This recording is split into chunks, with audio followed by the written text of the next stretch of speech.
Pick up on aisle 6. Welcome to the show! The most notorious!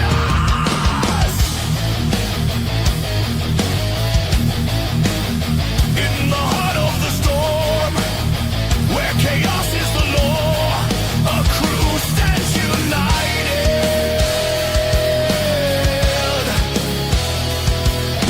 Shadows tear the night apart, stealing fire, one beating heart. Voices rise, relentless, true. Forge the legend of the crew. Pressure builds, the earth will shake. Unleash the storm, no one can break. Say their name. Most notorious. Born from struggle, shaped by flame. Most notorious. Every battle fuels the name. They rise from the ashes, stronger every time. Bound by the grind, driven by the fight.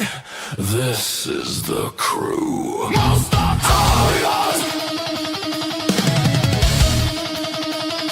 No fear, no doubt, no retreat. Mouth. Hey.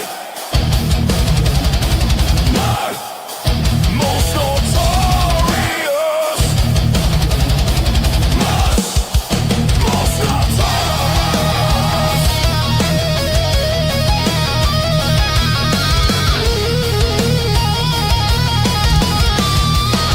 Theo Soprano.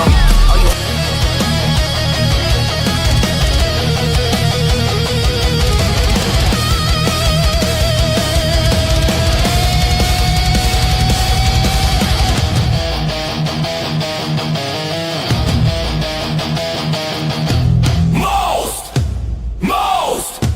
most notorious.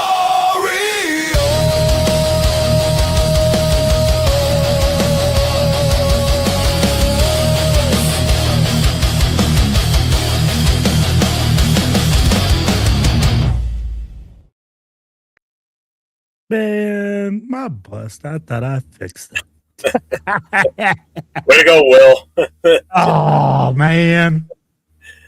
Well, welcome, everybody. Welcome to the Most Notorious Podcast with myself. And there's only two of us right now, and that is myself and my guy next to me from Silverback Podcast, Raider Wil. So what's What up, up, baby? What is cracking? I'm being like, woo, I feel so much better this week, Jeff. I'm telling you right now, man. I'll be like the Raider news that's coming out, Kubiak being in charge, everything like that. I mean, like, hey, it's a better week, bro. I'll be like, I feel good. Yeah, it's good news. Again, we'll have to wait until a week from today to where we get him in the building in Vegas, get him to sign that little paper, hand him his first check or whatever, get him on stage, have the press conference, because you know we're all going to be tuned in on that one, watching and listening and see how he interacts and see if it's a comfortable feeling when he starts to talk, or is it a Josh McDaniels feeling where it just didn't feel right from the start when he got up there and talked. So I'm looking forward to it. Good So question. I'm excited, but I will officially be 100% happy and confident comes next Tuesday. But it's the guy we all wanted for the most part. I think pretty much everybody wanted Kubiak. You and I were both on him from the start, so. No, I agree, man. And I'm telling you right now, it's a difficult thing because you're right. Everybody's already saying, oh, the goose is cooked. You know, hey, he's going to come in here. But we had that thing with Kingsbury happen to us before where he came, he promised, and then guess what? He bounced. Yep. And a lot of Raider Nation, I don't blame them, are on that thing where they're saying, hey, man, I kind of want to wait until he signs that ink to paper. Yeah, exactly. But, Jeff, but you know what? That Seahawks GM, bro, kind of dropped the beans. Yes, he did. He said this in this whole interview process that he goes, oh, yeah, you know, and him going to the Raiders. I'm like, okay, bro, you're pretty much telling Raider Nation right now he's coming. Yeah. Yep. We didn't have to worry about anybody in our own building breaking the news or, leaking it out there. It's their own GM that did it. Oh, well, thanks, buddy. Appreciate it. Exactly, man. Crazy. So real quick, let's hit up the chat. As you can see, Leo's not here. Now, he will be in momentarily once he's done. He's on another show right now. He was brought in as a guest, but he will be here. So we were not waiting on Leo. It's not that Leo was late. We were trying to get the new intro, outro set up, but it's still not 100% because it still, for some reason, kicks to a different song in the middle of the video. But we'll figure it out. I'll get it done. We'll get it done. So Robert Penny's in the house. We have Rorschach here. We have Big Luck in the house. Bueno's here with us. What's going on? Big Luck, you don't have to cover for him. We already know. Yeah, he's not. It's not him. Shoot. What's up, Miklo? Miklo's here. Let's see. Daniel Berry's in the house. What's up? Yeah, it's a new song. I actually made the song, a while ago now. And we'll put it to a video, but it had that where it just kicks to another song. He thought he had fixed it, so we put it back in tonight, but it's still not 100%. But whatever. You get the gist of it. Catch the show in the morning. I'm off to. Well, good night, Robert Pena. Sorry, brother. Have a good night. LV10's in the house. What's up, mate? Yes, you are in a few of those photos. It's the Boston ones, and I think you were in one of the LA ones, maybe, possibly. I don't know. He's in there, man. He's in there like slimwear. Yeah. Let's see. They tried to get Clint Kubiak on a cardboard to do a play. He said, "I already did one. I can't give out more. Sorry, guys. I got to focus. Thanks." I'm gonna pull that up in a minute. Because Raider sent me on Instagram a video of him drawing out a play on a dry erase board for a fan at the Super Bowl this week. So I'll bring that up in a minute. Hey, what's up, Jeff? Forever you called bad names because of your opinion reader guy. Oh, yeah, dude. It was brutal last week. Thursday night especially. With Nate and I and the guest we had on with us, Sal. It wasn't, not SoCal Sal, a different Sal. It was a little rough, but we're good. Kubiak is so damn smart. He's a genius. Can't wait till Monday. I can't either, man. Just hope everything goes good. What's up, Rosetown? Israel, what's up, my guy? Let's see. Let's go welcome him at the airport. Yeah, anybody that lives in the area, go for it, man. Go stand outside Intermountain Sports Center. Wait for him. Do whatever it takes, man. Anybody that lives in the Vegas area that's a Raiders fan, man, go for it. If it was around me and I lived out there, you bet your ass I'd be out there. Shoot. Where's your camera? Why is it? It's because I had to move to my auxiliary camera because my primary, I don't know what happened right now. It's tracking you like you're on, like I'm targeting you, like I'm going to shoot at you. I know, right? Yeah. Hold on. People say he didn't speak much. I mean, Kyle Shanahan, first time 49ers, he wasn't much of a talker, just wanted to coach and get to work. Absolutely. What's up, Western Conference? What's going on, my guy? Welcome. Joker, what's up, man? Welcome in. Edgar Sosa's in the house. What's up, Edgar? All right, so I'm going to pull this up right now while I'm thinking of it. So let me get back to this. And okay, so give me 1 second. Share screen. What's up, Raider Paul?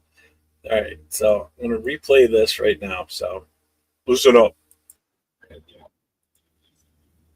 Post, whoever get our best two post runner. All right, we gotta get the ball in the end zone. Okay, I started it. Training camp, we just throw some type of a double post. Whoever get our best two post runner. All right, we gotta get the ball in the end zone. So we'll get a through route. Okay, we'll just put a 2-on-1 on the safety. We'll be in some type of a 7-man protection so our quarterback can get the ball out. But usually, that's the first play in training camp we talked about is trying to get a 2-on-1 on, whoever their strong safety is in quarters, 1 to 2, and go deep and go high and outside. Thank you so much. I appreciate that, Coach. All right. Doing training camp, we. So that was him, I guess, at the Super Bowl meet and greet or whatever. So it's pretty cool though that he was doing that for a fan. That's awesome. Yeah, Raider sent that to me earlier. What's up, Raider Paul? Oh, that's a coach. That's a coach Yes. right there.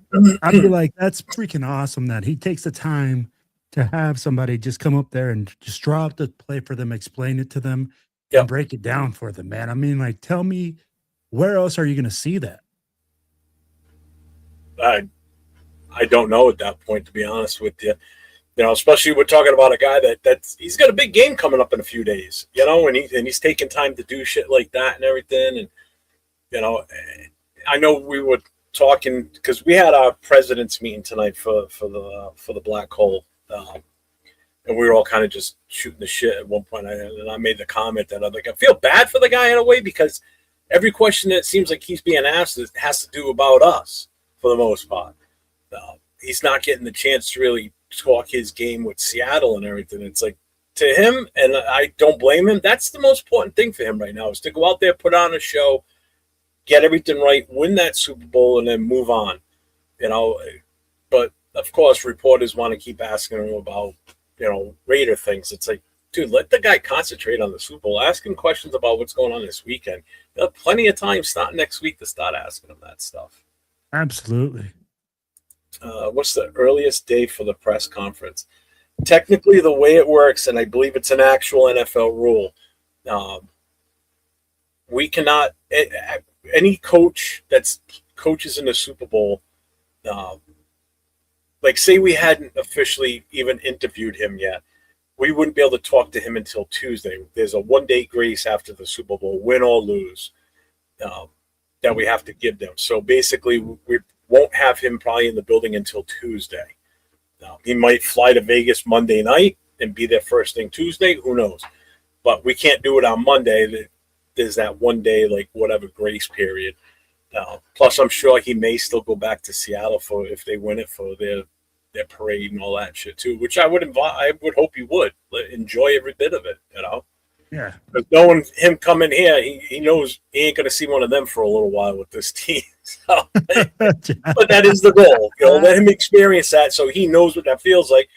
So when the time comes for us, he'll know what it's like. You know what I mean? So, yeah.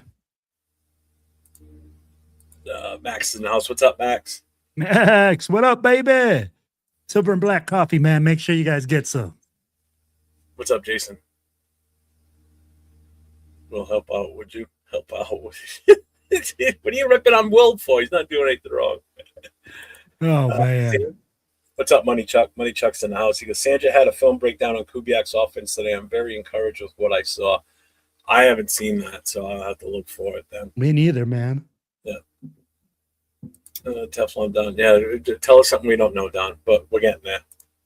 I forget what team you're a fan of. Broncos ex-CB Talib said A+ on the highest, said he was under his father, Gary Kubiak, while his father got coached by Mike Shanahan. Then he went to 49ers, young Kyle Shanahan as passing game corner in 2023. I just hope we get the one who wins Super Bowls, not chokes them. Shoot. Hey, you ain't lying, man. So, with that being said, obviously, as of right now, tentatively, we have our head coach. So, now the big question is, I have no clue as far as what do you think, Will, is going to be his intentions for an OC and a DC for this team? Oh, man, that's the question. Those are huge questions right there, bro. I'd be like, defensively, I really do think there's a lot of options, right? We can bring in Jim Schwartz. We can bring in well, if Cleveland lets him go, that's the thing. Yeah. I mean, like, and I'm like, dude, the writing's on the wall. You don't want to bring back a disgruntled Jim Schwartz to that organization. Yeah. With Todd Monken sitting there as like your head coach who's been experienced, and they're both experienced just going at it. So you can pretty much call that a day. You can bring in Jim Schwartz. You can bring in another guy. But I'm going to tell you right now, the guy that really interests me a lot, and it worries me a little bit, it's going to be the defensive backs coach for Seattle.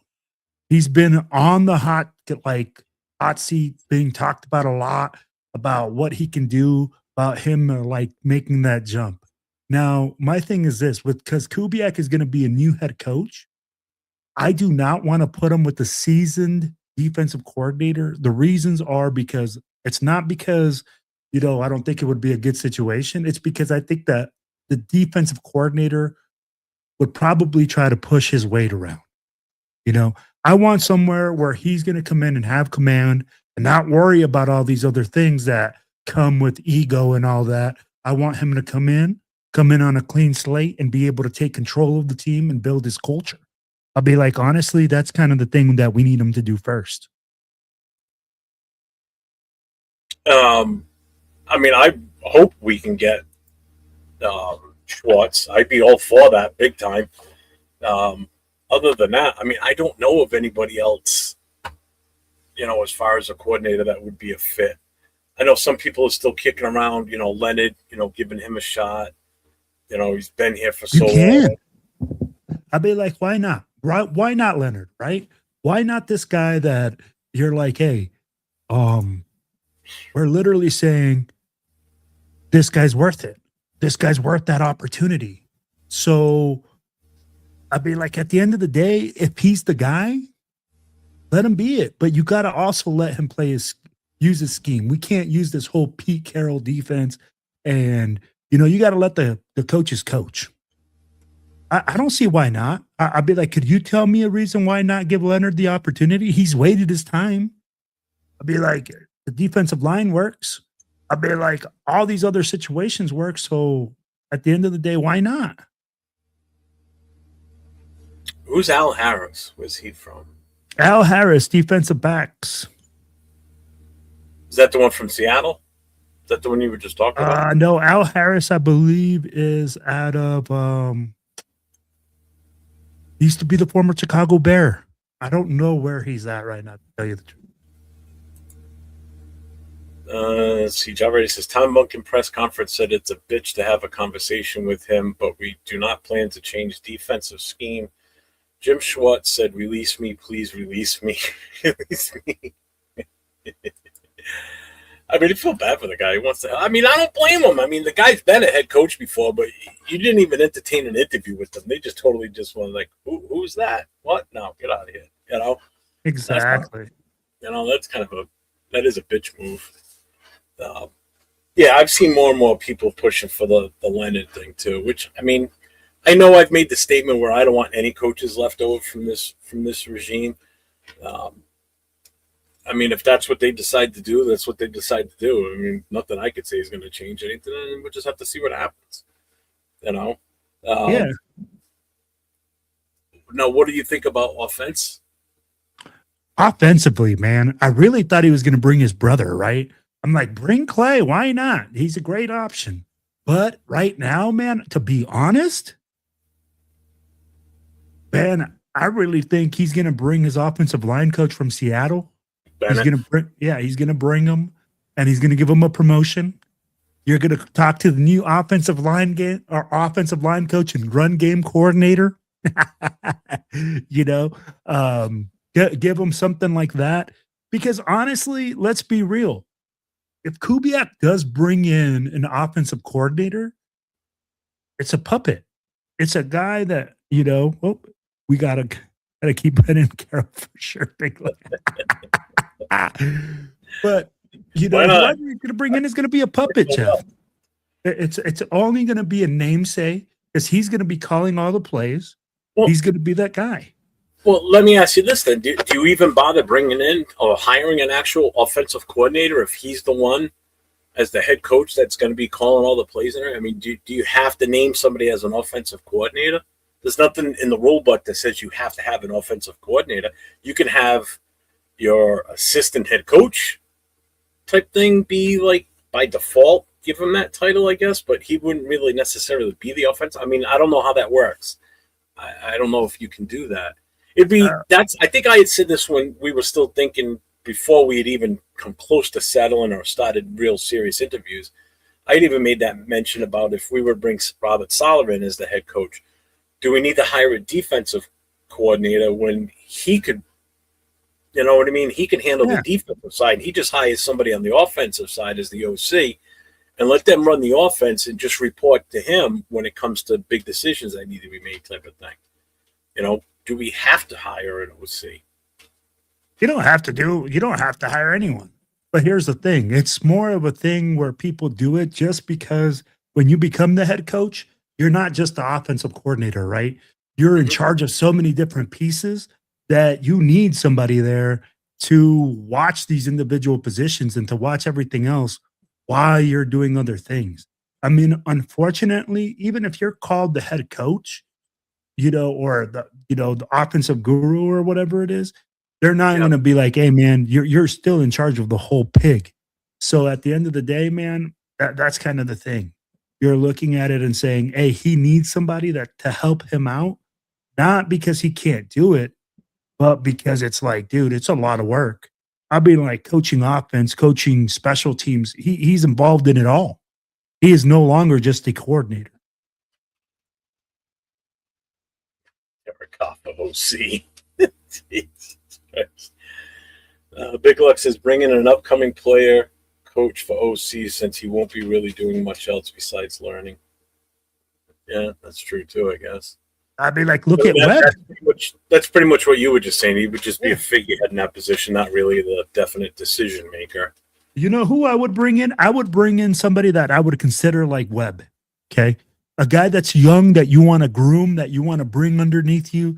That's going to be somebody that's going to be there for a while. That's exactly what Sean Payton did. He said he fired his offensive coordinator. He brought Webb up. He promoted him. It's because guess what? He knows he's a good coach. He's young. He's keeping him underneath. Well, he doesn't want to lose him to somebody else. I mean, that potentially could be the heir apparent for that team when Sean Payton finally says, you know what, I'm done. Absolutely. Possibly grooming him for that position. I know that's what Pete Carroll was trying to do with Brennan, but that dude ain't gonna. I don't see that kid getting another job in the NFL once we shit can his ass. But, I don't either, man.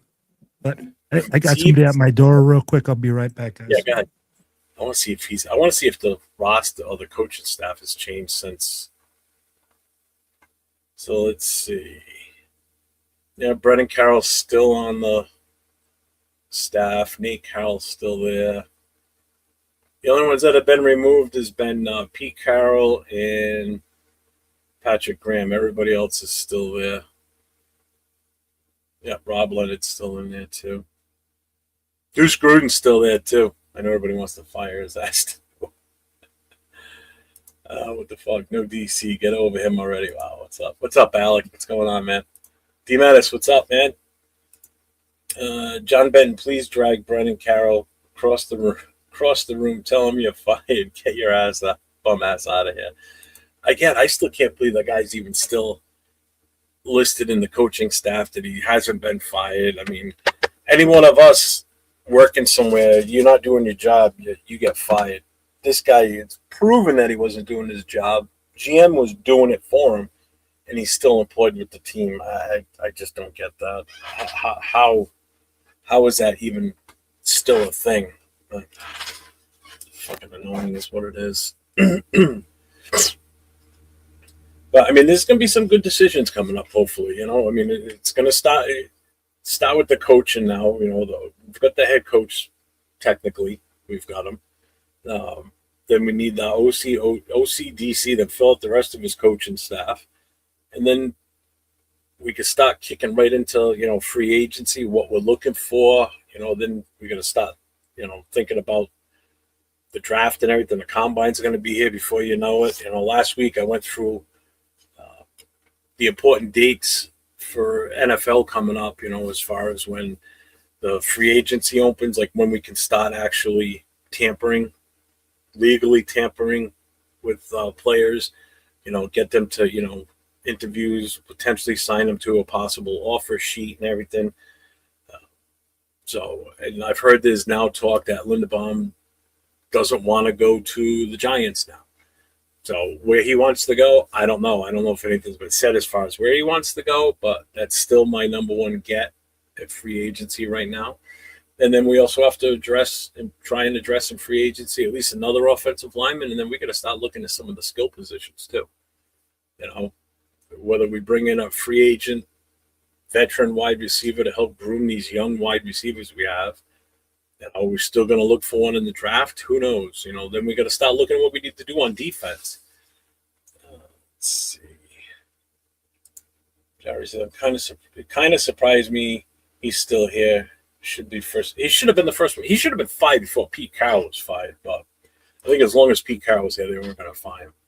They're going to let Kubiak dismiss him. I hope so. I hope he walks in there and just goes fired, fired, fired, fired, fired. Yep, you're fired. You're fired. Just walk through and drop pink slips everywhere. What type of defense do you want us to build? I like a big D-line with a dominant zero technique, nose tackle, bring pressure from all angles at 2 high safeties, and number one cornerback can play press man. So I definitely want a beefed up defensive front. That front four has gotta be. We got to get more pressure because as good as Max is, he can't keep doing this shit by himself. It hurt us losing Wilkins last year. So I mean, did we fully recover from losing him? No, I don't think so. I mean, our 2 tackles just weren't even close to his caliber or what he could have potentially brought to the team. We still haven't found that piece to play opposite of Max. So, yeah, the defensive front is going to be fixed big time. But we got to beef that up. I agree 100%. Juice has a 10-year contract with Gruden did. Maybe he's still there. Yeah, but they could fire his ass anytime, too. But Mark probably won't fire him because of his love for John. We will get to the free agency part. Let me see. Welcome back, Will. What's up, Raider Night? It's been a while. Is Max getting traded or what? He sends cryptic message on social media and says nothing about it on his podcast. What is the cryptic? Here's the thing, right? Every time he says something, it's a cryptic message. It's, oh my gosh, I want to leave. This is the whole thing. This is why Max Crosby does not talk about what's going on with the Raiders, because every single time he says something, oh, it's a cryptic message. He's leaving the Raiders. He wants to get traded. He doesn't want to be here. Guys, calm down. Just because he says some sort of message, it doesn't mean he wants to get traded or we're going to trade him. Why are you yelling at Raider Night? Bro, I just feel like it's every single year. And the man can't even send out a message without Raider Nation questioning whether he wants to get traded. But I find it funny that even like on his most recent podcast, people are talking that he's not even talking anything to do about the Raiders at all. He's not even bringing anything up, which is kind of like not like him, I guess you could say. But Jeff, what is there to say about the Raiders right now? What is there to say? Yeah, but why can't he be? All right, but he's not even talking anything about the team, like, what his thought process is.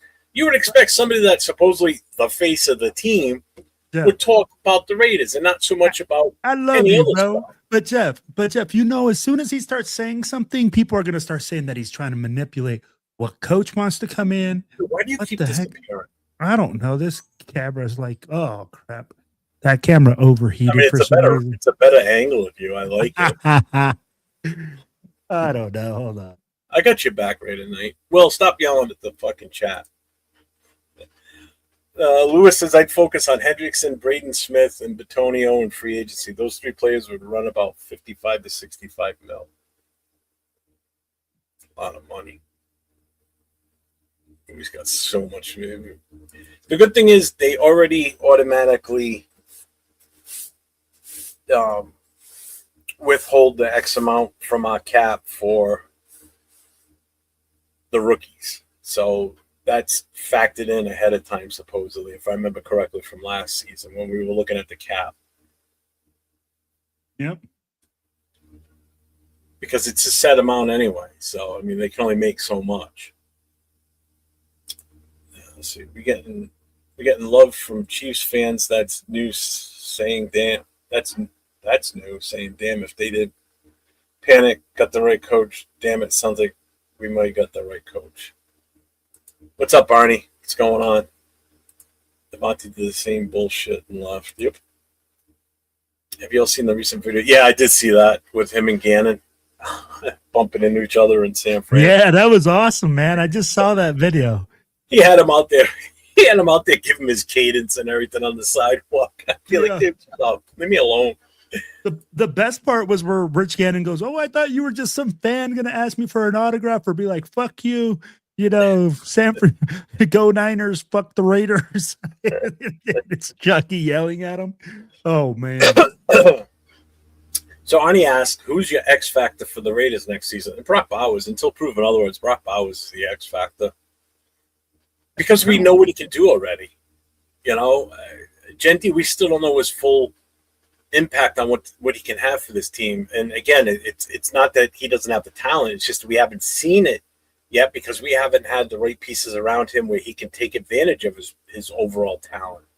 So until proven otherwise, my X factor is going to be Brock Bowers, regardless of who we have.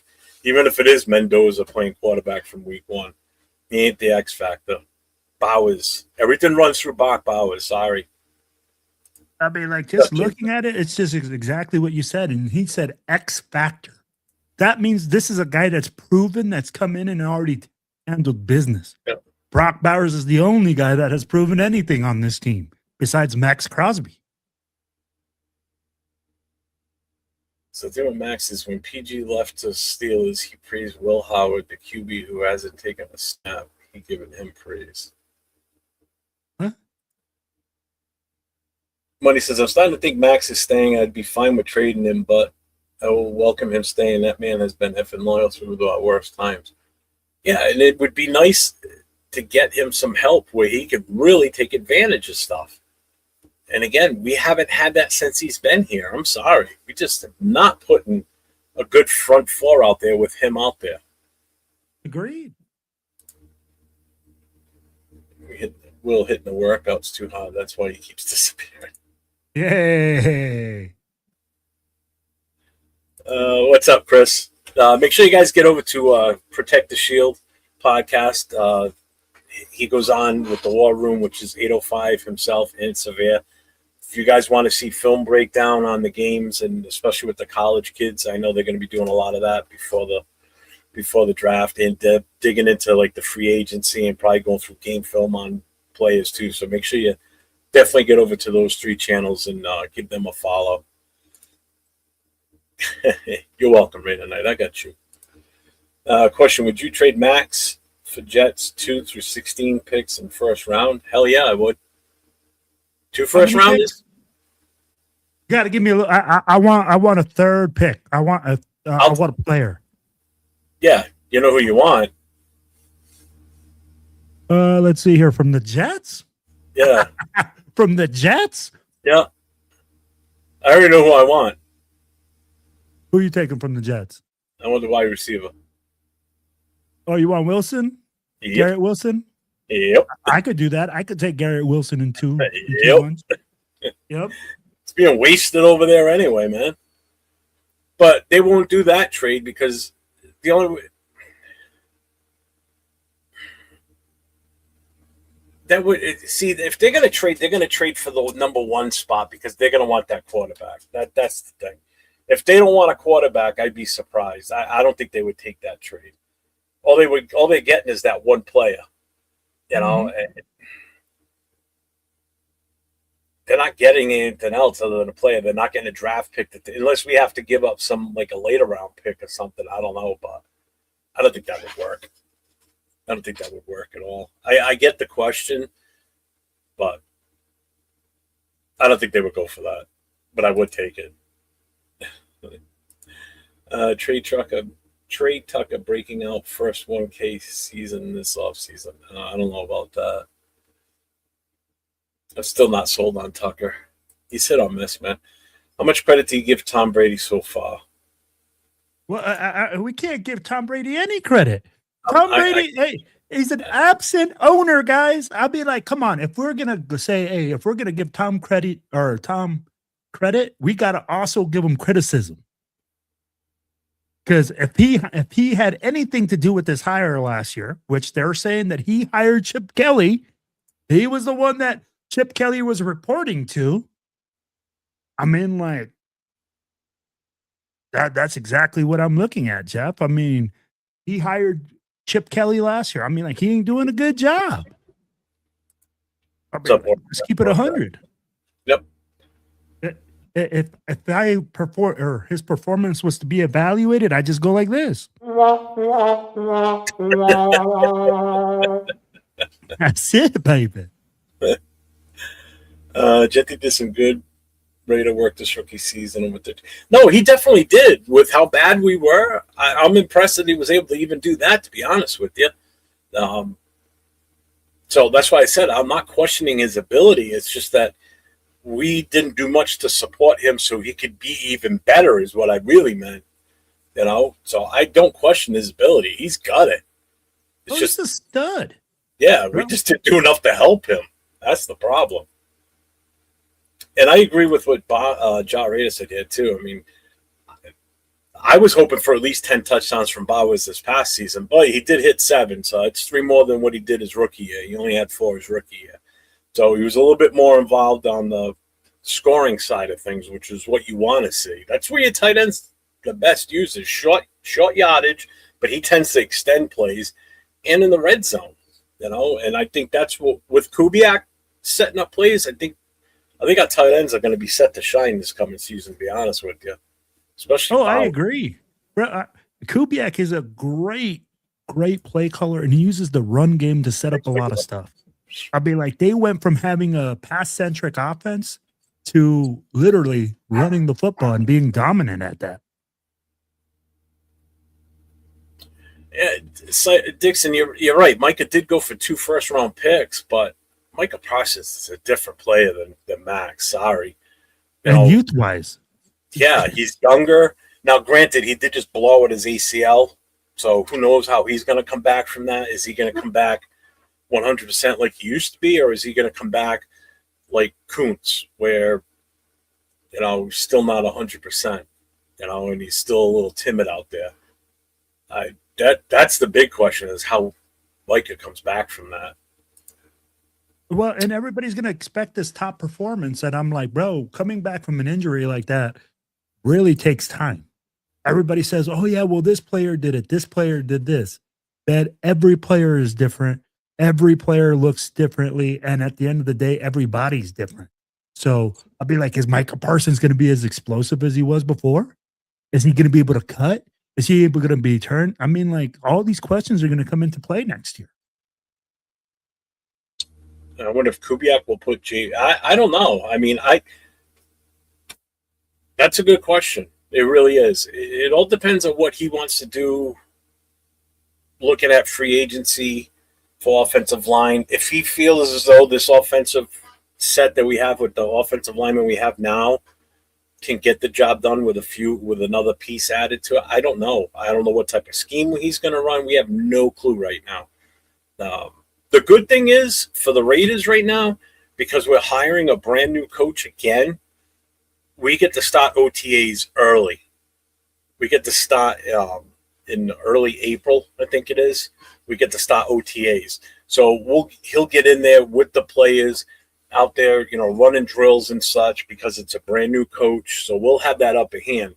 But there's also going to be 10 other teams that are going to be able to do that too this year.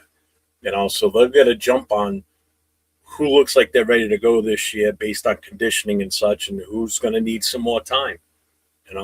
This is where Caleb Rogers and Grant need to shine starting in those OTAs. They need to bring the heat this year, especially Rogers. Rogers needs to get his shit together so he's a starter from day one this season. I think he can do it. I really do. With the right offensive line coach, I think that kid's got unlimited potential to be a star for this team for many years to come. So if you really look at it, the nail on the head, dude. You hit the nail on the head right there. We got a young offensive line. We really do. The oldest one is Miller. Glaze and JPJ are going to be in their 3rd year.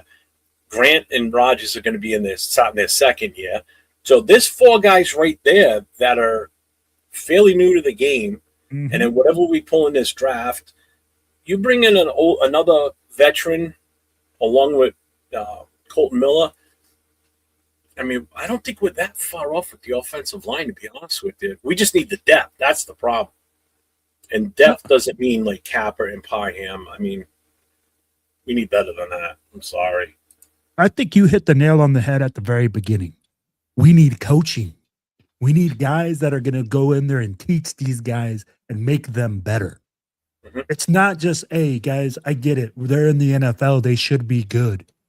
But you need to continue to get better. That's why they're elite, right? Because their coaching is elite, because those guys continuously get better.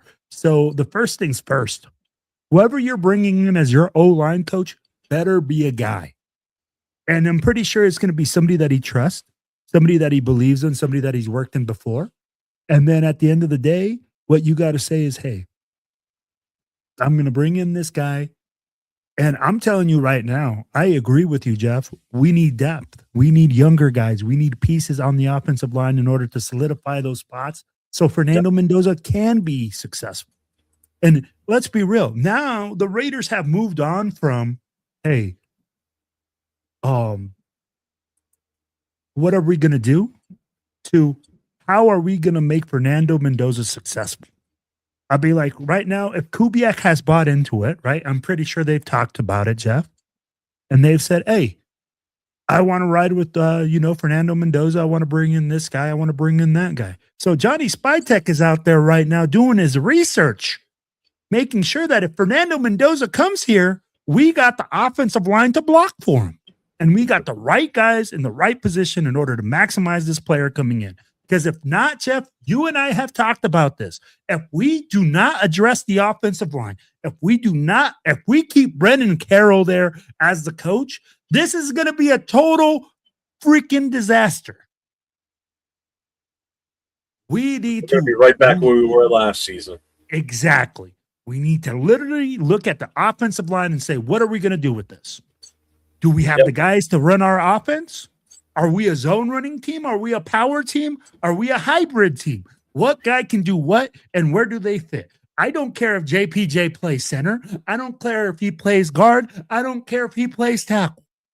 Wherever they put him, I want him to be maximized to the best of his ability, and that's what we got to do all across the offensive line.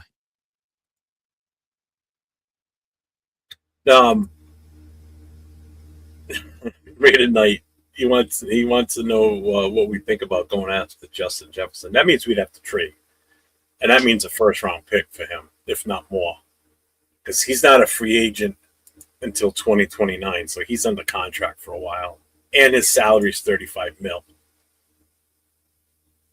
$35 billion, maybe. Yeah. That's 40% almost of the open salary cap that we have.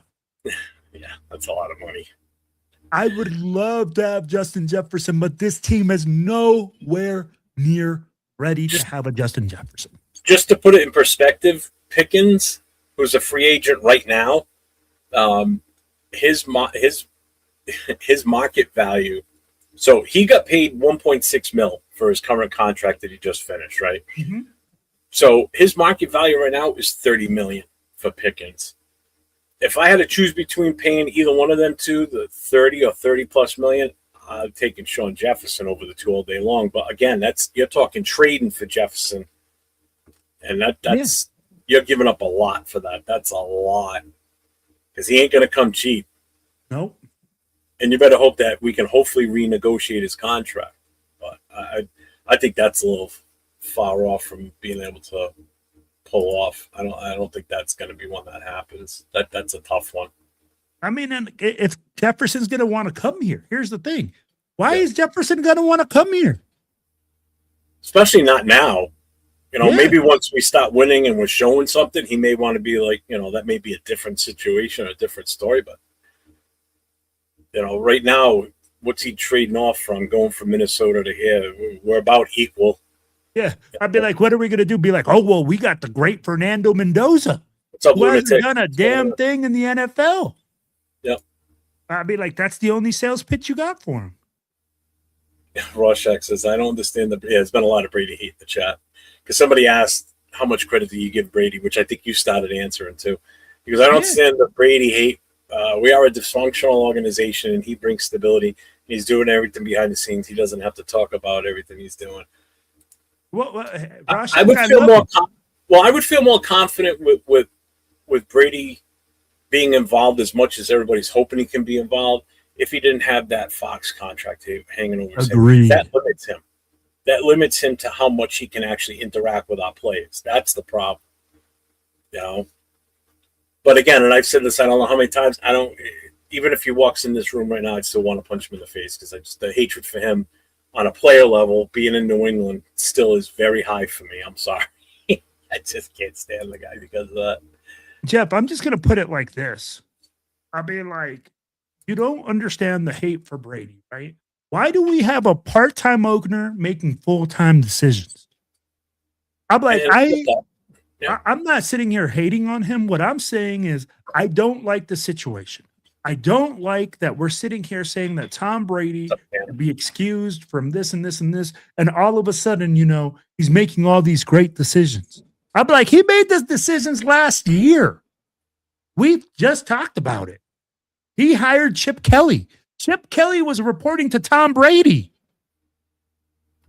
So at the end of the day, guys, we already saw what Tom Brady did one time.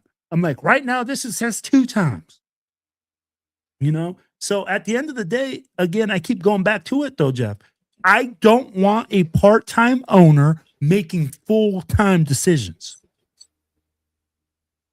A guy that's only in the office 10% of the time is going to make decisions that affect the whole organization 100% from the top down. Tell me, how much sense does that make, Jeff? This is why spy techniques make. Yeah, and I get what you're saying. You know, I think it's – I think the main reason he's involved in as much as he is because so many people within the NFL respect him because of what he did as a player. And, you know, you don't have to respect the guy to – I don't know. Did I word that right? But I think that's the reason why he's looked at the way he is because of what he did as a player. And now that he's part owner, you know, people think that can carry over into the ownership side. And it still remains to be seen what type of impact he can fully have on this team. You know, you just said it. He's the one that was pushing for the Chip Kelly thing. You know, didn't work out, obviously. You know, Chip Kelly gets fired halfway through the season. But knowing what we know now, how much of it was Chip Kelly's fault versus, you know, him and Pete Carroll obviously not seeing eye to eye. You know, so there was a disconnect there. You know, then there was rumors of Chip Kelly not calling the actual plays that they've even practiced, like calling plays that, you know, quarterbacks out there going, what the hell is that? You know, so, I mean, was he sabotaging the team on purpose? And I think there's more to that than what we've been told. And I think now that both coaches are gone, you know, OC and Pete Carroll, that it's just going to get brushed under the rug and we're just going to not look back and we're going to move forward, you know? So I just don't like the guy, but it's I don't know. Money Shuck says we need a shitload of depth on O-line, free agent and second and third round draft picks. I have no problem using the build. There should be no reason not to fix. This O-line has to be fixed. They 100%, and I agree. Because, I mean, I feel like a broken record constantly having to talk about the offensive line being fixed. And bro, if you don't fix the offensive line, nothing happens. Any coach, any player, any team will tell you, without the hogs up front, no team has anything that they can do. It doesn't matter. If you can't pass block, if you can't run block, you can't do anything offensively. So we need to address the hogs up front. Mm-hmm. Well, who's my favorite player? My favorite player of all time is Marcus Allen, man. Marcus Allen and Bo Jackson, those guys were, you know, I'm an 80s baby. So right there, man, I'm just letting you know that those two dudes were the two guys that carried the torch for me.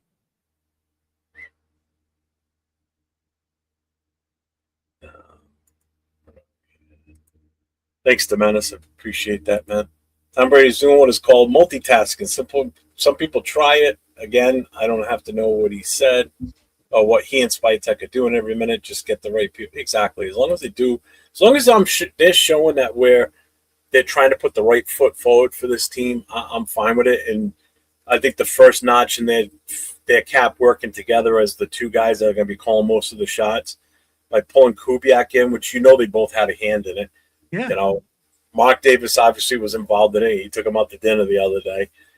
And that was my big thing was like, please don't let Mark near this. I don't want him to start talking goofy shit. And all of a sudden, the coach leaves because, so like,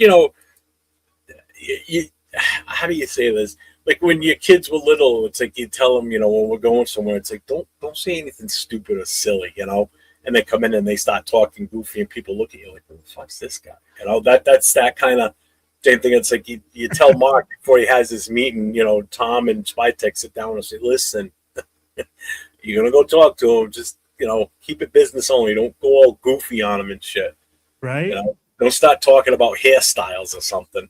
Hey, I wonder how nervous they got when him and Kubiak started walking around that restaurant. I mean, like, they probably were like, man, what is he talking to about? Probably Tom's like, if I could drop a microphone or, like a transmitter on Mark so he could listen in, sitting there going, oh, Mark, why are you saying that? Please, No, please don't say anything stupid. Please don't say anything stupid. Or maybe they had an earpiece in him and Brady's sitting out in the van out front saying, all right, talk about what type of offensive system he wants to run. Like come up with a Nah, bro. He just told them like this. Just tell him, write that blank check. I'm writing a blank check. Yeah, exactly. Remind him it's a blank check. Arnie wants to know when you became an actual Raider fan. He said, be honest. That's easy, man. The day I was born, I was supposed to. My dad's a big Raiders fan, so it's kind of like just passed down, man.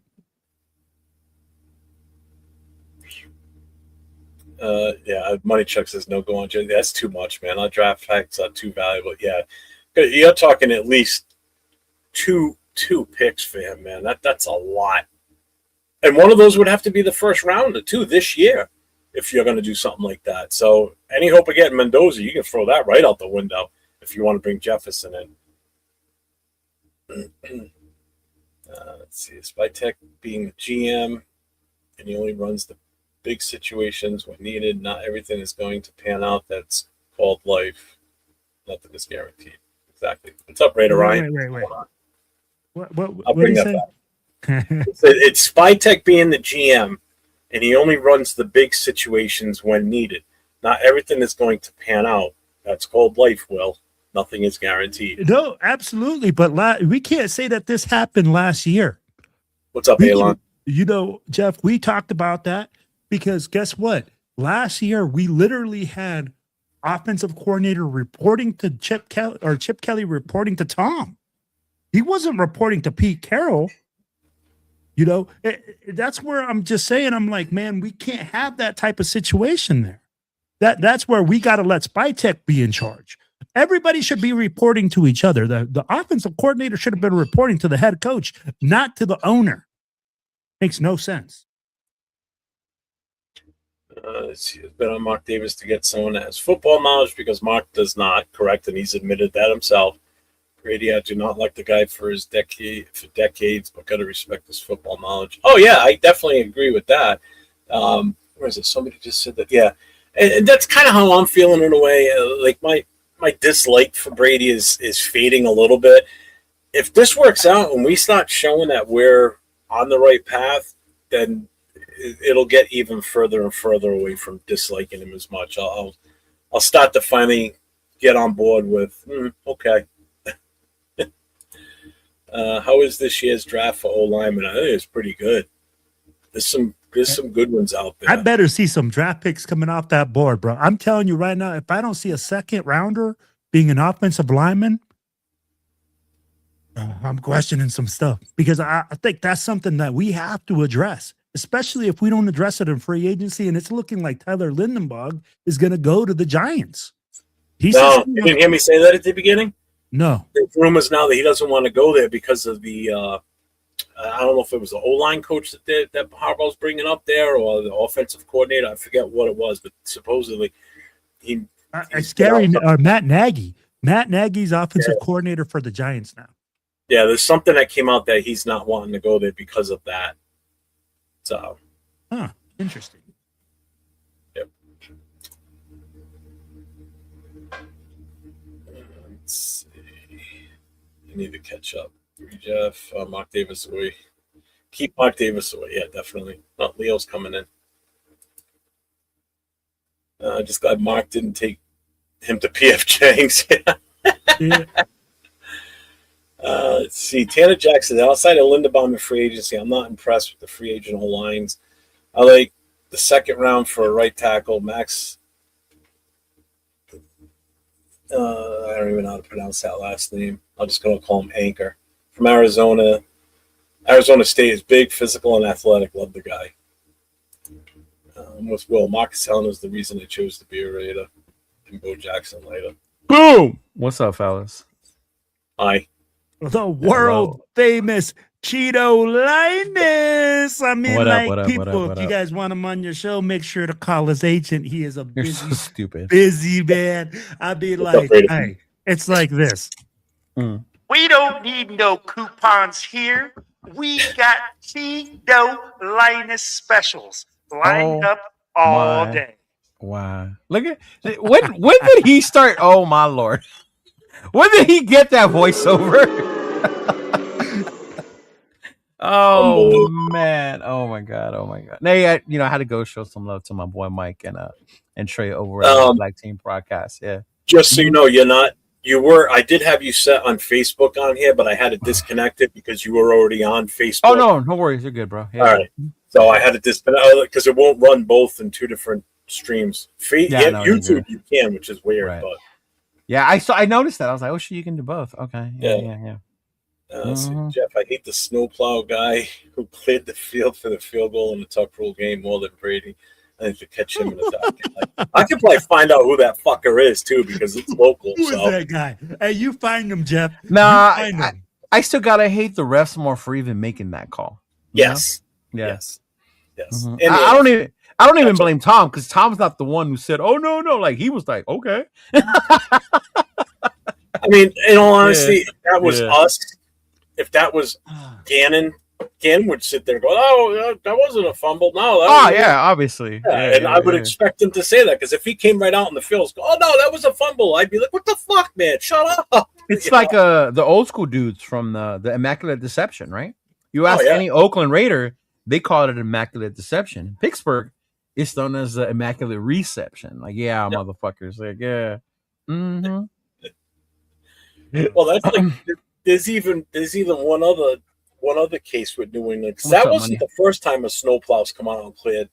No, I had seen it before another time, right? Yeah. Yep, it was them and the Dolphins in the snow game. Yeah. And the score was like nothing. And the guy was a inmate from the adult correctional facility here in Rhode Island that was on a work release program. Came out on the tractor with the brush on it and blew the snow away, so John Smith could kick the field goal and win it. That's fucking funny. Yeah. And See, you can't I'm not blame even a it. Patriots fan, and I have Patriot history like that. So, Yeah. Hey, but that's gonna change, right? The new let's see, stadium's what's up, closed. Isn't the new stadium gonna be closed? I don't know. Oh, no, I'm thinking of Buffalo. Never mind. Buffalo's new Yeah, that's stadium's what gonna you're be talking. closed. yeah, Buffalo. Yeah, Buffalo's No, gonna be New England's closed. not going to get new stadium. Yeah. Mm-hmm. Hey, Enrique, to answer your question, it's simple. They make smarter, right decisions, bro. Right? They do. Mm-hmm. Well, first of all, they got an owner that lets their GM do what he needs to do. That's the other thing, too. That's the big thing. Mm-hmm. I mean, think about it. The balls of an owner you had to have moved on from Bill Belichick. You know? Like, you know what, Bill? Like, you're a legend, but we're moving on from you. Well, not legend enough. He didn't get in the Hall of Fame on the first ballot. So. Wow. Oh, man. Arnie says Mark David has two kids, Tom Brady and John Spytek. Nah, he's more like their nephews. Yeah. So, Leo, now that you're in here, what's your take on the whole Kubiak thing? Are you happy now that Yeah, bro, I'm excited. When I found out he was their number one option, I was with it. So when I found that out, I started looking more into Kubiak, right? Like what he does. Y'all remember the famous show when we had a big old discussion about what type of offense Kubiak runs and all that bullshit, right? So when we had that, like I looked more into what he does. I watched more of it, paid more attention when I would watch Seattle play. You know, it started with that Niner game, the Rams, all that stuff, bro. like seeing all that, like it made me like, oh shit, like when you think about how much we've struggled as an offense, and you see this dude, even when you're watching the game, like how the fuck is that dude wide open? Well, let's go back and check, right? And go back, look at the film.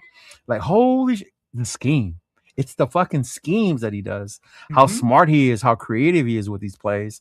And that's something that I love that we're going to have here, you know, with the Raiders, right? Whether we have the personnel yet, no, but the fact that you know that he can scheme people that way. Or even like with their superstar, JSN, if they want to take him away, there's ways he knows how to get him open in the ball still. And what's with us? Oh, you stop Brock, that's it. We have no offense. So with someone like Clint, I look hopeful because as old as I am, I understand the league is different nowadays. So I understand the younger coach thing. You guys know I love Tomlin. I was standing up for Harbaugh. But it makes sense when you go young, like Kubiak, when you see the way the league is changing. Even Rundown told me earlier today, bro. Like, I know you guys see a coach and their leadership, but the way guys are now, like, you do need that, but you want a coach also that's going to get the best out of these dudes, the most out of them. Yeah. As opposed to just someone who's just a leader telling them what to do. And that clicked when Rundown told me that today because he's younger. And I was like, fuck, you're right, bro. These dudes are different nowadays. Yeah. So, yeah, I'm excited, bro. I like it. Yeah. So Arnie says Leo was buying Jeff his next jersey. Which player should Jeff wear? JPJ. 68. Right? JPJ. Yeah. I would go with that one. Even though I don't wear jerseys of new players. So. No, I'll get you a baseball jersey because you like to wear those better. I love them. That's yeah. What this. Yeah, because remember I do the baseball. That's what I was thinking about getting you a baseball jersey. Yeah. Let's see. A new coach and former coach are playing each other in the Super Bowl. Yeah. Oh, yeah. The two it's talking about Josh McDaniels. I was like, wait, what? Yeah. I had to think about that for a second, too. Yeah. Like, wait, what? Yeah. Let's see. What's up, John Leone? What's up, Duncan? What's your honest thoughts on Kubiak being a coach? Well, you just heard it. I love it. I'm excited. I think the Raiders did the right thing in a while. They took their time. It was a long process, even though the nation was pulling their hair out. Oh my God, we're gonna end up with no coach. Like, stop. Money Chuck agrees with you. Yeah. A Jeff George jersey, Miklo. Wow. Jeff, you ever heard of the roughing the passer call on Sugar Bear Hamilton Raiders versus Patriots back in '76? Oh, no, Jesus. Miklo, how old are you? I wasn't even born yet. I wasn't born yet, bro. I was -1. I was 6. He said I was -1. Yeah, I was -1. Yeah. Who was last beat Raiders QB Gannon? Oh, great Raiders QB. I think he means the last great Raiders. Yeah, QB. Gannon or Carr. Got to be Gannon now. Longevity, Carr, success in the time that he was here. I got to go Gannon. Right. Gannon won playoff games, took us to a Super Bowl. Carr just had a sustained longer term with us. Carr solidified the position for a while, and that's why I liked him so much. Yeah. Yep. And that DeLorean. Yes.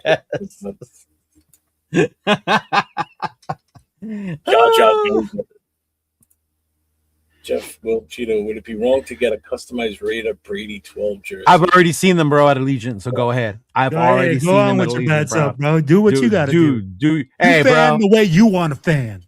Thank you, Will. That's as bad as, like, I remember when Brady first went to Tampa Bay, fans up here in New England were getting the actual NFL jerseys, but they were the split. The split ones, half Buccaneers, half New England. I was like, really? Yeah. It's like, like all of a sudden, fans around here were fans of Tampa Bay out of nowhere. It's like, well, to their credit, that's because they were fans of the player. Yeah. They were fans of Brady, not so much the Patriots. Yeah. And you know what? That's the difference, man. There's some people that are team fans, player fans, city fans. I'd be like, that's why I say, hey, man, fan the way you want it. Right. Hey, if I want to keep cheering for Devontae, I will keep cheering for Devontae. Hey, do we have a Leo timeout? No. Don't. Devontae. Hey, I wore my Devontae jersey when the Rams played, bro. Yes. Me and Noah. No wonder they lost. Every time wonder they Devontae lost. caught the ball, we know we're like, let's go, Tay. Let's go, Tay.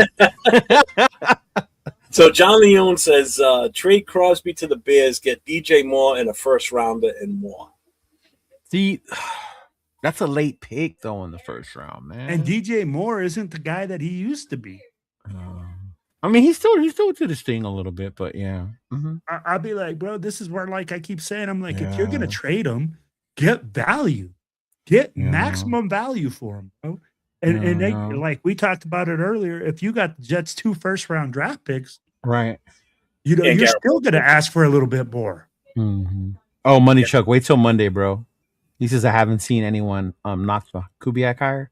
I'm gonna have a special TRS show on Monday. I'm bringing the gang back together, and the Kubiak bashing will begin that day. Wow. Oh, who's against it already? You'll see on Monday. Really? Well, you know who's it's gonna be me, What's up, Rundown, 805, Chris, and Severe, and I believe Turf might join as well too, depending on his schedule. Oh, it's going to be Turf. Yeah, you think it's Turf? Yeah. It's going to be Turf. Because I know what 805's already said. I know I've heard Chris and Severe's take on it. Mm-hmm. I know Rundown's feeling. It's going to be Oh, that. Rundown is ecstatic, bro. Rundown is ecstatic. I know he is. I figured he would be too. Mm-hmm. Yeah. Miklo says, I'm 36, but I've always heard from Patriots fans it was karma. Oh, really? Okay. If anything, the big karma from us in New England would have been the Stingley Tatum issue, and that was a complete clean hit. That wasn't a no penalty. That was preseason too. That wasn't even regular season, that game. Yeah. No, they used to get the shit knocked out of them. I remember I was watching some shit, and it was it Lynn Swann filed a lawsuit against Tatum? Oh, yeah, right? Yeah, he filed a fucking lawsuit against Tatum. I was like, what the fuck? Hey, bitch, you signed that contract. You knew what was happening. Yeah. That was suck it up, big boy. Bro. That's it. Trey Tucker going to go off this year. Hopefully. I keep hearing, though, we're going to get their special teamer. That Kubiak's going to bring him because he's a free agent. What's his name? Shama or something like that. Shahid? Yeah. Mm-hmm. I'll take him. Oh, he's not a number one, but I'll definitely take him. He's definitely a difference maker. Hey, he's talented. That's all that matters. When was the last time we had a kick return? Back in like 2010, I think it was Jacoby Ford. I think it's Jacoby Tim Ford. Brown, maybe. Back. You're going way back. Yeah, man. Hell no, Max stays a Raider.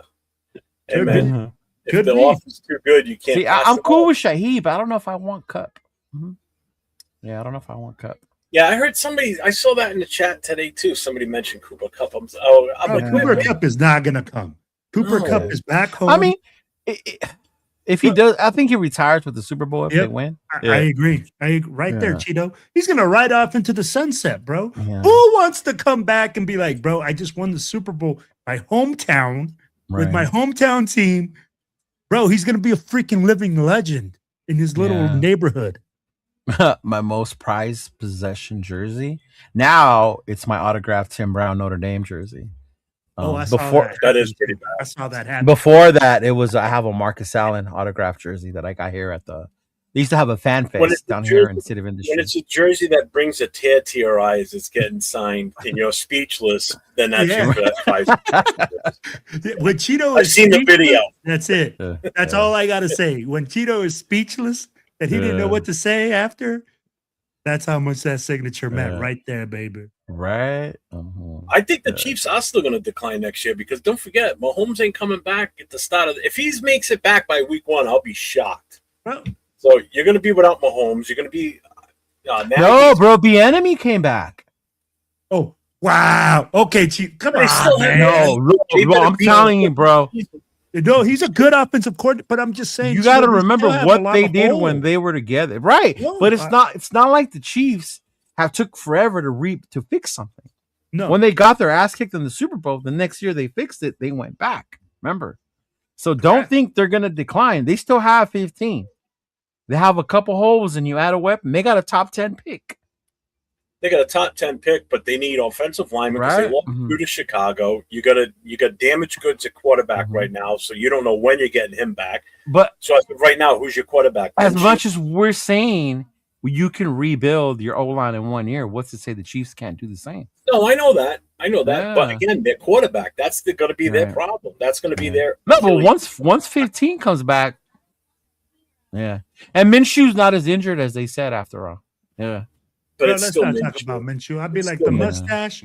Come on now, bro. Yeah. We saw what the Yeah, they're mustache going to get can do. they're going to get your guy from Notre Dame as their running back. So Oh my god, I'm gonna. that's where he's going to. I see that's I where he's am going to. gonna I put hate money on seeing that. that so much, bro. Oh my god. Yep. Uh-huh. Uncle Rico's going to be handing them off the ball. What is the meaning behind it? I've Right. always wanted to know. Okay, so Linus, Yeah, I'm kind of curious too. the second half, Linus is my From the family. It's from it's my family nickname. So a lot of my I'm a junior. Me and my dad have the same name. So distinguish between me and my dad, instead of saying junior, they call me Linus. I'm Linus. Chido is a famous Mexican actor or character in these old Spanish movies. He was like this cool dude, like a ladies' man type thing. So I've always liked him. So I just merged the two together, Chido, Linus. Yeah. Mm-hmm. Yeah. My brother uses Chido as well. He's El Gordo Chido. Yeah. Yeah. Mm-hmm. Yeah. He's just he's like El Gordo Cheeto. Right. And Noah's Little Gordo Cheeto. Little Gordo Cheeto. Yeah. Uh-huh. They returned to Kobe Ford back in 2011 and There you go. Harris in So 2018. what? So your name is Cool Ladies Man? Is that Something what it is? Like that. Something like that. Changed Something to English Uh-huh. Cool Ladies Man? Yes, yes. Hey, Luis de Cheeto. Alba. Look him up. Sunday night when I did the mic drop Sunday night and just had people pull up and get on. Cool Kev got on with us on camera the other night, Sunday night. Oh, nice. Did he? Oh, Yeah. that's what's up. I missed that. So Somebody Sunday night when everybody and their mama got on because Kubiak got hired. Mm-hmm. Yeah, I saw my phone blow up, bro. It was like so and so's live, so and so's live, so and so's live. I was at the movie theater. Yeah. I had made a promise Friday night that either Saturday or Sunday night I was going to go on because after all the Mendoza shit last week, I'm like, I will make a show Saturday or Sunday, and I will open it up. Anybody that wants to come in and get on camera, you're more than welcome to. So I'm going to do it like the old mic drop shows. Okay. So that's I did that before we even knew about Kubiak. So, but yeah, Kev was on. That's dope. That's dope. Shout out to Will for capturing the Tim Brown jersey. Yeah, that was awesome. That was. Yeah, I appreciate that, bro. I did like that. Yeah. Hey, that's what it's all about, man. Like, capturing the moments for Mhm. people around you and making them enjoyable. And I mean, like, it was a great moment for me too, seeing my friend get his signature from his all-time great player. And I mean, like, bro, if you ever seen his reaction right there, it was worth it. Right.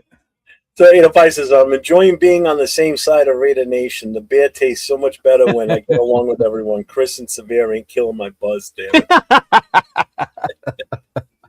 We'll see tomorrow on the War Room when y'all talk about it. Mm-hmm. Yeah. Oh, good God. Hey, Jeff, name all the Raiders quarterbacks who've won 15 and honor him. I know my favorite one. Can I sting Jeff one? My Hostetler? favorite one? Costello. Jeff That's the only- motherfucking Hostetler. Say it again, Cheeto. Say it That's a again. great name. The first Yes. name, anyway. Jeff motherfucking Hostetler, bro. The You better Hoss. put respect on that motherfucking name, bitches. I don't know any of the other ones, to be honest with you. Minshew. Was he 15? Yeah. Yeah. Mhm.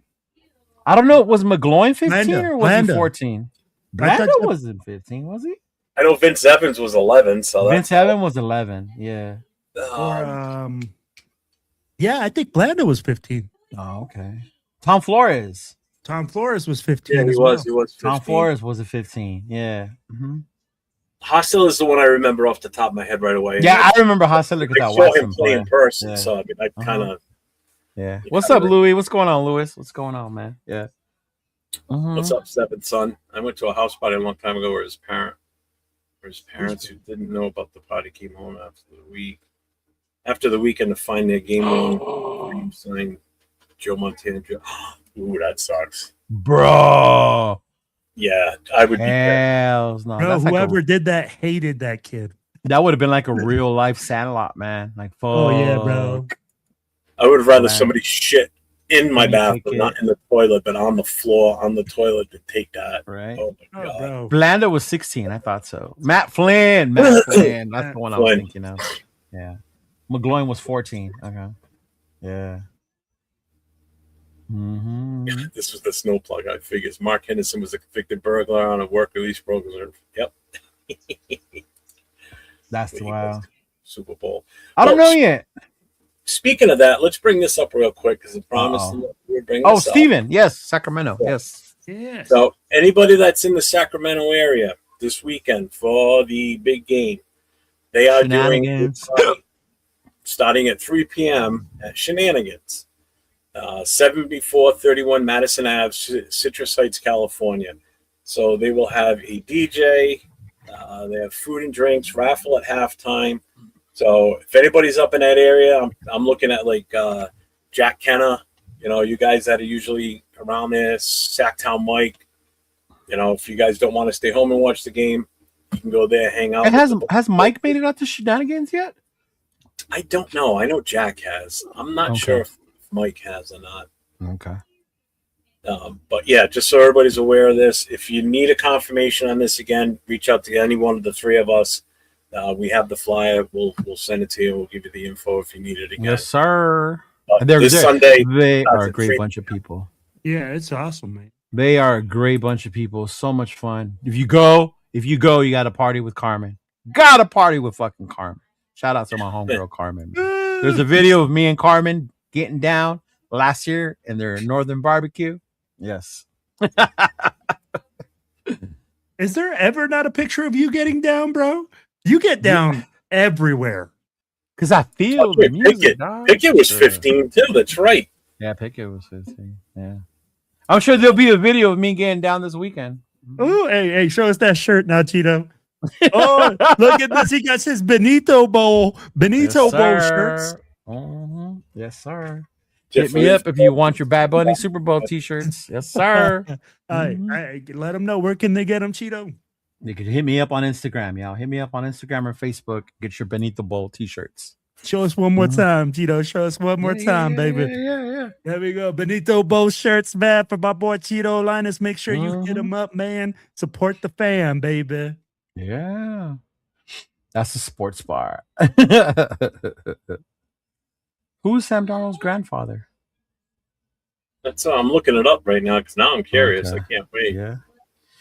Yeah, and then also Shenanigans. Shout out to TBH Sacramento. They are going to be having a draft party, from what I heard him say in the meeting today. So if you are in that area, check it out. Looking for somewhere to go watch the draft. Make sure you follow TBH Sacramento or ask one of us. Once that kicks down with that, I don't know if Just has that flyer, but we'll definitely hit you guys up with that information. And yeah. But for the Super Bowl, what are you guys doing? What are you doing, Will? Man, we're gonna have a big Super Bowl party at our boy Max's house. We usually get the whole club together, and right now, what we're gonna do is actually like just a big cookout. Man, I'm doing New England clam chowder because The Patriots. No, clam chowder is actually big in Seattle and in New England And San Fran. Shit. Yeah, so Sorry. it's big. It's big in both areas. So we're gonna make that, and then we're gonna do some barbecuing, man, and just enjoy the game and enjoy some camaraderie together. Nice. Do you have like a special dip, like Super Bowl dip? Everyone like, so bring we your have, shit, like, bring your shit. Will like my that? wife makes this dip, bro, that has like sausage like and it. stuff in there. I don't know, bro, but that shit is so Very cow. fire, and that's my Very cow. go-to. But then I have like a carne asada. You know what I'm saying? Like you have that certain carne asada recipe or that place you go to. But hey, I'm gonna be releasing that actually in our magazine drop this week or this month, and I'll be releasing that recipe this month. So. Nice. No way. His grandfather's the Marlboro man? Yep. Get the fuck out of here. So I was just reading it. So Donald's mother is a physical education teacher. His older sister Frankie played college volleyball at University of Rhode Island, right here in my state. His grandfather Dick Hammer was a Marlboro Man actor and USC athlete. That's crazy, bro. And he was a firefighter too. The motherfucking Marlboro man. Sam Darnold. Sam Darnold after he wins the Super Bowl. Right? Jesus.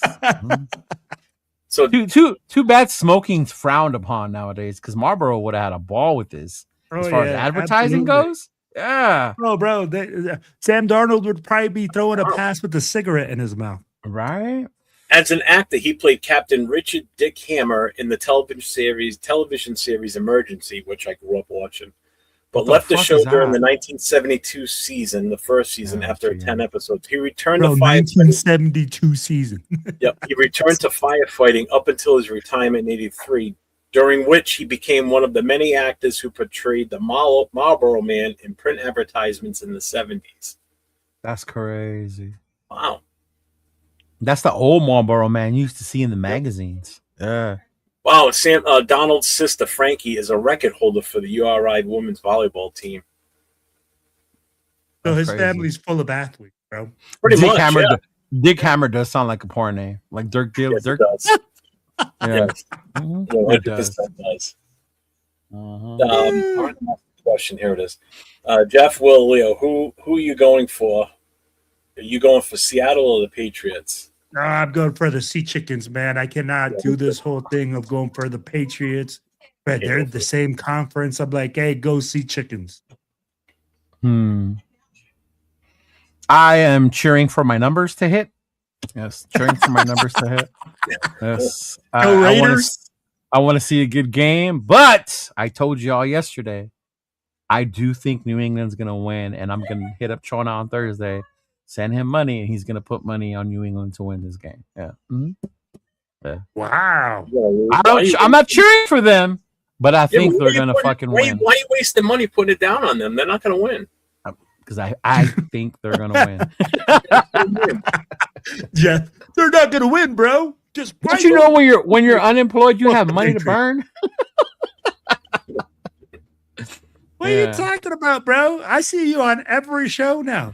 I'd be like, your agent must be like pimping. Why do you think I'm on YouTube so much right now? Because I'm not working out. Like if Anthony, you know how Anthony's normally in the chat, don't y'all have a job? I don't right now. Yeah. Let's see. I'm making a Super Bowl Italian sausage. What's a clam casino dip? Enlighten me. Remember on the Mexican group. Clam casino dip. Yeah, what's that? That sounds interesting. It's got some like oysters in there. Yeah. The if you Clams Casino itself is the oyster on a shell with like breadcrumbs and usually a strip of bacon over the top of it, or a small piece of bacon. Okay. Oh, they're so damn good, though. I got a buddy of mine that makes those, and they are fucking phenomenal. Yeah, that sounds good, bro. Dude, a clam with bacon? Well, I've never had a dip. So basically, it's the clam. It's got to be bacon. Yeah, it's got to be cheese involved, too, I'm sure. Oh, man, that sounds bomb, bro. Yeah. It does sound awesome. Mm-hmm. Yeah. So I don't know if you guys heard the ground beef story we said a few weeks ago. I dated someone. She was white, and she used to make ground beef tacos. So for the Super Bowl, she used to bring this shit called the 7-layer bean dip. I had never had one in my life. What the fuck is this, right? Bro, that shit was so good. I've had it before. It is good. Yeah. I was like, holy shit. My brother's like, see? That's why you got to stop being so Mexican, motherfucker. I'm like, yeah. I'll tell you, you know what's good if you ever get it? Like, if you must have had buffalo chicken dip, right? Yeah. Oh, yeah. Mm-hmm. Do you like stuffed shells? Like the big... I do. Yes. If you take the same mixture but put it in a shell, used to make those at the firehouse all the time. Okay. Well, we had some guys that didn't like spicy stuff. Some did. So I would make the shredded chicken in the shells without the buffalo sauce, and then I would use obviously the Frank's Red Hot on the other side. So put that shit on everything. Yeah, so good. Yeah. Mm-hmm. Oh my god! Oh, 100%, bro. It sounds like something like that. All bullshit aside, man. Mm-hmm. Yeah. I mean, we really didn't even get into much. Well, we did kind of talk free agency. We've talked mostly about Kubiak and what he's going to bring. Did Ja Raider send you the video of him doing the play, drawing out a play for a fan? Did you see that? Maybe I haven't checked my phone. Yeah, Kubiak? Yeah. It's probably actually did. cool. Yeah. Hey, shout out to the people that are over there right now, bro. It's pretty dope. It's dope. It's dope. Media Row over in Santa Clara. Man, I wish I was up there right now. I just saw this flyer about a Marshawn Lynch meet and greet. Oh my god, I would have fucking Really? loved to have been there. Yes, I would. Oh, speaking of meet and greets, by the way, there's a meet and greet by a certain content creator on Friday. I wonder how many people show up for this one. Where at? I don't know. Somewhere in San Jose. So he's up there? He's gonna be. He's not there No now. way. No way. That's Yeah. crazy. That's Ooh. crazy. That's crazy. Ooh. Mitch. Mitch. Oh, fuck that guy, man. Maybe I should text him if I can get VIP access or something. Now that I got Hey. his number. Because didn't he? Call, do the hey, one- call him right now. Call him Was right it- now. Let's look him up. Hey, see if we can't get Yeah. some VIP. He did. Call him. I got his. Hey, call him. Did he do one for LA or was it in Vegas? Where did he do one and like nobody showed up? No, He did Dallas. one in Vegas, Or he Vegas, did and then in Arizona as well, I believe. And he Oh, did one in that was Houston. I think Yeah. he did one in Houston, and nobody. When we showed were up there? in Houston either. No, Yeah. I didn't even know there was one there. Shut up, Will. Why didn't you tell me, bro? You know I would have went. God damn it, bro! You know you wouldn't have went, and you I would have would've. the same thing. I Literally would've. laughing when you saw the pictures of an empty bar. Just to I heckle would've. him. I would have went as a heckler. God damn it. Oh hell yeah! It'd be worth Yeah. every penny. Levi Stadium's in Santa Clara, not San Jose, right? Yep. Well, I thought he said he was going to be in San Jose though. He's going to be at some bar. But I mean, I think that's the closest airport to Levi is San Yeah. Jose. San Yeah. Jose. Mhm. Yeah. Yeah. He's not in Media Row though, right? He's not there. Yeah. Not right now. He's not. I heard He's there still- were like 20 or 40 people on the wait list because there were so many Well, people that applied this year. I responded to somebody's comment on his show from 2 days ago. Uh-huh. So I saw that he was on today. So I'm like, I want to watch and see if something comes up. My God, man, the people that were in the chat ripping on him though. I'm like, damn, I said less than this a few months ago when I got booted out of the channel. But yet these sons of bitches are just going after him and they're not saying shit to them. Like, what the fuck? Oh, Raider Knight said, Cheeto, Yes. please explain why you think the Pats are going to win. Because Darnold is still Darnold at the end of the day. And if you notice when Darnold gets rattled, it could be a little different. And I think the Patriots, because of the way they blitz, can get to Darnold and startle him up, bro. So that's why I think they're going to win. Yeah. Mm-hmm. Wow. Yeah. Yeah, Media Rose in the Moscow Center. Yeah. Oh my God. 5 people showed up after one of the open practices. It was sad, to be honest. Yep. Mhm. Yeah. Mhm. Any question? Who's better content creator? Bro, that's just like, oh God. Oh, that's I ain't answering horrible. that one No. because the options aren't good. Right? No. And the sad part, to his credit, when I started this, I met Hondo. I met him a couple times at the practices. So he was cool. But when I seen some of the stuff he be doing and some of the stuff, I'm like, oh, I don't know if I can fucks with you anymore. You know Yeah. what though, bro? I think it's hard being a media person too because you're getting information constantly and things are constantly changing. Right. But at the same time, man, I mean, like guys like and out of those 3 names, I'll give Hondo probably more props just because that's what he's actual like a reporter. He works for or Sports something. Illustrated. Yeah. Yeah. Mhm. I'll be like, Yeah. when you talk about Mitchell Rentz, bro, we know it's clickbait. We know what he does and the way that he operates. Money grab. And, yeah. And I'd be like, at least, when I look at Hondo stuff, Mhm. I can see that it's not for the clicks. You know what I'm saying? And Right. the way that he puts it in there, it's like it's his personal opinion. And yeah, does he mess Yeah. up just like anybody else? Absolutely. And for Wi-Fi, he's just a Derek Carr dash. Oh, dude, that dude, bro. I don't Oh, even. hey, I mean, if Derek can't Carr do comes back and he's one of our coaches, Right. Bro, And- when's and the it's last time you always seen this back. dude put his face to a video and say, "Hey, man," and just keep it 100% factual? Right. I'd be And- like, and I'll- "No, never does. I'll bullshit aside. The one I will say that I like, that I do, and you guys may think I just say that because I'm friends with them, but I do like Samoan Raider and Joe Morley, what they're doing right now, or even with Fitz. Like if you watch that interview with them and Jonah, right? Like that shit was so awesome to me because it seemed so deep down and personal. You know what I mean? Like, it was such a cool interview to watch. You would have thought you were watching three friends up there just talking Raider shit, right? So I love to watch them. And shout out to him, bro. He got his channel hacked. He got that his was channel bad. hacked. Yeah, he had to create a whole new channel, but he's back to already almost over 2K subs, trying to get it back up. But yeah, so stuff like that I like to watch. I hate the clickbait. I hate the Wi-Fi and this Kardashian shit, you know? Yeah. Mm-hmm. So there was no way for him to get that channel back. No, he was trying. I think they shut it down though, because when I went back to like try and report it or something, that channel wouldn't come up anymore. Yeah. Mm-hmm.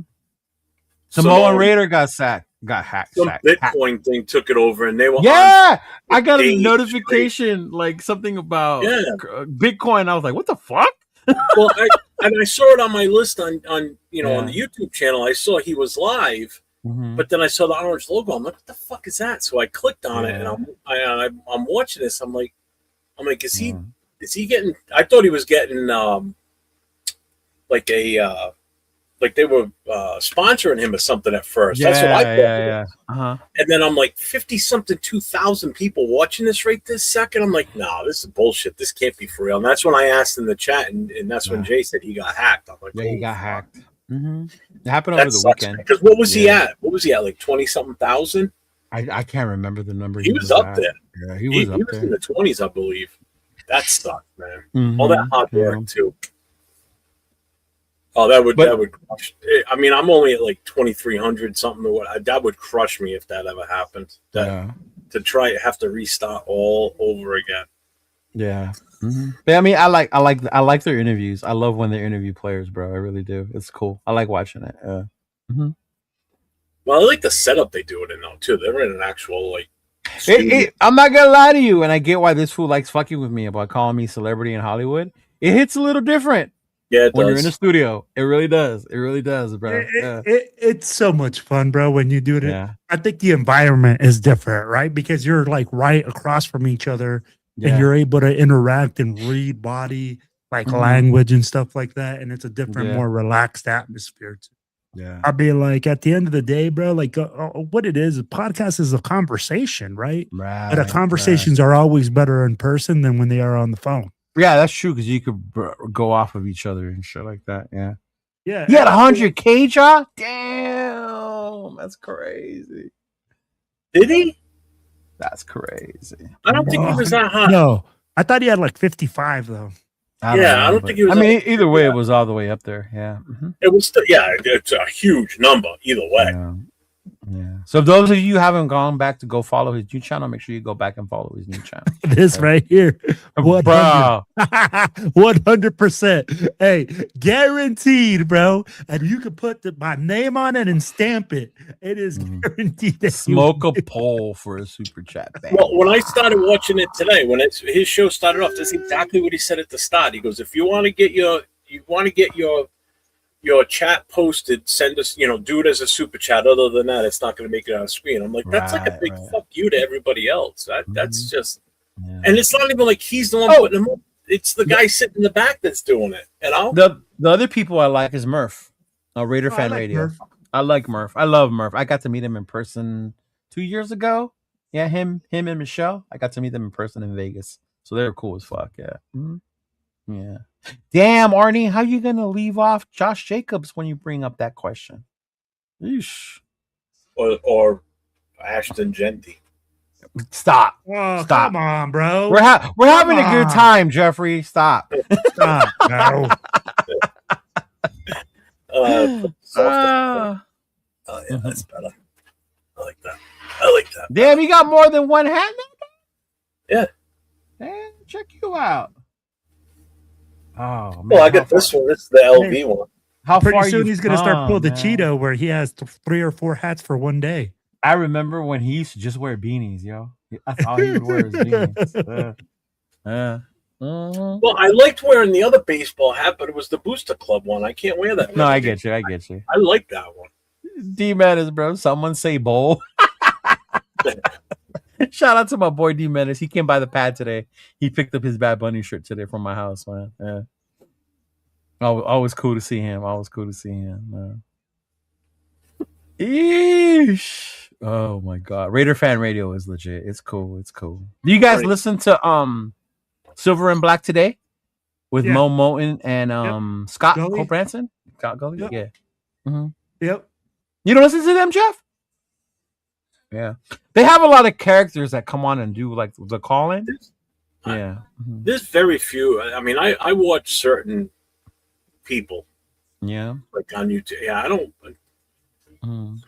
I don't have like a huge Yeah. select list of who I want to watch and listen to. You know. Oh, okay. He said, F yeah, Silver and Black today is great. Yeah, they were cool. 50-50. Who's 50-50? Is that Graph and Wasted? No, 50-50 is Severe and Farrow. They were on earlier tonight. Oh, dude, my boy is right there. Yes. Wasted, I watch all the time. He's one of the No, ones Wasted's cool. Wasted's awesome. Yeah. Actually, did a show with Farrow. I'm kind of hoping when we go to New York to play the Jets that I get to hook up and meet him finally, because he was supposed to go to Philly. And he's like, I'm glad I didn't with all that snow. Yeah. I said, yeah, it wasn't that fun. Yeah, bro. There's so many good people out there. Like, yeah, that you can. Well, that's just it. It's like, and a lot of them. them tend to be on around the same time, so it's like you can't watch everybody, you know. And there's not enough time, hours in the day to go back and watch every single one. Yeah, even when you listen, like me, I listen to the Q the majority of the time, his radio station, right? I've been tuning into JT a little bit as it's 12 to 2, you know. Yeah, I've been tuning into JT a little bit. Yeah. Did you get kicked off yet? No, because I haven't called in. Seventh and time, I'm driving, so I can't go off in the chat. we all have dual going. It's we've got it in the vertical, which is what you're watching on right now, and then we've also got the portrait or the landscape. Yeah. Yeah, he knows. Pharaoh and Severe. Raider Cody. Does Raider Cody still go on? I thought Raider Cody was from back in the day. Yeah, dude, I haven't seen Raider Cody on since the Blackout thing. He was the Blackout division, right? That's who was Blackout, was Raider Cody when we talked about it. Yeah. Big Mike is funny. Big Mike is funny with his videos when he recaps the games. Oh my God. Yeah. That girl co-host with Q is smoking. He's talking about Chantel. Cool kid. Oh, that's with Lincoln and them, right? Yeah. Yeah. They were actually on a show with Jay and Rundown. Chantel was on there with them. Yeah. What's up, Big Easy? What up, Big Easy? What's going on, brother? Big What's Easy? going on? Right. I just don't watch the guys with the AJ voiceovers, AI voiceovers. Oh, okay, yeah. I get that. Yeah. Mitch talk out of his ass. Yeah. Well, you know what? Seeing as though Big Easy's in the chat. Oh, you got your Raider mail. Right now. Oh, live Raider mail today. I used to watch Sanjay. I don't watch him as much anymore. Yeah, Sanjay. Yeah, I like Sanjay. I think we differ on our takes about offensive linemen. Yeah, which is fine. You can be different with people and not be dicks about it. Yeah. TBH Bakersfield. Did I say Bakersfield? Yeah, bro. Yep. Big Easy got some. Nice. Thanks, brother. I appreciate it. I was kind of hoping you'd be in the channel tonight so I could open this up while we're here. So there it is. Didn't you have it last week and then you were asking me if he was in the chat? That's why you were asking me? Yeah, I thought I saw him in the chat, okay. but I was because I got this late last week. Yeah, I remember. Okay. Well, he asked me for my address because he wanted to send me something, so I asked for his too. So I sent him some stuff from our chapter. Yeah. He hasn't gotten it yet. I'm like, how do you not have it yet already? So from you, because it takes forever from your ass. Well, I'm thinking. Well, I mean, he's coming this way too. So either way, they're both going across the country. Yeah. But I think it's also with all the storms we had, kind of screwed shit up too. Oh shit! I didn't know that about Sanjay. He had a cowboy helmet in his background. Yeah. See, he still hasn't gotten it. Yeah. See. God damn it! I sent a package to Rachel too. He said, "Leo, be honest. Do you have a second NFL favorite team right now, bro? I only have one team, bro. I'm Raider Nation. What you talking about? Look at me that look. Just because he was clapping up Devontae Adams this weekend? That doesn't mean I like the Rams. I like Devontae. Yeah. Yeah. Oh, I know why Jeff is shaking his head, because John told him that I used to cheer for the Steelers when they had Jerome Bettis and Ben Roethlisberger. Hmm? But again, that was for Jerome Bettis, right? You saw the Notre Dame jersey that I got. It's Jerome Bettis. Yes. Yeah. Mhm. No, but in all honesty, like to Sanji's credit, like I wouldn't be mad at that. When I was a kid, I liked the Raiders, but I liked the 49ers because my dad was a Rams fan. So I went against my dad. I like John Montana and Jerry Rice. Yeah. Yes, he is. That's because he wants to win money. Yeah. Oh, the Show Me a Shield with Jason and Duncan. Yeah, they got a good show too. They had shit. Did you say Show Me Your Shield? Yeah, that's the name of their show. That's a little. No, Show Me Your Shield. You know the radar. I know what you're saying. I know what it means. A little provocative there. But it's a little. You gotta say like no Diddy afterwards a little bit. Well, I mean, they could name it "Show Me Your Junk." I mean, that's what it comes out of. Like, show me your shield. They're like, hey, bro. It's Alex. Exactly. Yeah, that's what I'm saying. That's what I'm saying, right? Yeah. Oh shit! It took 3 weeks from Low Block as well. All right. Well, hopefully you get it this sometime soon. Damn! It took 3 weeks to Lovelock. That's crazy. Oh yeah, bro. The drums in the intro. Shout out to what's his name? Steve Sable. Steve Sable. That was his name. Yeah. That sound just hits when that happens. That sound is just different, bro. I remember the first time I saw the Autumn Wind video. I hear that and it's like, ooh. Yeah. The first time I saw that Autumn Wind thing that he did like that, I was like, bro, that is so fucking dope. Yeah. Mm-hmm. Yeah. I'm gonna get my shield and my balls so they can see. I'm not the only one, y'all. I'm just saying, I am not the only one whose head went there. Okay, Heck no, man. I'm just saying, man. Show me your song. Well, that used to be my Friday night thing when we were doing the Friday Night Live. I would always have a calzone on Friday nights. I haven't You had a did calzone remember that? once. Yeah. It's been a while. It has, bro. It has. Oh shit! I was supposed to make Nate a mod. Huh? Is he still in here? Let me see. He was all but hurt that he wasn't a mod. Remember? Dude. Well, that was me pointing that out. I said, "How have you?" He's been around for a long time with us. How have you not made him a mod on your channel yet? I know, right? I know. Mm-hmm. Oh, Probably because he watches your channel all the time. Mm-mm. When you say it loud, show me your shields. You know, as a matter of fact, we're gonna do that today. We're gonna promote some people. Yeah. I didn't play you the song yet. Will listened to it. Will liked it. He gave me a challenge the other day when he was on with Jay. Who did? Will did. He goes, what was it? Write a new song. I'm tired of that Fernando song from ABBA. So I wrote a new song. Mm-hmm. So I played it earlier. It's Play I've it. got it. Yeah. Play it, Jeff. Play it.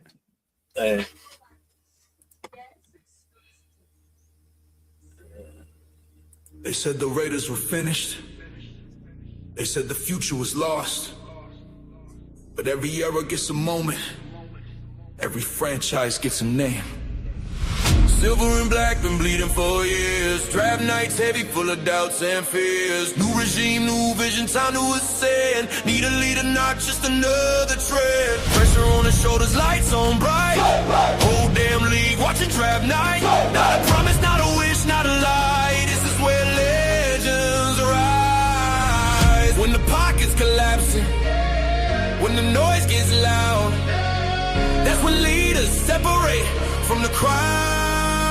Live Fernando Mendoza, savior of the game. Silver and black destiny, remember the name. From the ashes, from the doubt, from the pain. Raider Nation rises, never the same. Live Fernando Mendoza, future in sight. Arm of the franchise, born for the fight. Vegas lights, Oakland soul, Raider pride. This is our moment, this is our time.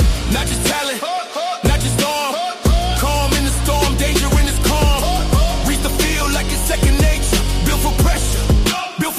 Vegas, from college nights to Sunday wars. Every snap screaming, give me more. No shortcuts, no running away. He wants to smoke, let him play. When the pocket breaks, when the game's on the line, that's when saviors are defined.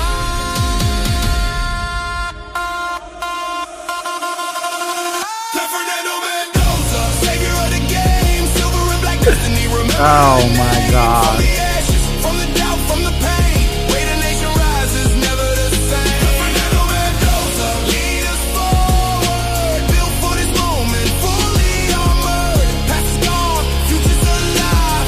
Raider football, revive. No more reaching, no more hoping. This one's different, this one's chosen. Vegas waits, the shield stands tall. Answer the call.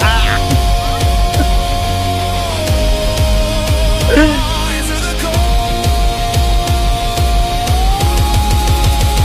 Fernando Mendoza, Savior QB1, silver and black era has God. begun. From draft night dreams to Lombardi goals, he carries the shield. Oh, ready to go to Heart and church, soul. boys. Fernando Mendoza, hear the crowd, hear the crowd. Raiders, Raiders, Raiders. Things ain't hype, this is belief. Fernando Mendoza, Raider Nation finally complete. From chaos comes clarity. From doubt comes the leader. Raider Nation, meet your quarterback.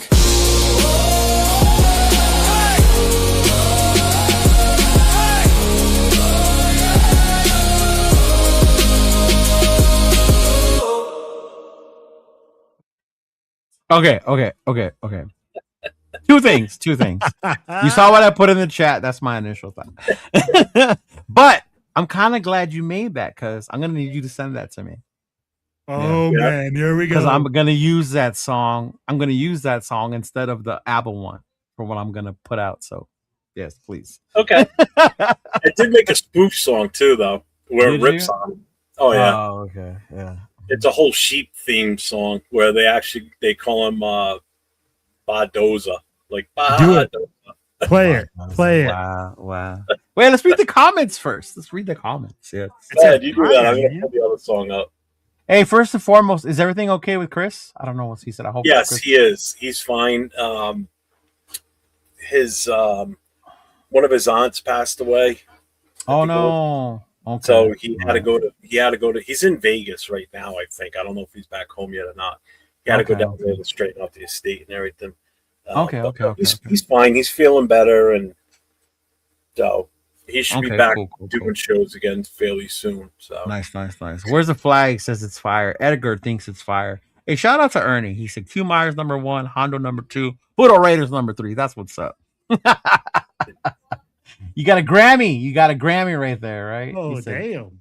Marcus thinks it's straight fire. This is Post Malone. Okay, I can see that. Right, big look, not the savior line. I think that's what got me, bro. Was the savior line, all right? Is that well, Kid that's what everybody Rock? claims. So I'm like, the wording worked. You know? Oh man, where's the flag? I like this one. It's cheesy as fuck, but it's great for this exact moment. I would think the song was okay if it was from anyone besides Jeff. Wow. Oh man, if it feels like a mockery. It's not a mockery. It's just having fun. Yeah. I'm doing the Cabbage Patch to this. Raider Pete said again, pretty terrible. Oh, it wasn't meant to be good. That's the whole point. So now I gotta add Mendoza to my prayers. Yes, You better. sir. Yes, sir. Right? Oh Him my and sweet god. baby Jesus. He said hell yes or hell no to the song. As long as it's not ABBA at this point, big dog. I'm tired of ABBA. Oh Uh-huh. God. Tanner Jack's gonna make one. He said he's got one of those accounts. Yeah. Now make one where we trade back, says 805. I like that one. Uh-huh. Bro, Oh, let that's me ask you funny. guys this question. Now that 805 brought that up, how would Raider Nation react if Kubiak does decide to trade back. First of all, it's Spytek decision. Yeah. But I get what you're saying. I get what you're yeah, saying. like, management and the coaching staffs Right, decide right, to say, right. hey, we're Mhm. going to move back. This isn't the right geez. thing. I mean, like right now, everybody, Fernando Mendoza even thinks he's going to be a Raider. I'd be like, he put it on his LinkedIn account. He's coming out saying, Raquel when- brought that up, but just so you know, anybody can change that. It doesn't necessarily mean, but I get what you're saying. no. But I'm being like, Oh, it's LinkedIn? yeah, his LinkedIn account. I thought you said Wikipedia. My bad. Okay. What was Come that? on, now Wikipedia. That's not. Come on, bro. Fernando updated his LinkedIn account. LinkedIn account. And what did he put? Raiders quarterback. Wow. So this isn't like Wikipedia that you're going out there and like, Pedrito from down the street can go down there and make Chidolinus $300 million like estate and biography. Yeah. This is literally on his LinkedIn account. It says Raiders quarterback. Yeah. Hey, real quick, seventh sons and seventh. So now there's 2 cheesy songs, and yes, do not forget the Derek Carr song that's out there as well. What was the Derek Carr one? Oh, you haven't seen it? Oh my The god, one who posted with the Weird video? Al Yankovic. No. There's a Derek Carr one out there. Oh fuck. I saw a video and it was a tribute to Derek Carr and it was a song about Derek Carr. Yeah. And I was like, oh my god. Seriously? Yeah. There's one Oh, for I haven't seen Mendoza. it. If some of you remember who posted it, remind me, and then I'll bring it up. I can't remember who it was. Oh But my it's time God. for a Weird Al Yankovic to I got the parody one. My fridge is gonna self-destruct. He said, "Hey Marcus, what's going on, man? Much respect to you, big dog. Yes, and prayers to It's Dominic the Christmas donkey. Unless Fernando's a new one. I haven't heard the Fernando the Christmas. I know it's Dominic. what up, dog? I'm sorry, I've been out. I don't know. Hey man, you know what? Much shout out and love, prayers to you, Geomax. You're going through some download with personal problems. Hey bro, prayers, much love out to you. Hope everything gets better, big dog. Thank you again for tuning in, homie. Yeah, I appreciate you, big dog. Mm-hmm. Whoa. Don't start, Arnie. Don't start, bro. Okay? I mean, me gusta mi a Bad Bunny, okay? Uh-huh. Porque yo voy a perrear solo on Sunday. Mm-hmm. Yep. Mm-hmm. Yo voy a perrear solo. Oh my gosh. Yeah. Well, You I can put on the... You got a parody one? I get the song they're going to play at halftime. And make a norteño silver version. and black. Hoist the shield. Oh, gather round you Raider fools with mock drafts, torn and broken rules. We sail the seas for QB lore. Now Mendoza's at the door. One throw across the bay. We crowned him king that very day. Did we scout? No. Did we drink? Yes. Raise the shield and yell it next. We're balling in Mendoza. Ho, ho, in a silver coat. We're balling in Mendoza. Steer the sheep. He's a goat.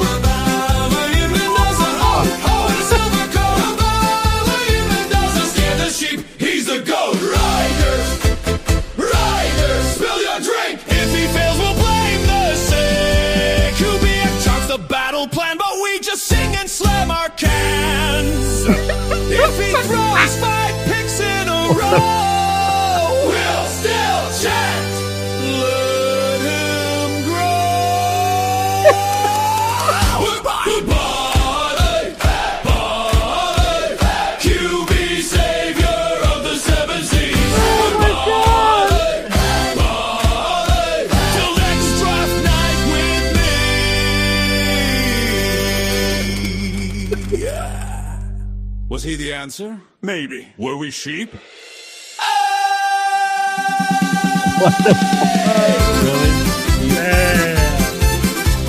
Where we It sounds like something I would hear it on Oktoberfest. Yeah. Like if I was at Oktoberfest, I would expect to hear something like that. Actually, no. 805's kind of on the same kick. Do you know who Flog and Molly is? Yes, I do know who Flying Molly. Okay. Yeah. It sounds a lot like them or Dropkick Murphys. It's got Dropkick that same Murphy. kind of yeah. So does Okay, this Jeff. one. It's on Silver and black. Hoist the shield. This sounds like Dropkick.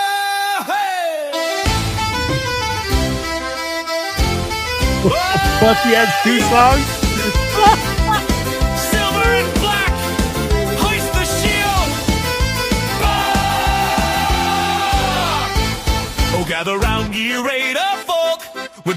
codes ripped and logic broke. One fine throw beneath the moon. Now every fan sings the same damn tune. Didn't watch tape, didn't check the fit, didn't ask, does the roster need more than this? Blinders on tight, eyes straight ahead. Point to the QB, drop him. They say, Bart by Mendoza, ho ho in a silver coat. Bart by Mendoza, steer the ship, he's the GOAT. Raider, stop, Raider, fill your drink. No debate, just herd instinct. Somewhere blinders can't look wide, march in lines side by side. If the herd yells QB now, they don't ask why, they don't ask how. Number one pick, a chest of gold, trades, trenches, stars untold. But mention options here ungrown. Stop thinking, drop the throw. Captain says, up take, crew says, ball. Captain says, trade back, crew says, no, no. Mendoza, save your bye, popular voted. Bart by Mendoza, don't read, just float the boat. Raider, louder, Raider, wrong rhythm. If he struggles, blame the wind. Some say build the lines of war. Some say stack the defense more. Some say trade it, multiply. But the sheep just bleat QB or die. Tomatoes. Sweating, weighing it all. Fans just chanting at the wall. New ones drowned in ale and foam. Mock drafts burned, brains left home. Now don't get me wrong, the lad might shine. He might be gold, he might be fine. But Raider life, his choice is deep. Not every answer comes with sheep.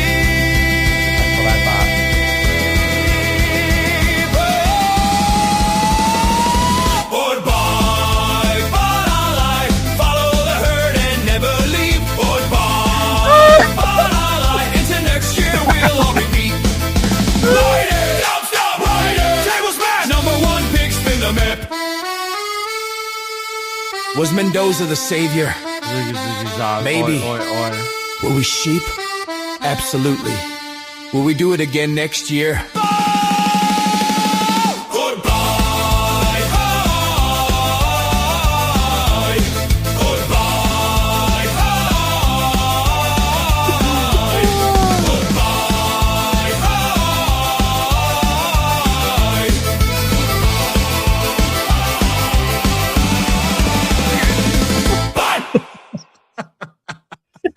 Samoan Raider had it on his channel. It's called "We Are Car."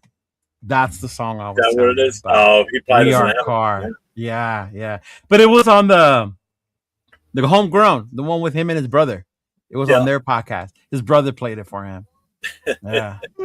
Oh my god, that is hilarious. Oh, that's funny. He said, enough with this. I understand why my daughters now, when I'm drunk and play old corridos, I know how it feels. Well, to me, Make sure you guys hit that sub, hit the thumbs up, hit the notification.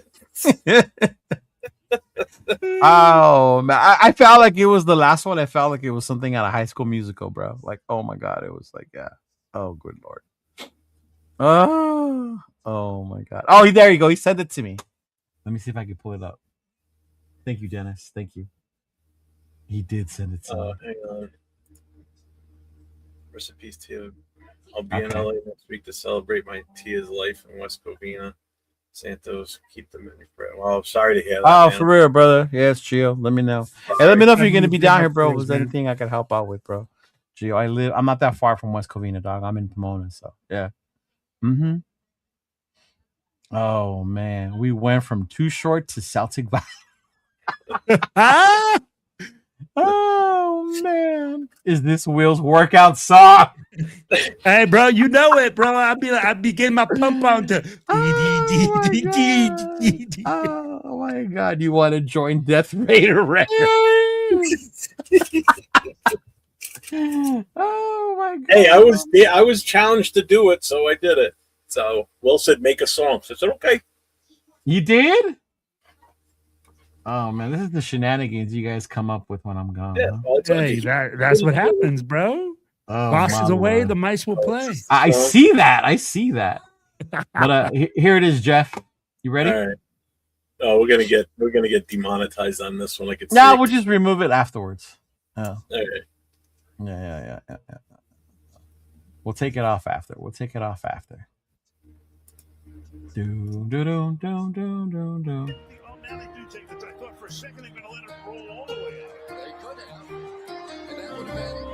I got chills already, man. Look at that. You gotta turn it up, man. Can't even hear it. Oh. QB in the storm, leader in silver, through seasons reborn. There. He took the hits when the pressure was high. He played for Raider Nation, unafraid to try. We are Derek Carr. We carry the flame. We cheer for the Raiders. Oh, man. We honor the name. We are Derek Carr. His grit is our own. Together unbroken, we'll make the Black Hole. They put that little kid. They put Gino's face on that little kid. Yes, they did. I stopped playing it because our monetization, so we don't want to have to cut off too much of the show. But yeah, bro, when I heard that, Jeff, I could not stop laughing. And the worst part was I was singing that shit because it was so catchy. Oh my god! I was like, "We are Derek Carr," and I did. Shout out to my boy Samoa Raider. I saw it on his Instagram awesome. page. Yeah, bro. It's 8:05. Okay, put your music back on. He said, "Okay, Jess is better than." Yay, I win! Yeah. Oh my god! shit. Oh my god, bro! Yeah. When I heard that, I was like, "You got to be fucking kidding me!" Oh, man. I've seen some of them. The Derek and David shows. Yeah, Yeah. I've seen some of those. I'm so mad. Fucking Raquel told me about it because now I hear it all the time now, and I'm like, "Fuck!" Now I'm back on liking this fucker. Like I got over him, and now I'm like, you know what? I remember why I liked you. Oh, wow. Oh man. Yeah, that when I saw the video, I was like, oh my god, bro. The video made it even crazier. Mhm. Yeah, Big Look, when he shows them the song, bro, it's funny. You have to go back and watch that one when he shows them the song. It's fucking hilarious, bro. Yeah. Kardashian's jealous of the ABBA song they had to come up with. That's Wi-Fi Willie's favorite song. Oh my god. That's funny, man. Whew. I'm glad we can have a good time talking about our Raiders sometimes. Yeah. Well, I think And we're entitled to have some fun every once in a while. You know, it's been so Right? miserable. Just, Yeah. Yeah, but dude, that shit. Let me ask you guys something, man. I saw a post earlier this week. Somebody was talking about how all this mystique of all the grit and grind has left the Raiders since they moved to Vegas. You know, this was just somebody saying that, you know, ever since the Raiders have moved from Oakland to Las Vegas, you know, they traded all the grit and grind and all the things that the Raiders had built in Oakland for shiny lights and the Las Vegas Strip. Wow. Let me get your opinion on that, man, because I kind of have an opinion, but I want to see what everybody else's opinion on it is. This is the perfect show to bring that question on. So I'd be like, what's your guys' thoughts on that? what was the question? So the guy came out and said that the Raiders have lost their grit, their grind, The mystique, basically. mystique of being the Raiders, or traded it for going to Las Vegas and going for the bright lights and the shiny stuff. You know, basically saying that they traded all the grit and grime and everything for the shiny new things and everything like that. But I'd be like, so they've lost that mystique because of that. Right. What is your opinion on that?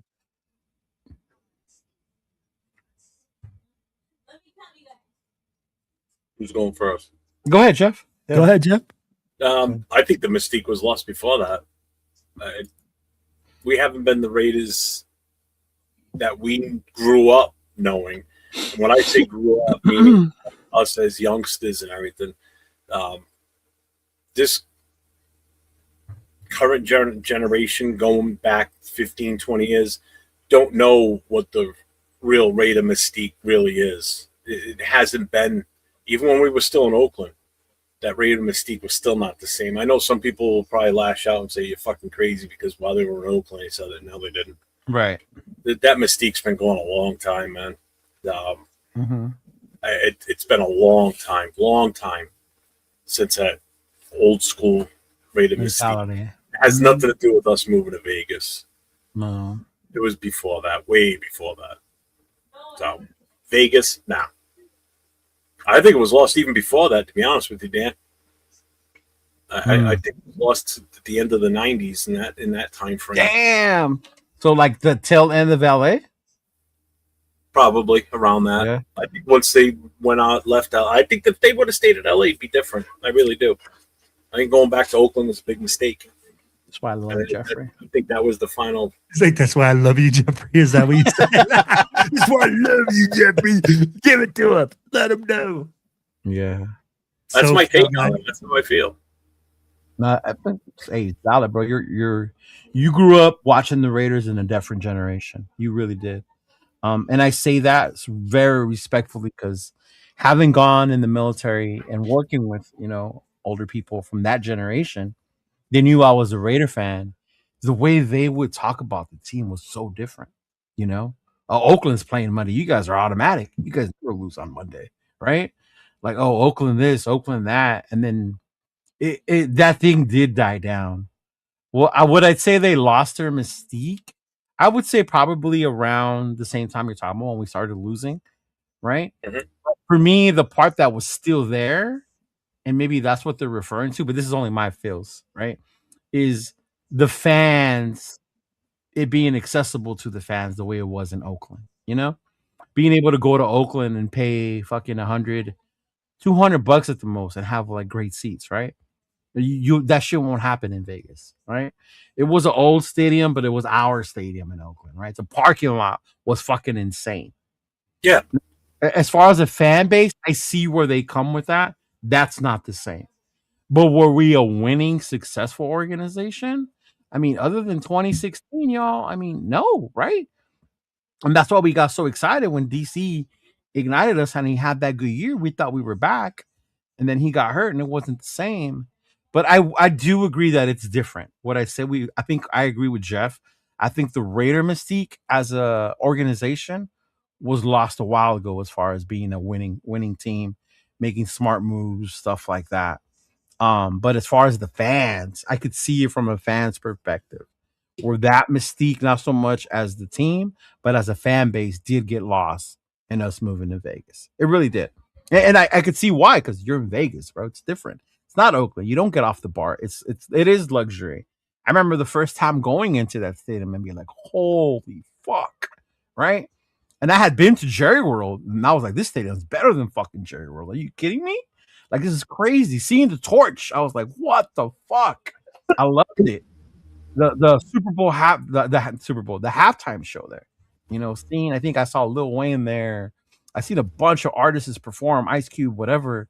Like, that was dope to me. That was awesome. I do notice the difference when you go to games and when you cheer. It's kind of like people, especially people from Oakland, were mad that you had to tell people when to be quiet because they didn't know when to be quiet. Nobody stands up all the time when we're on defense, right? And it goes, I think we talk about this, it's a different environment, bro. The home thing, having away fans there, like that's a huge part of it. So yeah, it definitely lost its mystique. Did they sell it out? Sure. But I think they had to. Remember how poor we were in Oakland, y'all? Gruden came on when he was coach still, and he said they didn't have money to give these players to bring them to the team. They didn't have signing bonus money, right? They had to do something. They were losing money. Now we're one of the most valuable franchises again. So as much as it hurts to leave Oakland, like it had to have been done, and I'm glad they did it for my team anyway. Yeah. Mm-hmm. For me, I'm with Jeff. We lost our mystique a long time ago. For people to say that, oh, because we left Oakland all of a sudden, That's what 7 says. Mhm. this team is, lost their mystique or their grit or their ability to play hard and be physical and just be a hard nosed. Bro, we lost those things a long time ago. Yeah. We struggled in Oakland for 20 fucking years. We didn't win. We stopped being the old time Raiders back in 1989. Like, bro, I was 6 the last time the Mystique Raiders were actually still around. I can put a time frame on that. If you want me to really break it down, when I think it ended, my honest opinion, when the Mystique died, was after Art Shell left, Oh, okay. which is 94. 94. After the 94 season. Because go look at the coaches after him. I remember. You tell me what they brought to the table. Yeah. Every single one of them. Not a damn thing until we got young Chucky.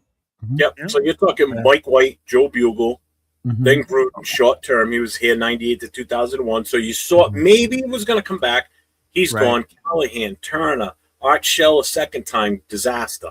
Lane Kiffin, Tom Cable, Hugh Jackson, Dennis Allen, Tony Sperano, Jack Del Rio, John Gruden again. No, I like Captain Jack though. I'm not gonna lie, I did like Captain Jack.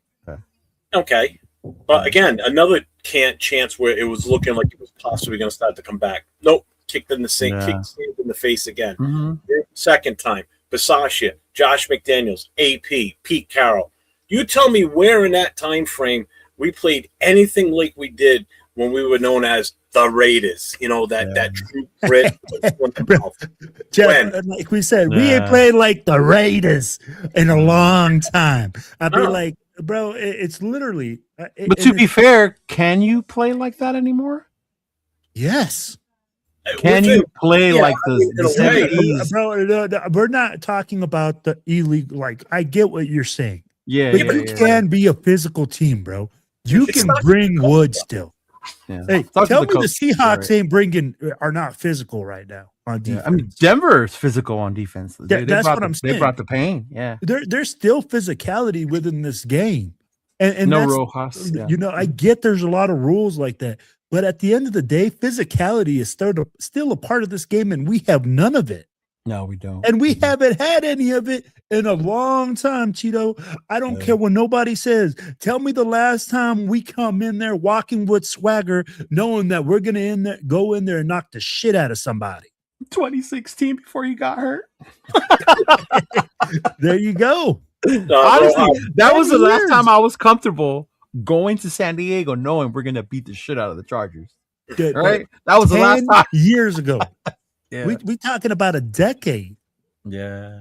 So at the end of the day, bro, that's what I'm saying. I'm like, hey, this team has lost its swagger, but it's not due to the city.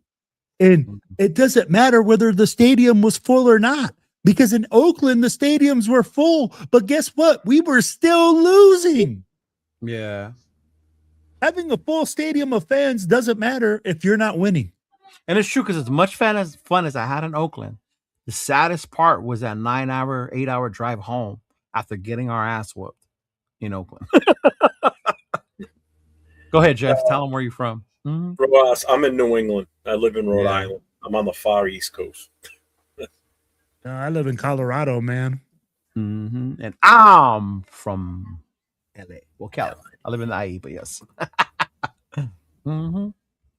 We lost our mojo when Gruden was traded. That hurts me to the core, bro, when I think about it. And someone else said when Al Davis passed, it was lost even before Al passed away because he wasn't making the best decision. He wasn't. Yeah. Like I said, it definitely starts with the coaches. Like, Yeah.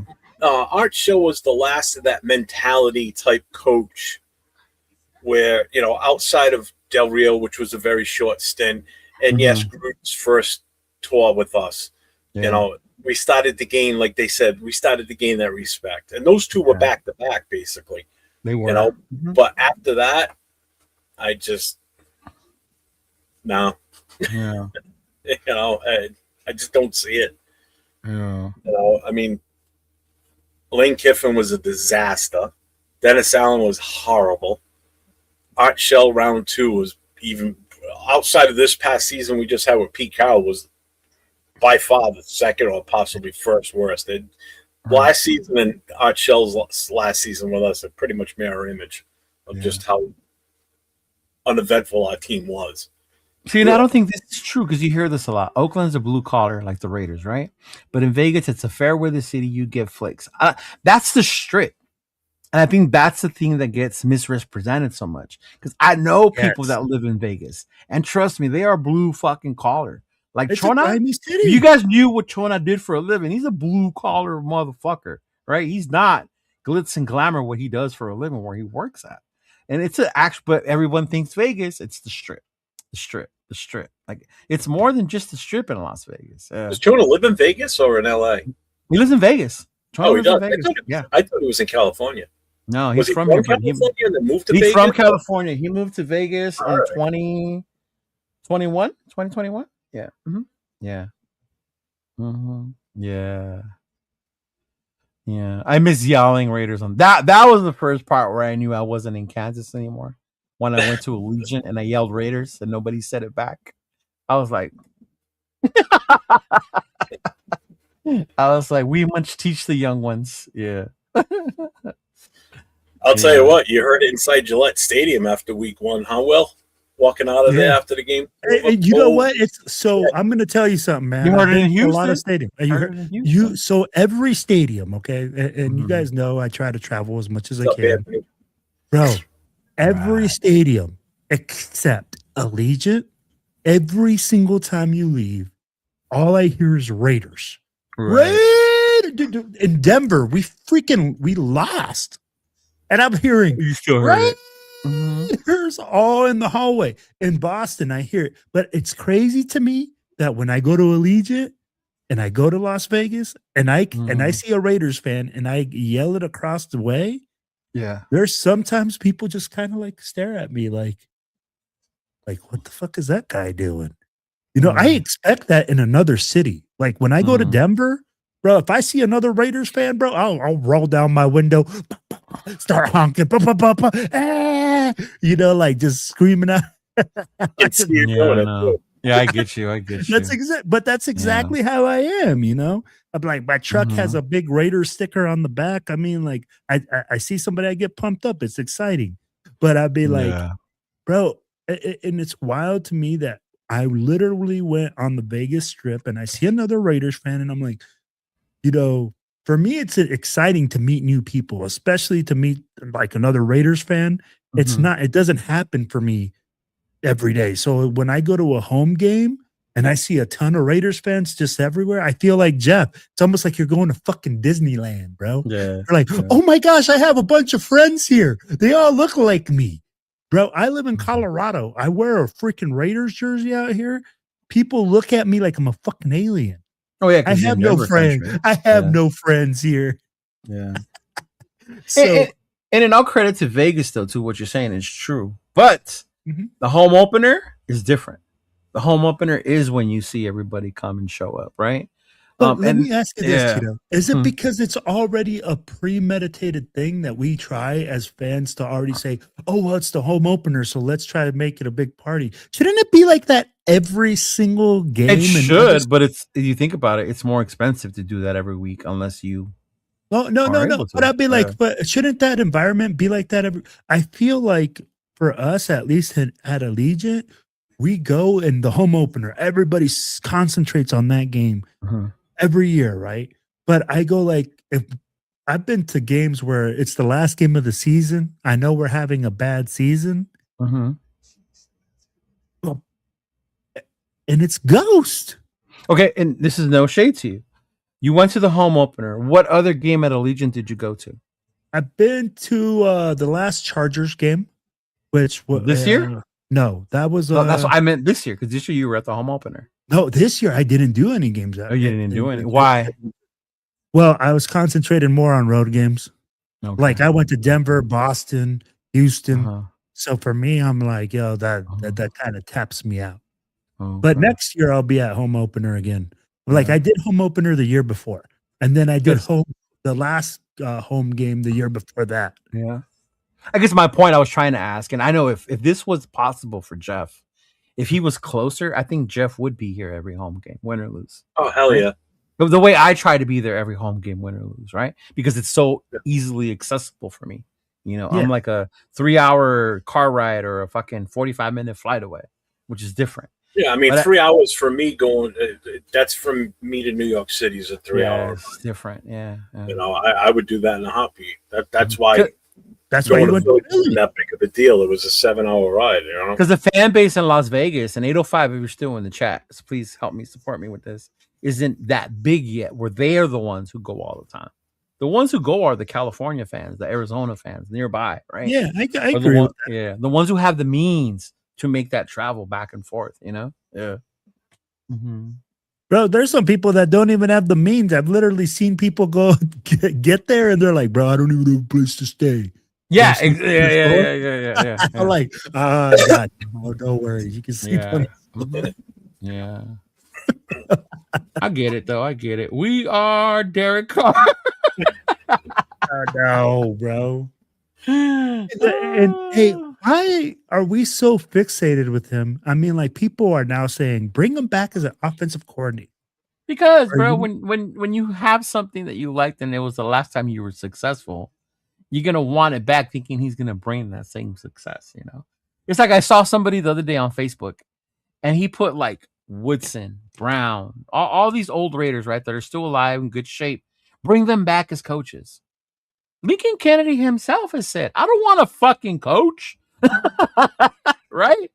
And like, what makes you think these guys want to coach, or they know how? Like, there's people who don't play that can be great coaches, right? And you don't have to play to be a Everybody great. thinks because they Yeah. were, they were one of the rated greats that, they can come in and be coaches. Not every player can become a head coach or even a position coach and be good at it. Yeah, They're very far and few between sometimes. You know, No, and you know what? And What's I'm up, going to tell you, Anthony? man, you are absolutely correct, guys. Being a great coach is all about being a great teacher. You have to be able to teach. You have to be able to intake information, regurgitate it in a way that people understand. And I'd be like, some of these guys, you're absolutely correct. Lincoln Kennedy does not want to be a coach. Oh, he tells you he'll get fired. He'll punch someone. He says, It's I'm hard. sure he would too. It's the hardest to make that transition, especially when you're considered an elite player. Because you worked at a certain way. You did things a certain way. And when you see a player not putting in the effort, not putting in the, you're not scared to immediately address the situation. Yeah. And that's what makes it so hard for players, because as a player, you already have a standard. It's like Jeff. Jeff, you have a standard, bro. Like, if you already have a way of doing things on your show. No, let's just say, like, if you already have a way of people acting on your show and coming on and doing a certain way, you're not just going to let somebody come in here and then just start cussing and start saying whatever they want and saying shit off the wall, because you have a certain standard. Yeah. These players Right. have a super high standard. I'd be like, so I could just see that. It would be like, no, you can't deal with it. What happens when the guy tells you, hey, I was on TikTok? Jeff, imagine this. Imagine one of your players coming up to you and be like, hey, coach, check out my TikTok. Like, how would you react at your age?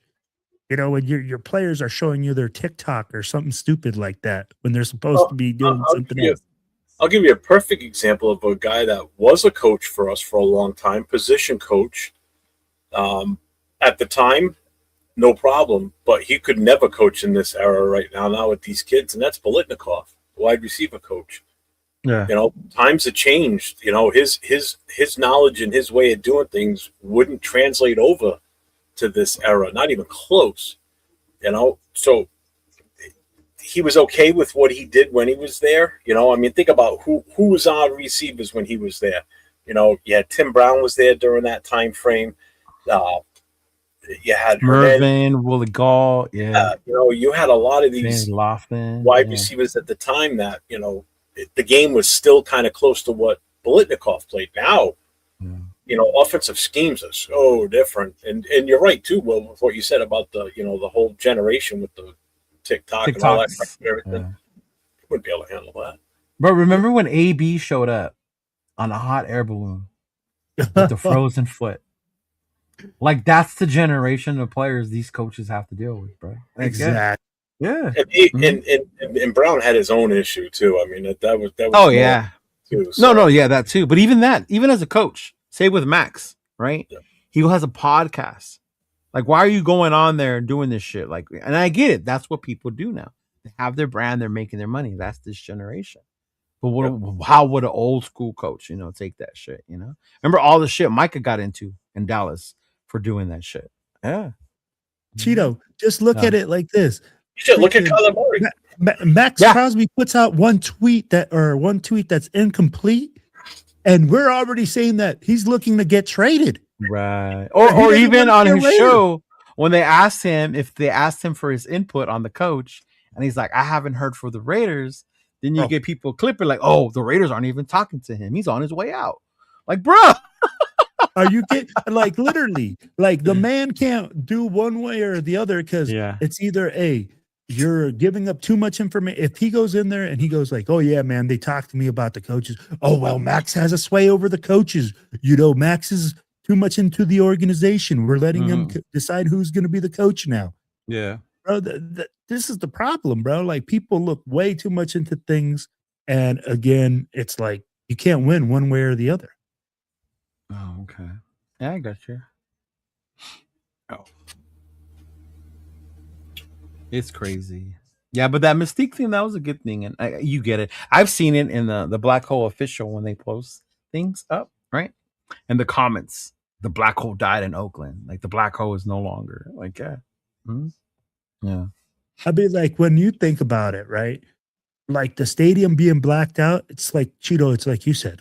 I don't think we'll ever see that ever again until the Raiders start winning. Once they start winning. Because it showed that year we played the Chargers before win and get in. That stadium was blacked the fuck out. To this day, it's known as one of the best weekend's biggest Raider parties. And that wasn't a home opener. It was that Charger game, that last one, where we won by a field goal when we got in. So it can, but the difference is now, if people are in that mindset, I'm only going to go pay that money if we're winning. I'm not going to go pay that money if we're losing. And that's the crazy. You're absolutely right. And then people want to complain about the ticket prices being astronomical, but you only want to go when they're winning. Yeah. I'm like, hey, Cheeto, what did we talk about this year? What, some tickets got down to $50 to $100? Bro, I sat in the lower level in the Chiefs game. I paid $60. Yeah.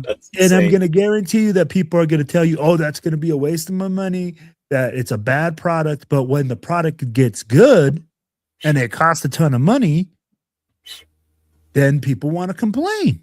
Yeah, yeah. So I'm like, bro, it's a difficult situation. The players want to be babied, and we wonder why the Mystique died, bro. All I speaking facts, man. Mm-hmm. Can I attest? Can I say something to that? The fact, I don't think it's the players want to get babied. Players want to get coached. Players want to get developed. So then ask me this.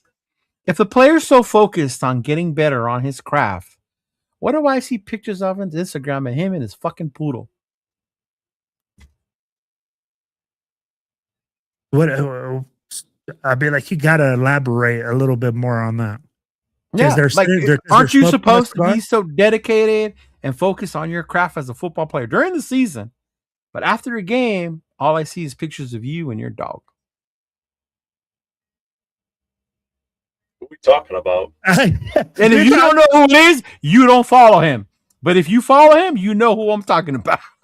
I mean, like, man, that's my thing. I'm like, I'm confused, because if you're telling me that all you see is pictures of them and their dog after, he said, like, yeah, who's got a poodle? Yeah. Like, you know, is it a like, poodle?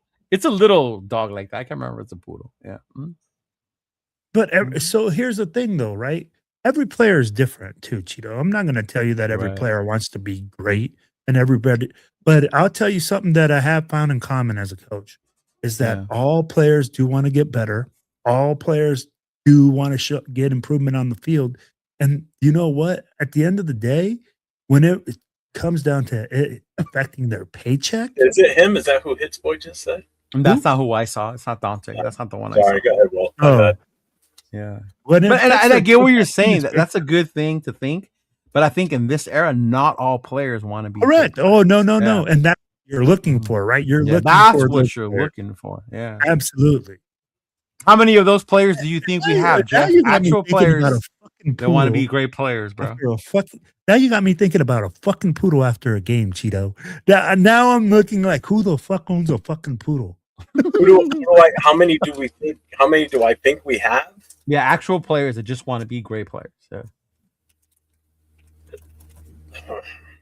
Oh, he has a black puppy, a pit bull. One, One? two, Two. 3, 4,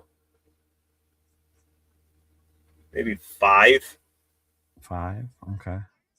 I think I might even be pushing on the 5. All right. I think the 5th one might be kind of a. I think it's Eh. more story that makes him seem like he's pushing. Right. Mm-hmm. I'll name them. Name them, big dog. It's definitely Max, Max. Bowers, JPJ, JPJ. I agree. Genty. Genty. Those are my 4, and I think I would have to put Betch into that group.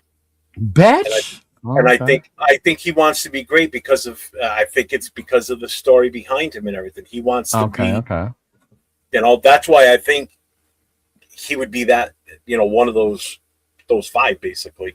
I can't think of anybody else, to be honest with you, because I don't see it from any of them. I mean, Snowden's getting his cock caught on rocks. Kuntz is still thinking about his knee. Tyree is still catching butterflies. Yeah. Butler, maybe. I don't know. Butler. I would include Butler. Colton Miller, I might throw him in that too, actually. Mm-hmm. But Glaze, I don't know what the hell happened to him this year, but he's, no. Gino, hell no. And actually, I think you could throw AOC in. I think AOC wants to be great, but the situation just hasn't worked out for him. But I think he wants to be that. Right. I would throw Trey Tucker in there. I think Trey Tucker works hard. I just don't think he has the ability. He needs to go on a growth spurt is what he needs. Yeah. With Trey, yeah. And Thornton needs to put some fucking muscle on so he can out-muscle people for the ball and get it. He needs his hands to swell up and grow too. Because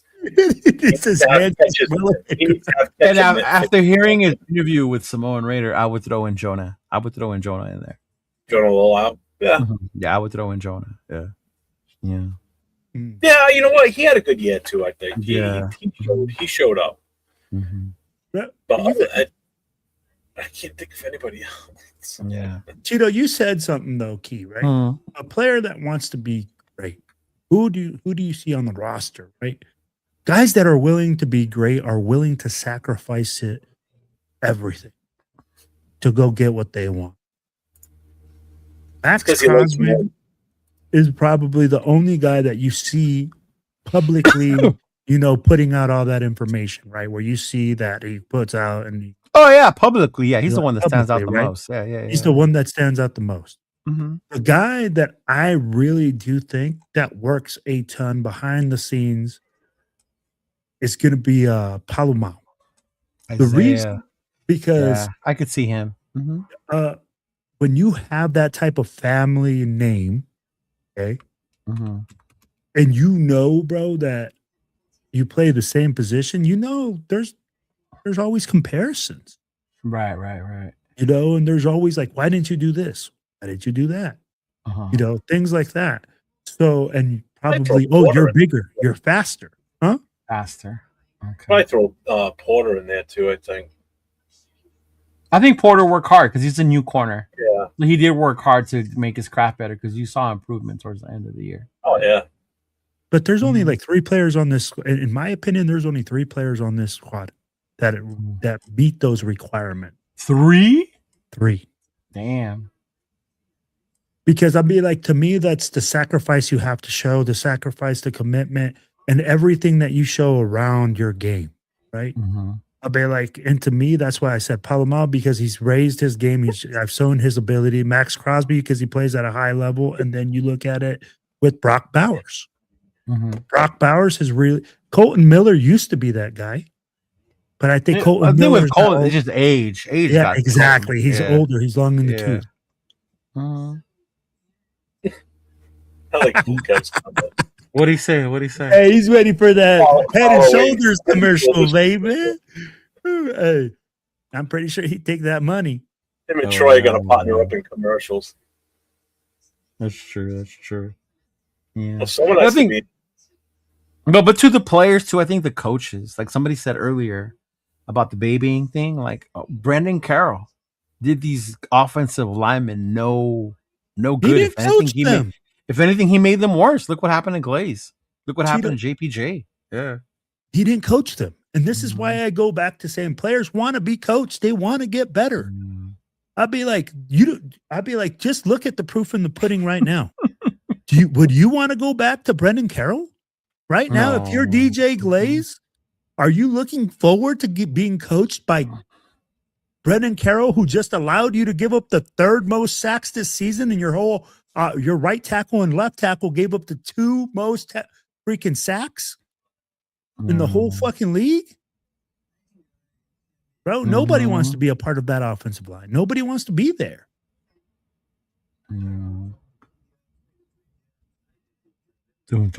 Tyree. Fucking Tyree, man.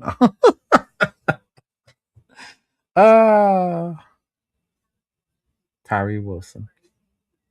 That he didn't shit. That was his problem. I mean, could you even maybe throw Caleb Rogers in that mix? I mean, you saw a kid that wanted to be out there.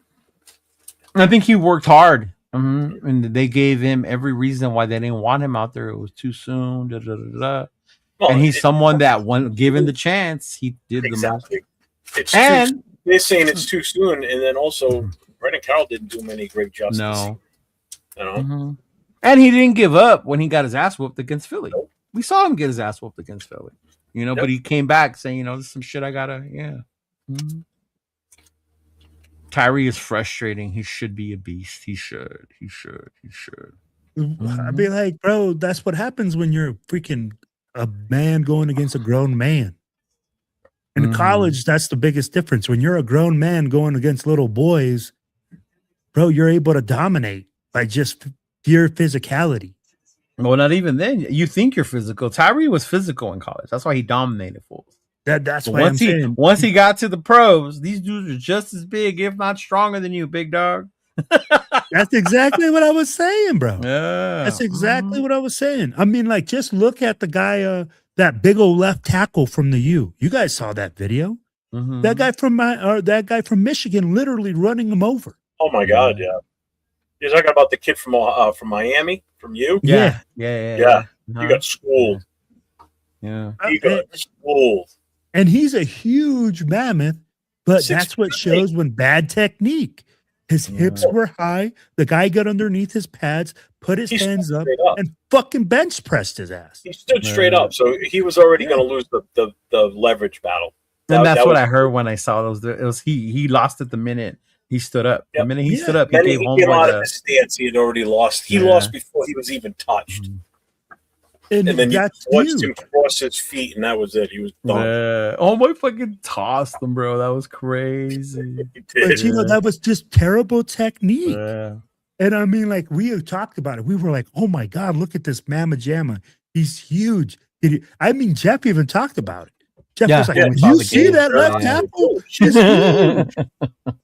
Bro, but then this is where you go and you say, hey, man, this is where you hope the scouts have done their homework on all sorts of guys. And I'd be like, he has bad hips. He has bad technique. He has bad bend. I mean, that one play right there, if wherever he was on the draft board, he dropped just because of that one play. Because that one play could get a quarterback killed. That's the problem. That's how you have to look at it, too. Is you mess up one time like that, and that guy comes in unabated to a quarterback, that quarterback is going to get leveled. That quarterback's going to get knocked out of the game because that guy's coming full speed. There was no slowdown. There was. He came in fast. That dude came in exploding, bro. Yeah. We've so What's we up, Ardell? What's up, we're gonna brother? be What's up, looking brother? at Mendoza for the first round draft pick. I want to know a little bit deeper, guys. Who do you guys see in the second?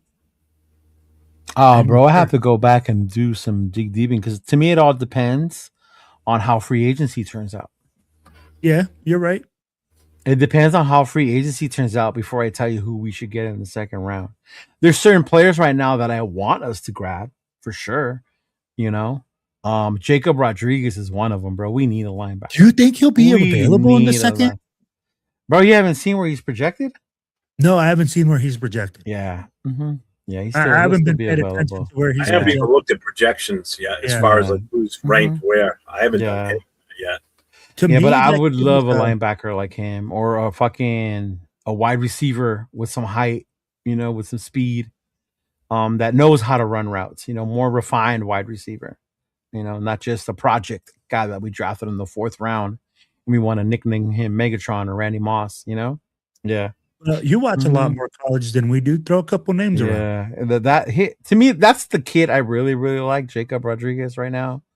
I want to get a running back to complement Ashton Genty. There's a lot of rumors going out. Oh, Kenneth Walker's going to be a free agent. What if we sign Kenneth Walker? To me, that's a waste of money if we go out there and we sign a running back like Kenneth Walker when we have Ashton Genty as our number 1 back. You know, you're not going to go sign another number 1 back to that because there's certain positions you don't put the money into. And that's one of them you don't want to if you don't have to when you have someone like Genty, right? But I want to look at the D line, the D tackles. We need some more beef on the inside. You know me. I want Max's Batman, bro. You're looking for his co-pilot. I want the opposite of him, bro. I want somebody just to come in on the edges and just meet in the fucking middle, bro. But a disciplined one. Yeah. I don't want you to run like lose your, you know, and then the quarterback's just gonna run right under you or the running back. Like, come on, bro. Like, Here's the thing, right? Pons is another one. Pons is another good player. If we draft Rodriguez like you want to, right? Then wouldn't that eliminate the ability for us to pick up a defensive end or a defensive tackle or in the 3rd round because we wouldn't have that? I'd be like, you could do that. You could do that. Yeah, you could do that on the 2nd, the 3rd, or whenever. It just depends. Like a player like Rodriguez to me can be a game changer in your defensive, and we're thin at linebacker, bro. That's what I'm saying. I'm like, I can't believe. So what is he projected to go? Because you said, Will, like 3rd round. Are you serious? Yeah. Why is he projected to go so low? Positions aren't fucking, bro. The needs. Really, linebacker is not. Wow. I don't look at those again. I mean, like the projections to me, I'm like everybody has projections, but the way I've seen that kid play, for me, I'm like that kid is not a 3rd rounder, bro. Yeah, he's projected 3rd round. Yeah, but he'll probably go 2nd. Schwessinger last year, right, was projected 3rd. He ended up going in the 2nd. Yeah. So you know what would help with all that, though? In all honesty, Leo, so you get the players that you're kind of hoping to get.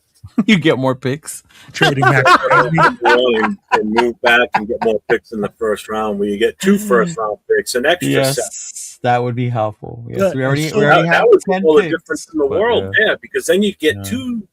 You get 2 picks in the 1st round, so that's 2 rookies on a 5-year contract. Right. Which is awesome. I agree. So Jeff, but the only team that we could do that with is the Jets, right? That's the only team that can give us 2 first-round draft picks this year. Oh, this year. But you can get multiple from another team. No, absolutely. But I'm just saying, like, if he said, "Hey, get 2 first-round draft picks," but I'm just saying, if you get 2 this year, you trade your 2 for 1. The Jets are the only ones that can do it, and probably your only trade partner at this point. No, you could still trade with other teams and just get multiple in other years. Yeah, but who's gonna want? Like, really, Mendoza's the big catch, right? Like, who else wants Mendoza? Says the master. But I mean, if he's the man, why wouldn't other teams want him? And he's as good as we think. I'm just Cheeto, bro. You're trying to ask the question without saying what you really want to. Don't be that dude and fucking say it. Right, Jeff? Why are you trying to spark it this whole I'm not trying to spark because you're trying to be nonchalant about what you're trying. Well, who else is going to offer us something? If he's the motherfucking savior, then our fucking phone should be ringing off the hook. Yeah, like the Cardinals could want to do something. Cardinals, right? There's other teams out there that need a quarterback, but aren't really like struggling to get a quarterback. But I mean, if he's supposed to be the one, then our phone should be ringing constantly. Yeah, LaFleur's not going to want Kyler Murray. If he does, I'll be shocked. I do right now. I don't know what LaFleur wants because he took the Cardinals' job, and the Cardinals' job is one tough cookie, man. Yeah. Mm-hmm. Jeff's about to start a war in the chat. Hey, I mean, you're talking about all these possible picks and what we need to get and everything. I'm like, hey, there's one way to assure that we're going to get, multiple guys that we can plug in immediately and have an impact is to trade out of that number one. We talked about it too, man. The reason that Mendoza's the number one pick this year is because it's a quarterback depleted draft, and we're a quarterback depleted team in a quarterback driven league. Depleted. It's a quarterback apocalypse. There ain't nothing out there. There is. Call it fucking like whatever you want to call it. There's just not that many quarterbacks in this draft. But then Jeff, and let me ask you something. All right, I keep hearing this. Oh, next year is the year for quarterbacks. You know what? We're going to hear that till the end of time now with the Look NIL. here, Wilfredo, I'm going to tell you this right now. The reason last year they said this year was because there was a list of quarterbacks that are in this year's class. One, that didn't live up to the hype, right? Or two, got injured. Because there's names in this year's class that if you looked at the end of last year's college football season, those dudes were the dudes. The kid from Clemson, the kid from LSU. Right? Those were going to be dudes coming into this. But shit like that happens. And even next year. Moore goes back for one more year. And someone like Moore goes back one more year. Chambliss trying to go back one more year. Right? Pavia's only 5'9". No, he ain't no 5'9". I mean, like, that's a short king for sure at 5'6". Pavia's going to be an undrafted free agent. I'm telling you. After his tirade and all this bullshit, he ain't getting drafted. You know what's but even with next year, everyone's betting on Manning. See, the thing with Manning, no. Manning was supposed to come out of the gates fucking amazing. If you watch that first game, people were like, what the fuck, bro? This dude, for real? Like, he's supposed to be the one? He's just a kid, bro, in college football in the SEC out of all conferences. In Texas, right?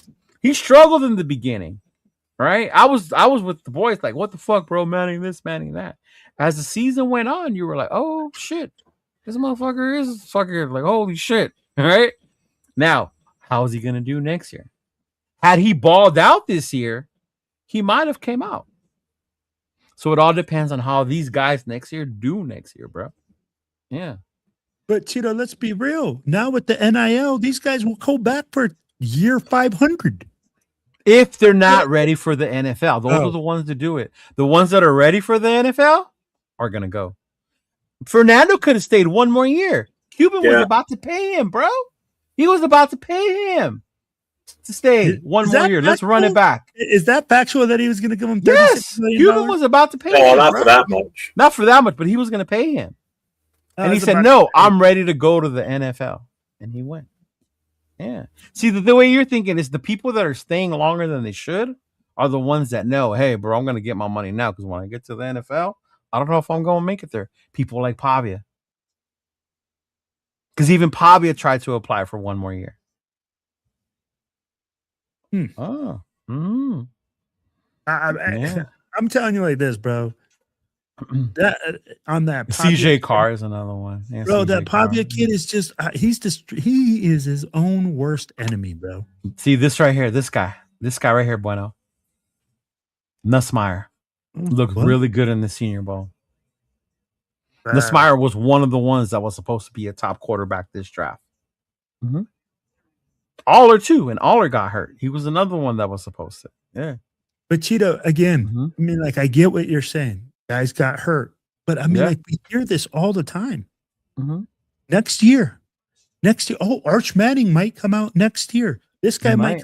These guys might not.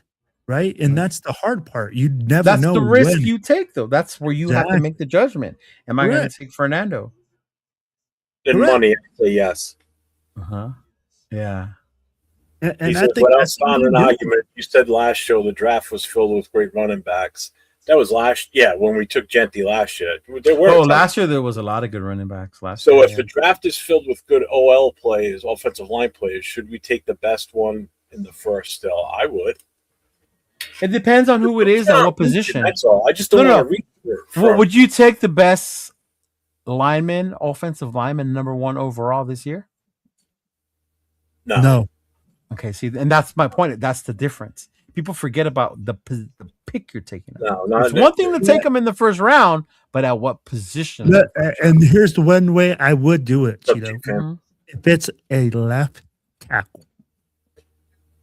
That the reason I say left tackle, it's because when you talk about a franchise left tackle, you're talking about a guy that's going to be there for the next 10 to 15 years. You hope. You hope, right? Because Leatherwood didn't hear that long. No. Left tackle. Left tackle. Yeah. You're talking number 1 pick overall. If he was, Yeah. but he would have to be ranked that high in order for me to say yes. But if he's Right. mid-tier first round, then no, I'm not taking him with number 1 because now that's a reach when you've got a best player available that could go number 1. Top 5, right. top That's 7. different. Not only that, but your team has to be able to coach him to his strengths. Correct. I saw an interview with Robert Gallery the other day. You remember Robert Gallery, Jeff? Yep. The one we bitched about, we shouldn't have picked him. We should have took someone else, right? Yeah. He said when he got to the Raiders, they were trying to switch him from what he does good. And they didn't let him play to his strengths. They wanted him to do something completely fucking different. You can't do that to a guy, man, when you want him to come be your star. And that's the shit we got to stop doing as a team, too, to these guys. No, but at the same time, you also got to take that with a grain of salt, Cheeto. No, because he struggled. He eventually had a formidable career because he was a good offensive lineman. But you try to take this guy and what he was good at, and you try to make him something he's not. I can see that. I mean, like, and that's a difficult thing. But at the same time, I mean, like, there's some players that are not adaptable. There's some players that are adaptable, right? And there's some players that you can't. They pull, and they're a pulling guard, and that's what they do. You know, they're just a mauler. You can't teach technique. So I get what you're saying. It's a difficult thing. But again, when you're talking about an offensive lineman, bro, there's difference. Perfect example. Yeah. There's difference. A center, a right guard, a left guard, a right tackle. Do you take a center in the first round? No, in the first round, what pick? That first pick. Or even the first round? It depends where he's ranked, really, to be honest. That's what I'm What his saying. measurables Like, all that are. sounds good, bro. But where are you going to take them? A center? I'd be like, here's the thing, not with the first pick. With the So first pick, where would you take a center? bro, a center, you can take a center. Go ahead, Jeff. I don't think there's a center that's worth a first-round pick this season at all. I think at the earliest, you're talking mid to late second. And that's homeboy from Indiana? He might be the exception, but no, Yeah. I was looking the other kid from what the fuck? What the hell's the guy's name? Yeah. I can't speak to this year's draft and the guys that are coming out because, like I told you, I'm guy's not going name? to sit here Damn it, drawing a blank.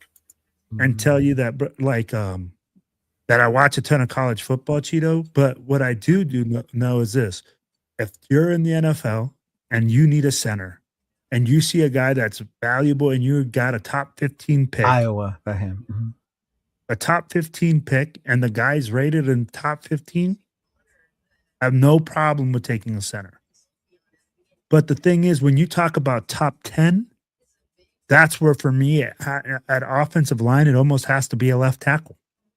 Oh, that would be the only offensive line position. See, the The highest ranked ranked in the 60s. So that's yeah, late you know what? second round, early third. Yeah. Yeah, I mean, and even the guy that everybody's been talking about, Slaughter from Florida. That's where it was from, Florida. Slaughter. Yeah.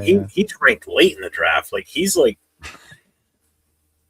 And this was base. one of the stupidest things we ever did, y'all. Say what you want about him, but taking a kicker in the first round was completely stupid. It wasn't as stupid as Yeah, it was. No, hold Yes. on. It was- No, hold on. Let me Yes. tell you. Was it as Yes. stupid as us taking Darius Harryward Bay over Crabtree? Yes, because at least there was some value to a wide receiver. You're talking about a field goal kicker. Okay. You know, and again, I still say that Janikowski wasn't as good as everybody thought he was, too. I'm sorry. That was kind of a bullet. And then we followed it up with a punt and not too If long you're after. drafting a kicker in the first round, I'm expecting him to be bound for the Hall of Fame one day. He'll never be in the Hall of Fame. He'll never be in the Never Hall be of in the Fame, bro. Nope. Yeah. Mhm. Nope. And that goes back to not valuing those fucking picks, man. Thinking you're smarter than the system. Yeah. 100%. Even if he is the highest rated scorer in Raider history, that's not a good thing. When you're the kicker, Not a good thing. that means your offense is that bad that we can't score touchdowns. He's Right. only field Thank goal. you. Thank you. Thank you, bro. And out of all the years he was with us, one Pro Bowl. One Pro Bowl. I don't even know if he made an All-Pro. I don't think he Right. did. I don't If think if your kicker is the highest scoring and whatever, that's not a good thing. You That know means what? your I'm offense fucking sucked, bro. I don't think he was ever selected as an All-Pro. I think we had this conversation one time. I don't think he was either. No, Yeah. Pro Bowl one. That I know for a fact. Yeah. It was only you were the one who did it on your trivia game, and I was shocked he only made the Pro Bowl once. Yeah. Mm-hmm. He was selected All-Pro the same year he went to the Pro Bowl, 2011. That was it. 17th pick overall in the first round of the 2000 draft. What number? 17 overall. 17. Dude, you just said something about top 10, top 15. We used the number 17. Did we piss ourselves off and see who was drafted after Seabass? Oh, I'm doing it right now. So after him, right? Oh God, you're not gonna like some of these. Okay, go ahead, Jeff. So he was number 17. Okay. Okay. So do you want to know who went ahead of him before this, just for the hell of it? Who? All right. Number one. This was the Courtney Brown draft. The Browns. Remember him? Okay. A lot okay, defensive end. Yeah. LeVar Arrington. Peter Ward, Arrington was a mean linebacker. Jamal Lewis. Jamal. Plaxico Burris. Brian Urlacher. Wow. Ron Dane. John Abraham. Bubba Franks. Deltha O'Neill. I remember him.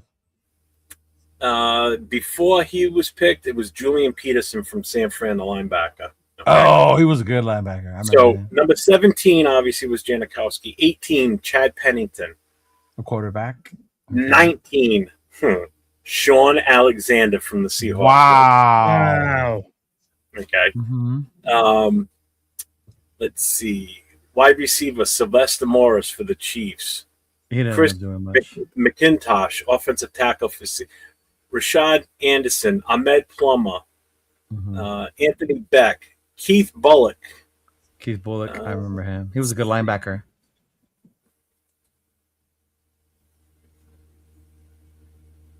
Pittsburgh Steelers, Marvell Smith, offensive tackle. Chicago Bears, strong safety, Mike Brown. Denver Broncos, Ian Gold.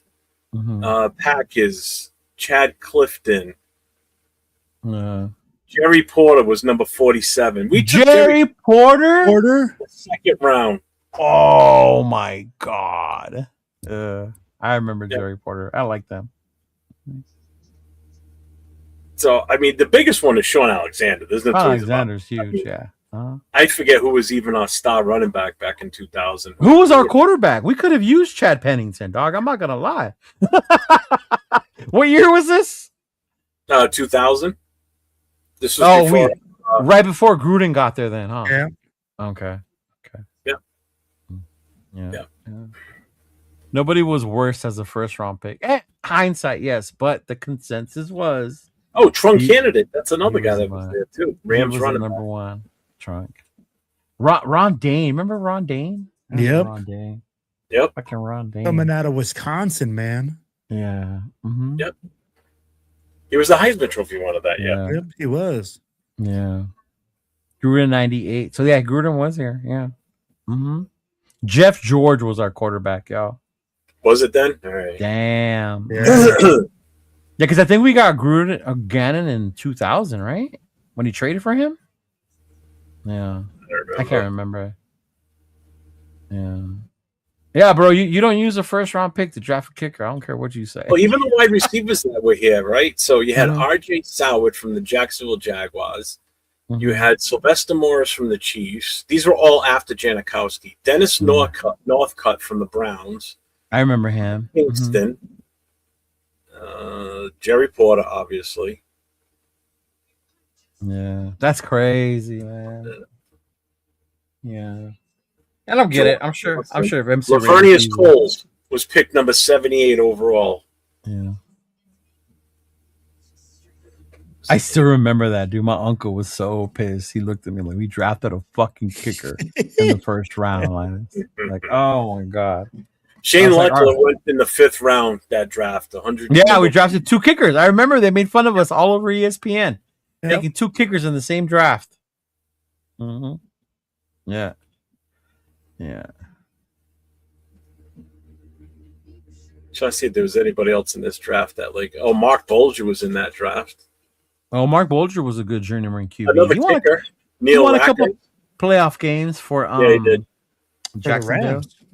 He got drafted by the Oh, the Saints. Rams. Yeah. Yeah. Mm-hmm. DJ Hayden was a cornerback. Yeah, DJ Hayden. Oh my God! I think you he remember, was another good story, right? Because he had the whole Yeah, he had the heart. issue thing. Yeah. remember this quarterback Spurgeon Wynn? Oh my God. Cleveland Browns drafted him. Ugh. Let's see. Oh, and by the way, that same draft that we took Janikowski and we took Leckler. Yeah. Tom Brady draft. It was the Tom Brady draft. 6th round, number 199 overall. And only Big Bill Belichick was the only one that knew. Yep.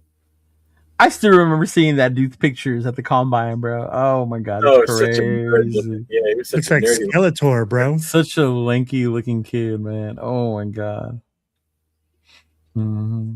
But see, that's the thing. He acted like a Raider. He drank. We were so fixated on that. It was like, oh, bro, he's still a kicker. He's still a fucking kicker. Dude. As many games as I remember him making a field goal, I remember him fucking missing them too. And key ones. You with ain't that. lying. You ain't Yeah. lying. That's 100%, bro. Mhm. No, I know that, Big Luck. I know nobody thought Brady was going to be Brady. No one did. Mm-mm. New England didn't even think Brady was going to be Brady. They had just signed Drew Bledsoe to a long fucking contract, dude. And then he got fucking annihilated running. Bro, He got fucking drilled, bro. Oh, he got hit so hard, man. Oh, I remember watching that at home. I got up and was like, what the fuck? That dude. and it was right on the sideline, too. Yeah, right before he went out. Right before he went out of bounds. Yeah. And after that, bro, that fucking mistake wrecked the league for the next fucking 2 decades. Mm-hmm. Yeah. And shout out to Bill, man, for having the balls to stick with Tom over Drew. I'm sure there was a lot of pressure. You just paid this guy. This is your guy. Yeah. We just paid him all this money. Yeah. Cheeto, do you think he's going to cut it in college? Do you think Bill Belichick's going to make it happen? Oh, no, he's just there. I think his girlfriend broke up with him, from what I heard. Yeah. Oh, really? Yeah. Was she not getting free tuition? Or, what, she was getting a free ride with the players or what? In this day and age, man, being a great coach, you need to be more it's than a great horrible. coach to get it done in college. Yeah. You look back at our draft picks and you saw what we picked and then what was still available after we picked. Oh, yeah, and the perfect example is the Jamarcus Russell. that draft. I To me, the one that hurts the most, bro, maybe because I'm from Cali, it hit me a little harder, was the fact that we took Fabian Washington and Aaron Rodgers was still on the board. Aaron fucking Rodgers, bro.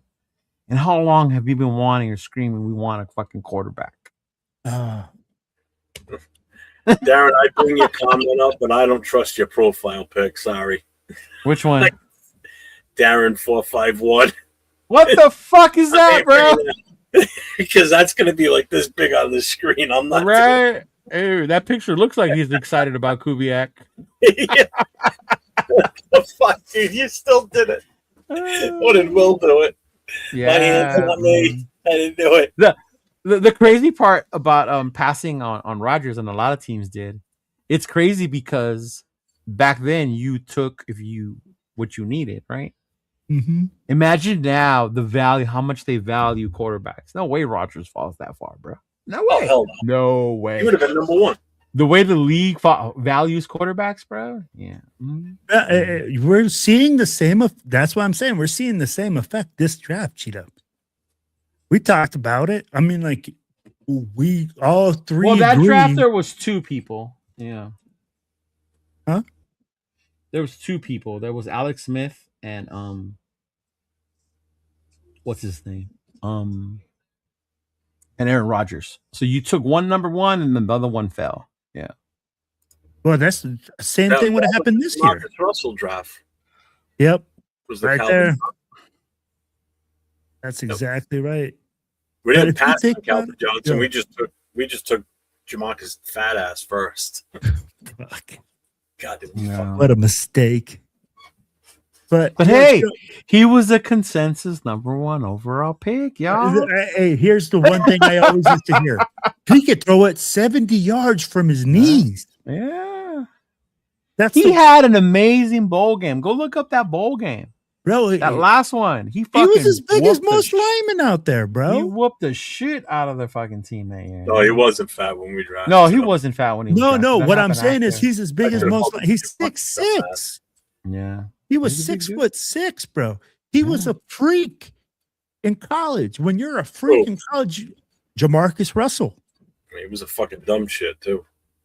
But I'm not. But what I'm saying is he was an athletic freak, Jeff.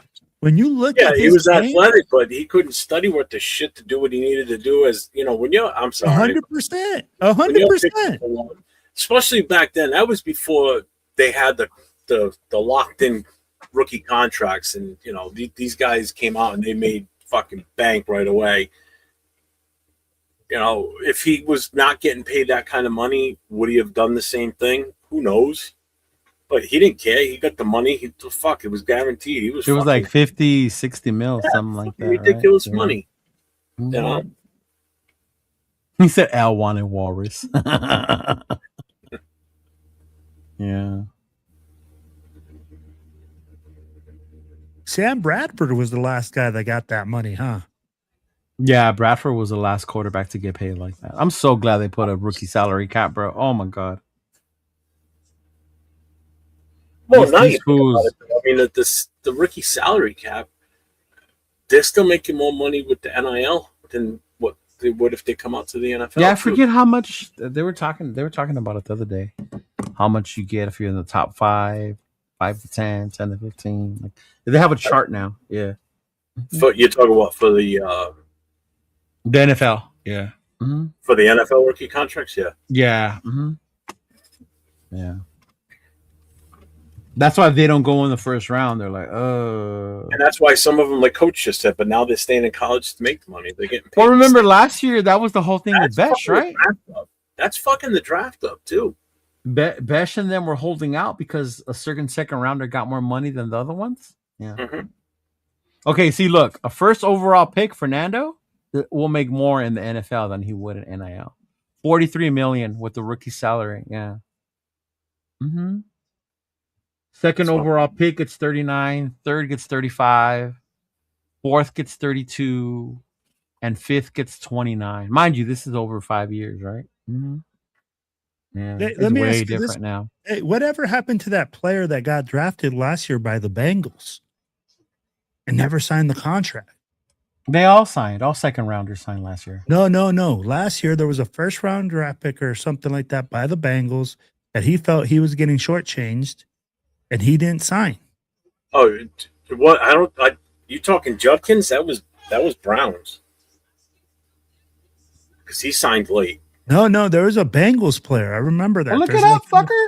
Hey, let me see. Over here, fucking Hey, that's what I thought you guys were on the show for. You guys do all that crazy stuff. motherfucker. Just likes to bring shit up, but I don't know. So, what center would you take, Will? I don't know. Hey, I told you, man. I don't watch college football. I bring it up, but I don't know who I would take. No. What round was it? The first round? What's that? Yeah, Yeah. that's what Will said. Yeah. I think it's Was it Bengals. Cincinnati? Yeah. Shamar Stewart? Mm. I think that's him. Did Severe say it? I'm pretty sure Severe said it if he's in it. Yep. He did sign Shamar Stewart. Yeah. Hey, what up, Severe? What's going on, man? Raider Mooch, expect you guys to do all the work. Of course, Severe remembers. Yeah, Shamar Stewart. Yeah, he did sign. I told you he signed. Will. Oh, I thought he didn't sign. I was wondering what happened with that guy. Okay, here it is. He was drafted in the first round with the 17th overall pick by the Bengals. Though he reported to mandatory rookie minicamp, Stewart refused to participate in on-field drills until he and the Bengals came to an agreement on his contract. They would not sign a rookie participation agreement. He would publicly criticize the team over the frustrations with contract negotiations, specifically with the Bengals front office, attempting to insert language that would affect guaranteed money Stewart would earn in the future. Yeah. He would eventually leave minicamp early, and on July 21st, 2025, Bengals owners stated the contract dispute centered around Stewart still being paid his full guarantees should be potentially engage in conduct detrimental to the team.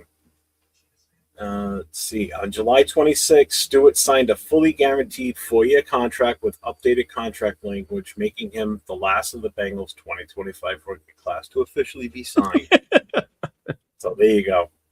He was placed on injury reserve on November 15th to a knee injury he suffered week 9, and he was activated on the 19th ahead of the team's week 16. So he spent most of the season injured, basically. Yeah, I remember. That's how I remember because he was injured. What's up, Savannah? We're gonna trade back and draft a guy. We're gonna trade back and draft another kicker because we want another Janikowski, y'all. I'm game for it. Shoot. Go to the first round. Right? I want to do it with the pick we get from the Jets when we trade back. Just grab it. Lord.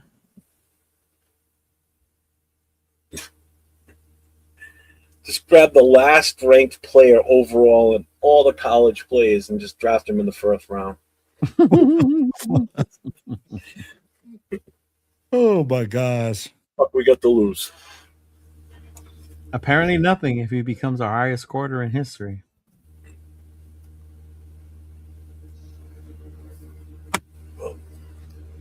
All right, y'all. Yeah, All right, yeah. Hey, Yeah. Cheeto, you got an event, right? That's coming up for in April? April. Easter? What am I doing For in April? Easter? March, bro. March. Oh, March. Yes.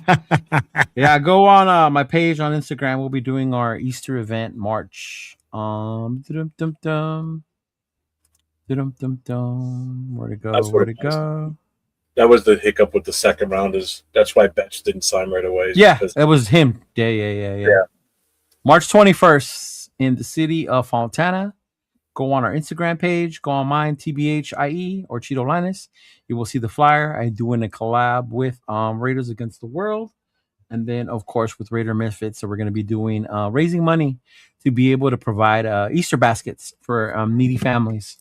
So if you want to help out, you want to donate, see any way you can help out, reach out to me. And then we can get connected and see how, what way you can help. I got one question for you, Leo. What's that? Are you going to wear the Easter Bunny costume? Joe is. Joe From who? Misfits. Joe from the Misfits. He has I one. want He's you going to to wear wear it. it. Is it free? Yeah. I want you to wear it. No, Joe's going to wear it. Yeah. No, you wear it. unfortunately, I will not. Come on, be a team player. Yeah. want pictures of you with he's the buddy costume. Oh, hell no. Too. Right? Yeah, Jaden Higgins. Yeah, because he got his fully guarantee. Yeah. Yep. Mm-hmm. Yeah.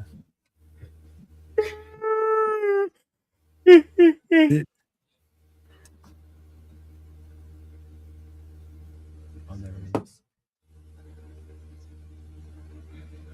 But we did all this without a lot of Mendoza talk tonight. I'm shocked. That's nice, man. I mean, like, it's kind of nice to get off that. Did we subject, though? Because right? Will started throwing in those draft questions to get. Yeah, us he to was do that trying to draft. poke the bear. You saw that? I Nah, noticed bro. I didn't even mention his name. I'd be You didn't like, have you know, to. The way isn't you it- were saying it, that's why I said say what you all you want to gotta say, say, bro. all you say is, oh, what happens if you trade that this guy might not be the guy, and all of a sudden Raider Nation blows up. Mm-hmm. The people are asking for it, Leo. Look, Pink Bunny, yeah. Oh, Cheeto, yeah. To wear what? Pink It ain't my bunny costume, bro. costume? It ain't my Absolutely. costume. It ain't my costume. Such a liar, bro. How about there's a new Fernando song, Dan. There's a new Fernando song. Mm-hmm. yeah, boy, Dressing like a Leo's part of the furry land there. What the fuck is a furry? for the people that dress like little animals and do stuff. You don't know like what a furry is? You've never heard of that? No. Look it up, and we'll just leave it at that. I heard it on the radio one time. I think I know what you're talking about. So then you know what it was. Yeah, I was like, wait, what? Mm-hmm. Yeah, put it on YouTube. That'll blow up. The Fernando song? That'll be funny. Yeah, send me the song, Jeff. Go Send me in the the song. chat with the huh? Send me the song. I will. Which one? Yeah. The good The- one about him. Yeah. Yeah. The one, the savior. I'm going to use that one part. And then- Yes. Wow. Yes. Yeah. There you go, Severe. Trade Nando Picdoza. Yes. Nando Pigdoza. I cannot wait for Monday. Y'all tune in, bro. Monday we're gonna have a special show. We're gonna do it old school. The gang's getting back together. I will have my boys back on the show with me for a special one-time show. It'll be Severe, Chris, right? It'll be 805, our homie rundown, and then hopefully the homie turf as well. So stay tuned because there's gonna be a lot of disagreements and rebuttals on that show. About what though? This is about what? The coach? I The think it's about coach, everything. Mendoza. This is about Yeah. everything that's been going down, bro. I'll be like, Yeah. "Well, Jeff, I Mhm. think, and I'm going to tell Yeah. you, it's funny that people would think that, you know, we're all united in who we want to pick. But honestly, as united as you think we are, a lot of people don't like Kubiak. I was amazed by how, like, feedback. Unless I don't follow the assholes that think he's horrible. Well, I haven't seen it's odd. I'd be like, for me, I thought Kubiak is a great coach, but then I see people complaining and bringing up certain things. Then they go like, "Hey, who's he going to bring on his?" You DC? remember James before he left? He didn't like Kubiak. James didn't like anybody. The only way he liked him is after something came to fruition, and then he'd be like, "I called that." No, you didn't. You know how he was. Right. I know. right? Enough said. Enough said. That's all I can say. Hey, Martinez, that costume, that uniform may look funny to you, but it did not look funny to the females when we walked off that ship in Australia, big dog. I'm just letting you know. Whatever. Hey, this guy, bro. were taking care Nobody of- likes navy whites. All right, bro. Sure. Y'all Maybe you look like don't. a big And if you piece of did, sperm out it there. would be different, but don't hate. Yeah, but see, Because as when you we got walk to off in your Australia- Navy whites, and then the Will and the Marines come off shipping their uniforms, forget it. We're Yeah. bagging and tagging, baby. Sure. Because the whites just Sure. represent that you're pure and you're probably a virgin and you don't know what you're doing, so they go for Yeah. they go for the Hey, look. grunt because See, they look, want to see? hear the grunt while they're getting going. See? There you go, Jeff. What's up, linebacker? You? I'm sorry. I cannot but- get down with Kubiak as a head coach outside of this season. Show me his body of work. You see, a lot of people are saying that too. They're like, "Hey, what Yeah, did he do well, with that's the the first I've Saints?" seen linebackers say that. So, all right. Mhm. I'm not calling him an asshole, but you know what I mean. Yeah. I know I said that earlier. Mhm. Not him saying I just haven't seen anybody say that it's not a good pick. Hey, definitely. I'm not pissed like he was last January about Peter Carroll. I don't even know what he's talking about last year. You know exactly what he's talking about. No, I don't. No, I don't. Water under the bridge. Knock it off. Right. Right. I got you on. Hey, Severe, what would have made you ecstatic then? I'd be like, I want to know the coach that you had in your sights that would have made you ecstatic. You said, hey, this coach just makes me I'm Severe? okay with it. Yeah. LaFleur. Who's the coach that he wanted that he saw LaFleur. that could make LaFleur? LaFleur. Really? Based on our group chat, it was LaFleur. Based on our group chat, it was LaFleur. Yeah. Wow. But what body of work does he have? The Shanahan tree. McVay tree. When you look at the people who have come off the McVay tree, the success that they had. Yes, sir. Because Clay Kubiak comes from the Shanahan tree, right? Shanahan. McVay, I said. I must not. Okay. No. McFleur is from Shanahan. Not Shanahan. Please, McVay. Yeah. I actually was kind of hoping for Red Bilu, Red who? the UL coach. I wouldn't have minded him. A really good defensive coach, too. Yeah. The funny part is we all wanted an offensive-minded coach, right? Yeah. Look I at the think Super so. Bowl. Look who's in the Super Bowl. 2 defensive-minded coaches with good offensive coordinators.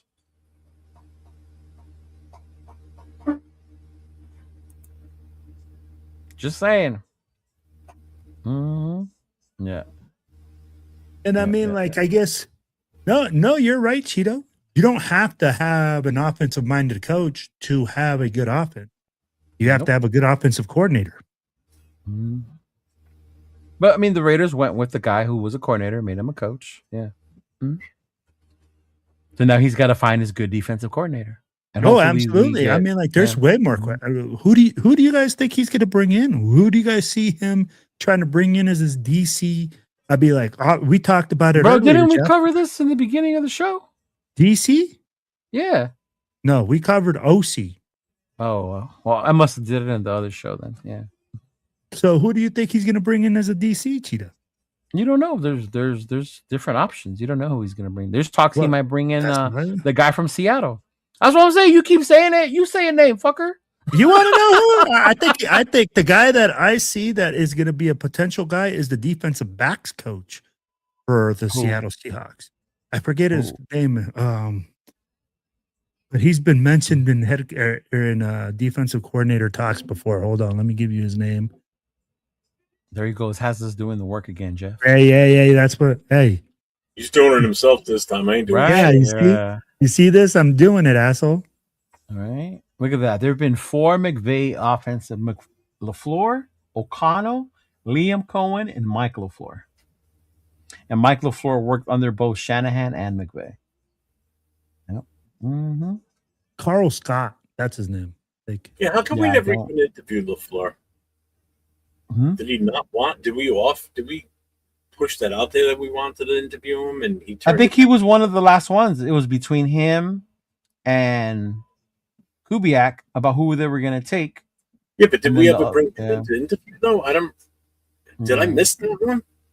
You might have, yeah. Well, because it came up. Someone set it up here, right here. Coach said he got one interview. Why did the Raiders not even interview LaFleur? Yeah, they and he's right too. They interviewed damn near everybody else but him. Yeah, I think they did interview LaFleur. I thought they did. I thought they did it right when they interviewed. Didn't they do all the Rams coaching staff at once? All right, so Severe said he did. I didn't. I must have missed that one. Then I didn't. Yeah. One time though. See, yeah, yeah. I'm telling you, because they had who they wanted. It was going to be either Kubiak or Webb. And I think Minter was in the mix too. Huh? Yeah, he was in the mix, bro. He really was in the mix. Yeah. Wow. For me, I thought it was Minter or it was going to be Kubiak. Yeah. Because remember, Webb came back for another interview. Yeah, McDermott would have been fucking, yeah. I mean, I kind of get why we probably didn't. I think if Kubiak would have turned us down, I think that would have been the next. I think if Kubiak turned us down and Webb went back, I don't know if they would have went for LaFleur. Would have been him. I think we would have went with LaFleur. Yeah. I think that would have been the emergency call. I think the Zach Cardinals Taylor and Zach Robinson were the picked him up because you know what? Like he was the last coach on the board. I'm still shocked LaFleur took the. Dude, the Cardinals job is a tough job. It is, but some people want to be head coaches, and when they get their opportunity, they ain't gonna be scared of it, bro. No, I'm not telling you that, but it's a tough job, Cheeto. I'll be like, any head coaching job is a tough job, bro. Yeah, but I'll be like, dude, they financially strapped. You got a high paid quarterback that has been injury prone. Evero was the backup. That's tough. True. Oh, that's right. The defensive coordinator. Yeah. And don't forget, they also have Connor too, and he was out pretty much after week 1. It was like right away on the beginning. Season too, yeah. So. But again, even Marvin Harrison Jr., I don't know what's up with him. Like, they just. Hey, Webb was 30 years old, bro. How old was McVay? How old was Gruden? Like, let that age shit drop, man. My thing was saying is, who would he bring on as a staff? Being a quarterbacks coach, you don't have that much experience. You don't have guys just, sitting on the corner that that can be a defensive coordinator and come in those spots and be effective. Oh, how old is Webb? 30. He's 30. 30. Yeah. Chris, he's younger than some players that are probably going to be on his coaches. Yeah, because Kubiak's 38. Yeah. Yeah. Yeah, I get that too, linebacker. McVay and Gruden at least had coordinator experience. Hey, taking a contract. Yeah, right? Yeah. 2 were in the NFC title game, and they ain't fucking look like they're not going to go back either. Shit, they look like they're going to be. And now he's going to be coaching against his former team too, sort of like how Ben Johnson did. Yeah. Oh yeah, that's true. That's true. Well,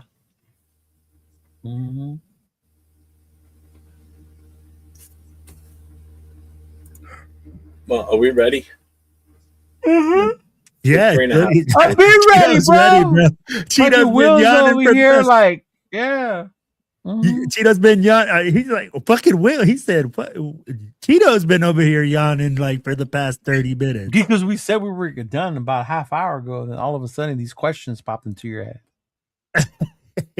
Well, Cheeto, you weren't here for the first hour, so they had to catch up to me, bro. Really? All right.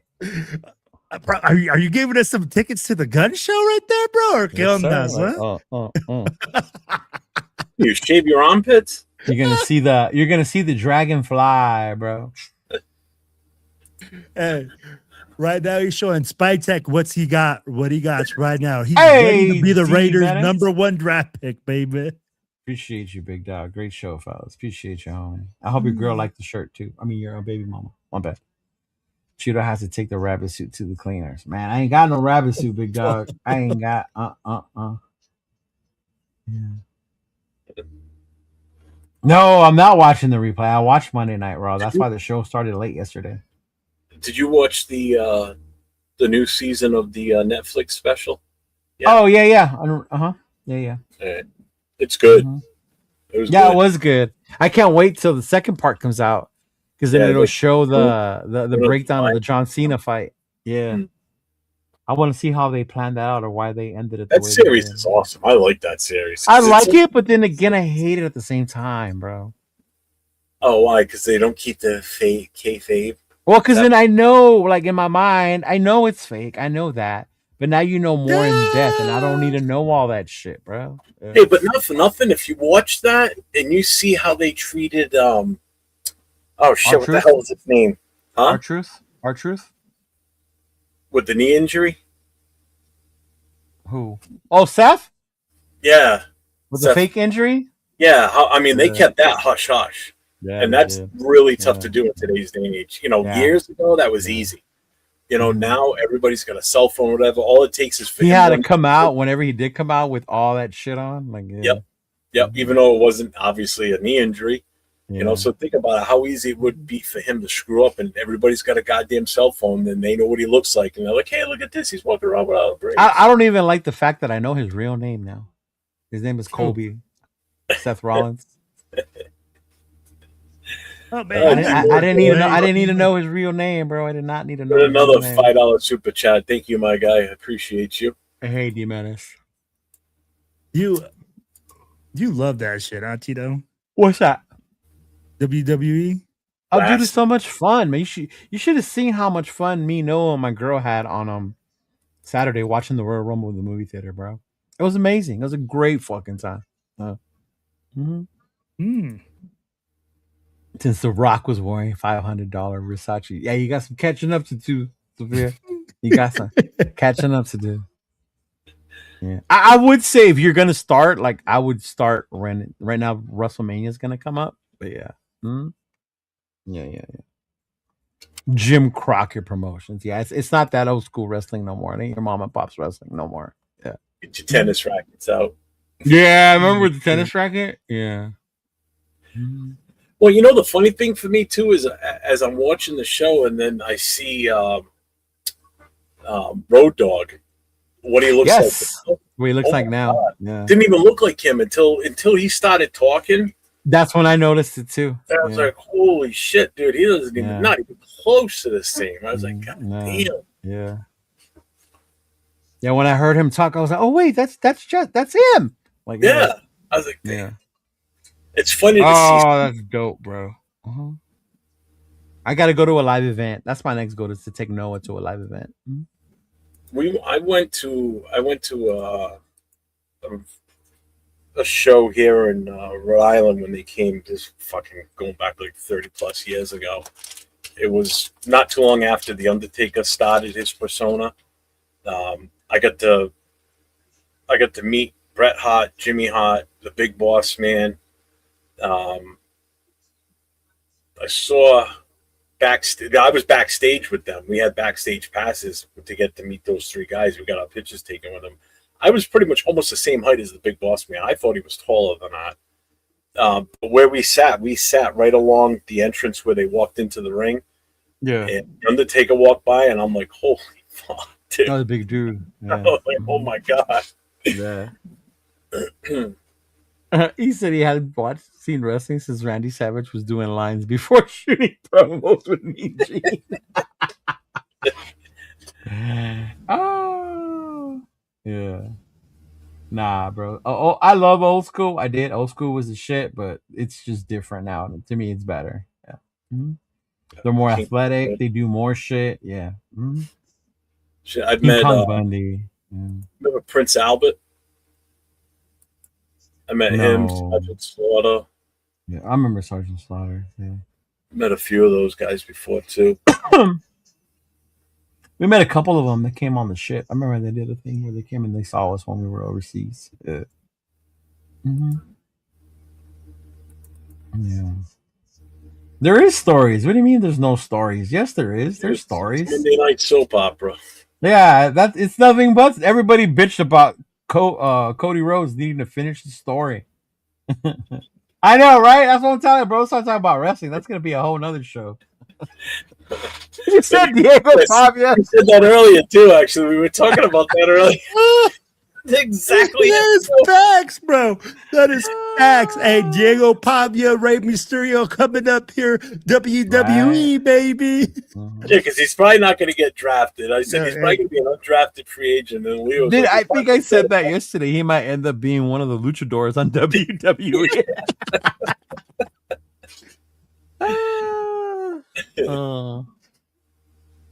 Yeah, see, Stardust was his brother.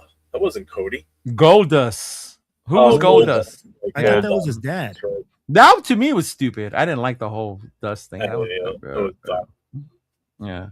It's so different now because it's the music, the entrance, all that gets you hyped for it. Yeah. Like when Seth Rollins comes out, it's fucking crazy, bro. Yeah. Yeah. Well, that all kind of started with Stone Cold, because that glass The breaker shot, yeah. was going Yeah. nuts, man. And then The Rock started the whole microphone thing, bro. Yeah, the can you the smell way the The Rock cooking? controlled the fucking mic, bro, it was unreal, man. Yeah. And that wasn't even scripted. That was just like totally off the cuff. Yeah, Really? that was That him story? just fucking. How yeah. he came up with that? He just give me the mic, and he just went off. Mhm. And they were all I like, "What?" remember. Because they were pissed that he was getting the mic. He wasn't supposed to talk. Yeah, he used to make fun of Triple H all the time. I am the game. Ah. Oh my You better God. calm down, you jabroni. Oh man, yeah, that shit was fucking hilarious, bro. Mhm. Yeah, Ripley's fire intro, her fucking thing is. Yeah, the divas aren't the divas no more, bro. The girls get fucking down, man. Sometimes they're the best match of the night. All bullshit aside, yeah. Sometimes they're the best match of the fucking night. Yeah. Mm-hmm. Did you see what he just said? Wow. El Football Americano. His name. Yeah. See, he knows Americano. He comes out with a leather face mask with the stitches going right up the top of the head. Yeah. Yeah, bro. This little Asian chick, Io Sky, that chick will fly from anywhere, man. Dude, Any and I'll tell you what, fucking man. where. Some of these chicks are freaking. They drop dead too, man. They're gorgeous. Some of them. Oh, I mean, yeah. back in the day, the divas were divas. They were just out there for the TNA. Yeah. Now This it's is totally different. Like, and it was Trish funny Stratus, because they Stratus, had the Royal Rumble over in Riyadh, over in the Middle East. So the girls have to be covered. They Really? can't come out with their outfits. Yeah, they're wearing like sleeves and leggings underneath, and then their outfit. Yeah, bro. Mm-hmm. Yeah. So you're not really seeing just the goodies out there. Mm-hmm. Yeah. EO, my future ex-wife. Paul Fashan, and it was his daughter was Luna. She's Luna. dead now. Too. Yeah. That's old. A lot of them don't live to be old. Right? Uh-huh. Charlotte Flair's still out there. Ric Flair's daughter. Yeah, she's still wrestling. Mm-hmm. Yeah, she's still wrestling. She was in the Royal Rumble, in the Women's Royal Rumble. Mm-hmm. Did you see the Von Erich movie? Yes, I did. That was good. That was a Did you really ever good watch movie. Did you watch that series?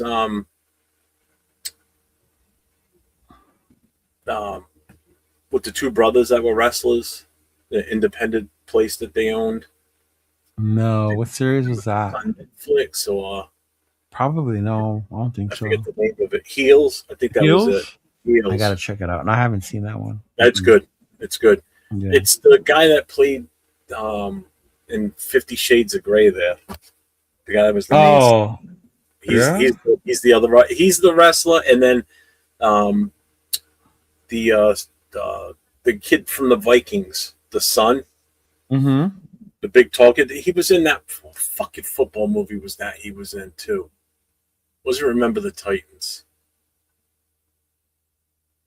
Damn it! But he's in that too. He plays the other brother. Yeah, no, I haven't seen that one. Mm-mm. Yeah.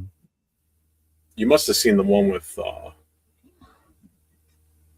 Mickey Rourke, though. Yeah, Wrestler. I saw that. Oh yeah, I saw the wrestler. Yeah, That was good. yeah, I saw the wrestler. That was really good. Yeah. Mhm. Yeah. What's the matter, Will? Bro, we are just going off anywhere. It doesn't matter. WWE, we got you. Go Roman ahead. Reigns, baby. Roman Reigns. So what he says is, LTC. you guys were wrestlers. What would your signature move or hold be? Oh man. That counts low crusher.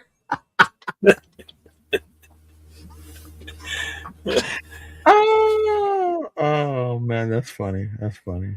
I don't know. There's so many I like. The rock Mine bottom would is be cool. the face.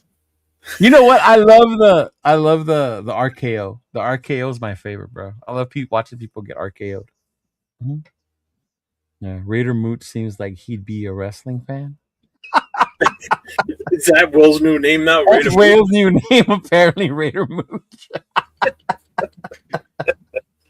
Oh, He does seem like it, but he's not, bro. He's not. Mhm. I think my finishing move or signature thing would be what's his name did that? The stink face. Rikishi.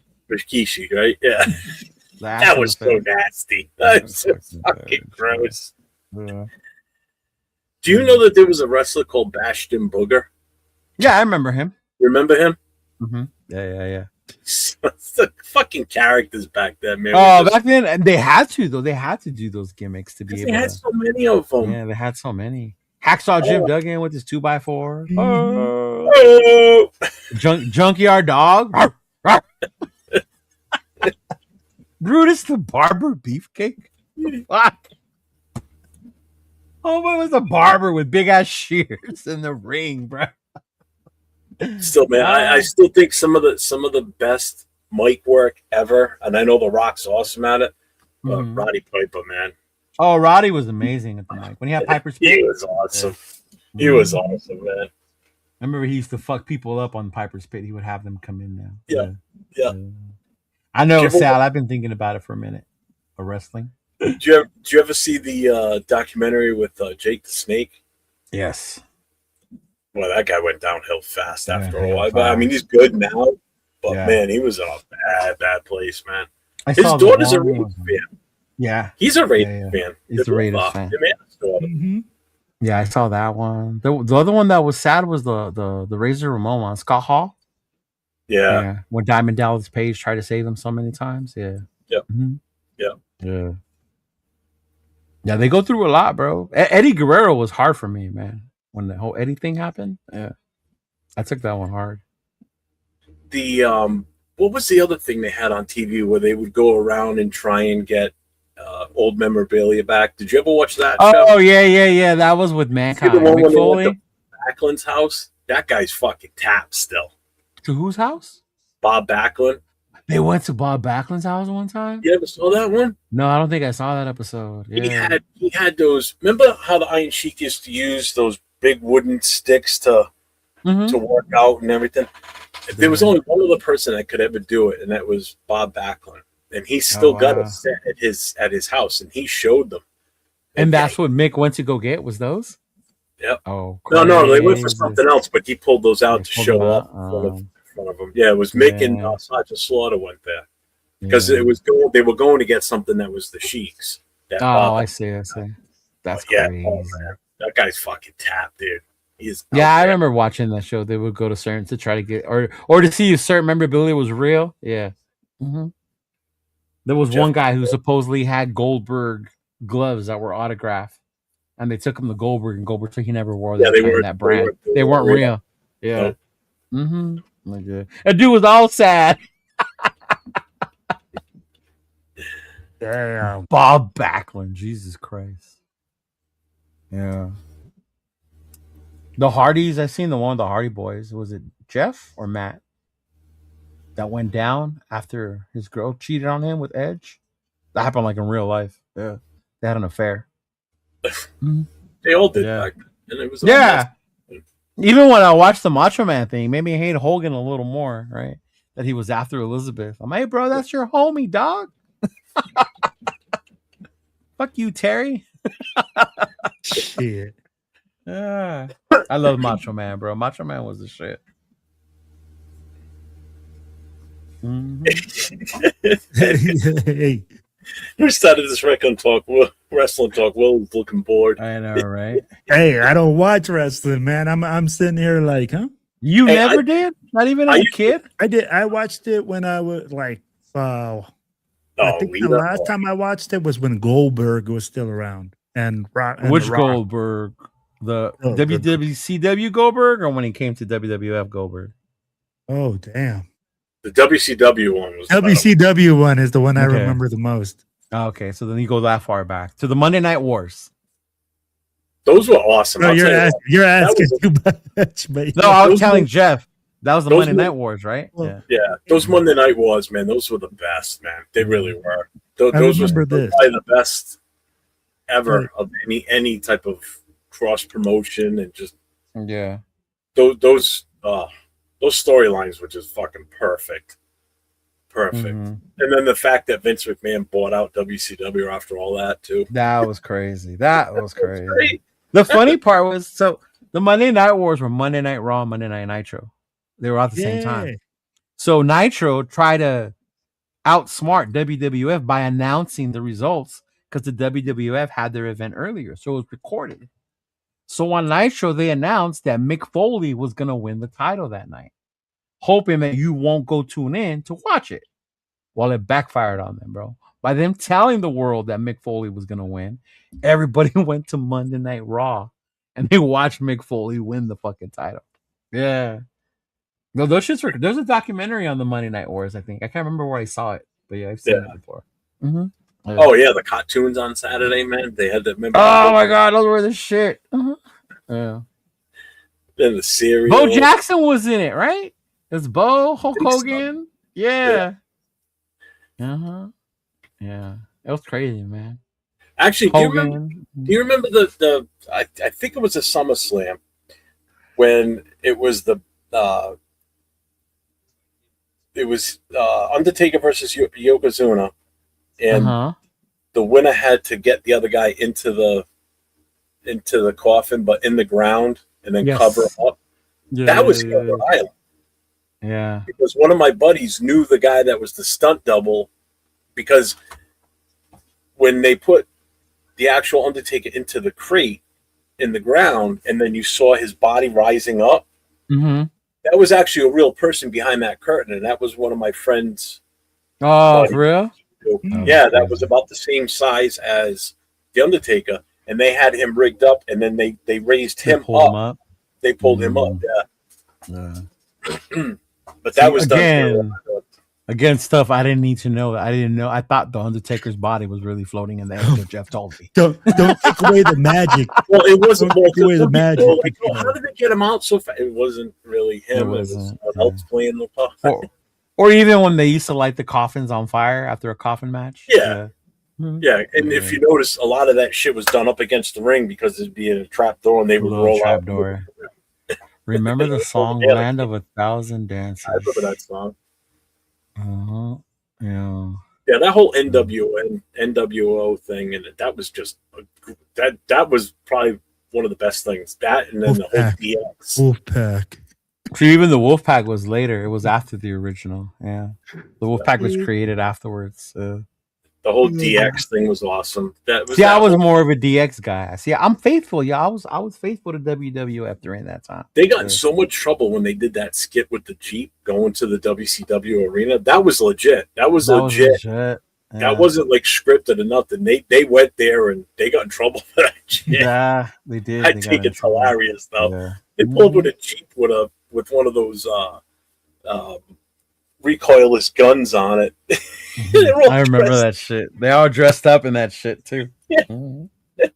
They got all the bandoliers on, the helmets, the whole night. The helmets, all that shit, dude. That shit was great, man. Yeah, dude, I was a big sucker for that shit. I knew it was fake. I didn't give it. My dad would tell me, you know how fake that shit is? My dad would take me to go watch Lucha Libre in Tijuana and shit like that. Those guys different. Yeah, so it backfired because then I ended up liking both. Yeah, I like both now. Shit. Okay. No, it was the shit back then, bro. Yeah, I gave you a raise, D-Menace. I made him out of my channel today. Oh, really? Yeah.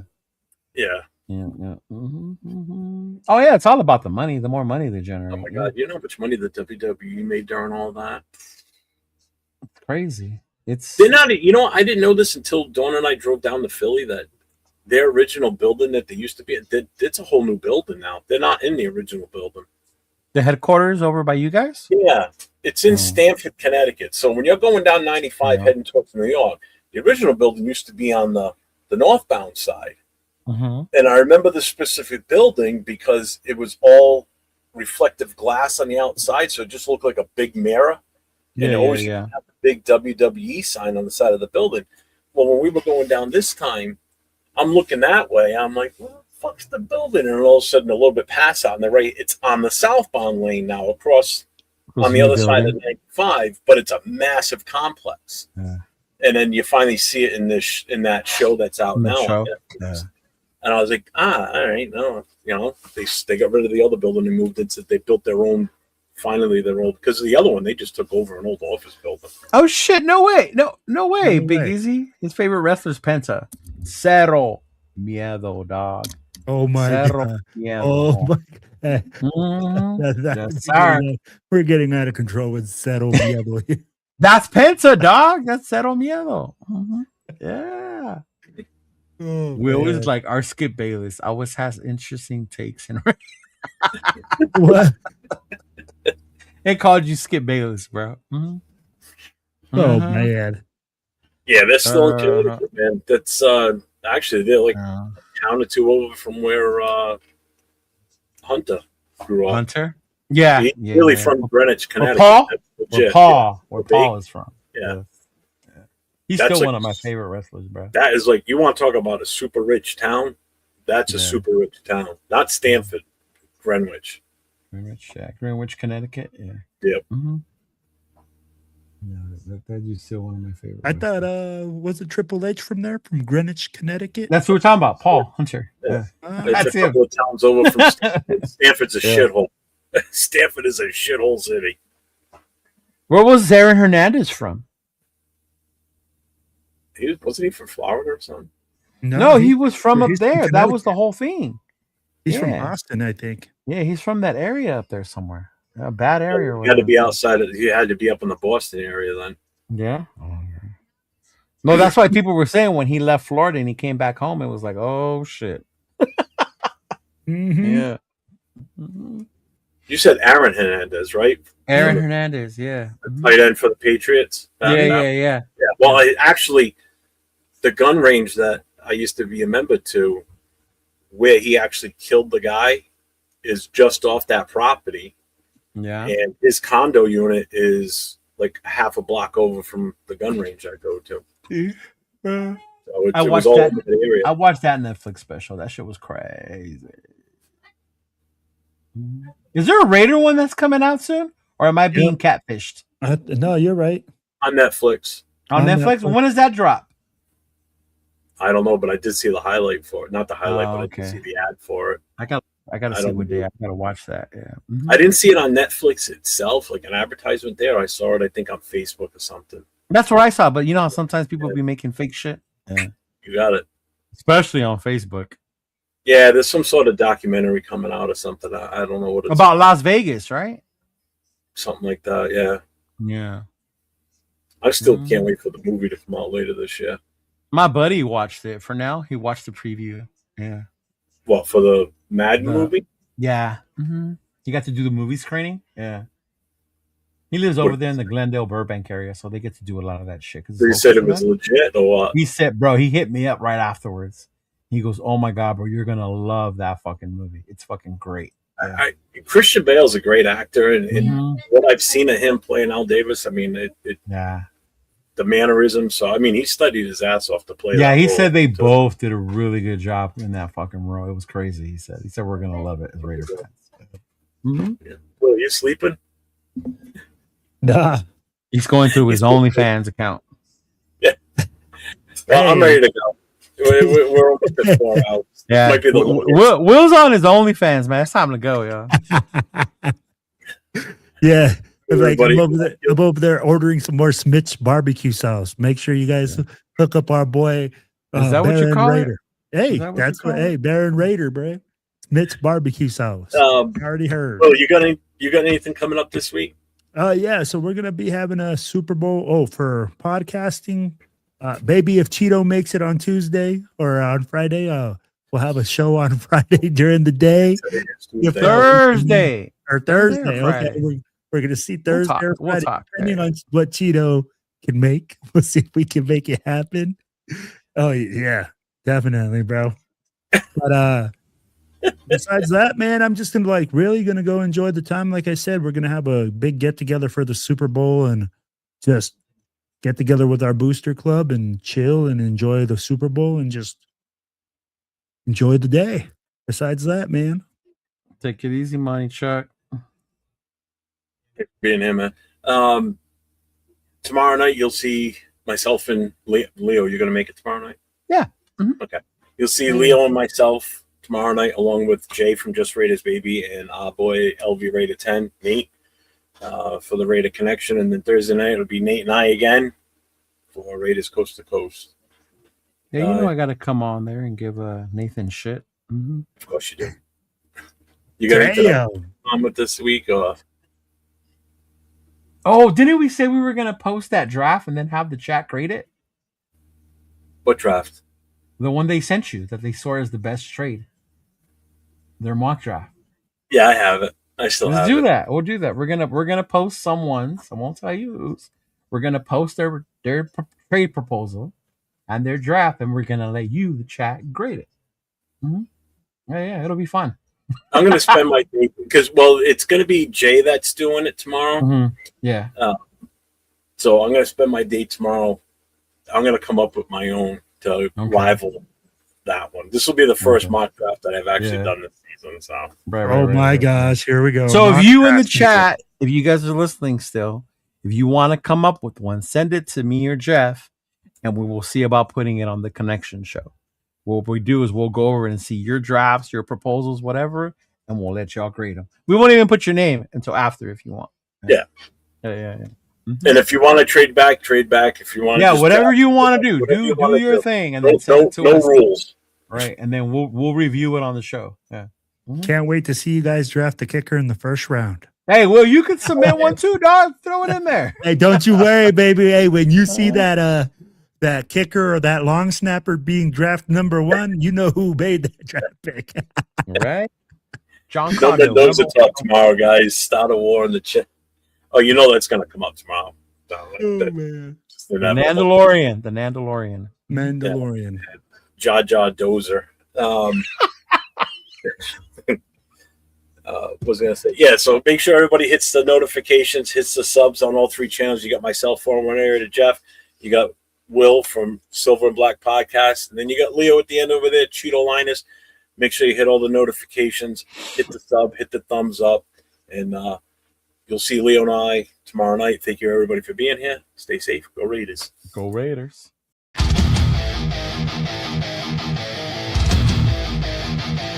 Welcome to the show! The most notorious!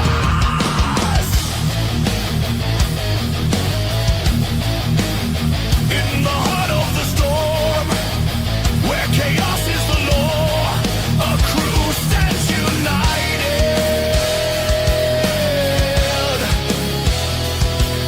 Shadows tear the night apart, stealing fire, one beating heart. Voices rise, relentless, true. Forge the legend of the crew. Pressure builds, the earth will shake. Unleash the storm, no one can break. Say their name. Most notorious.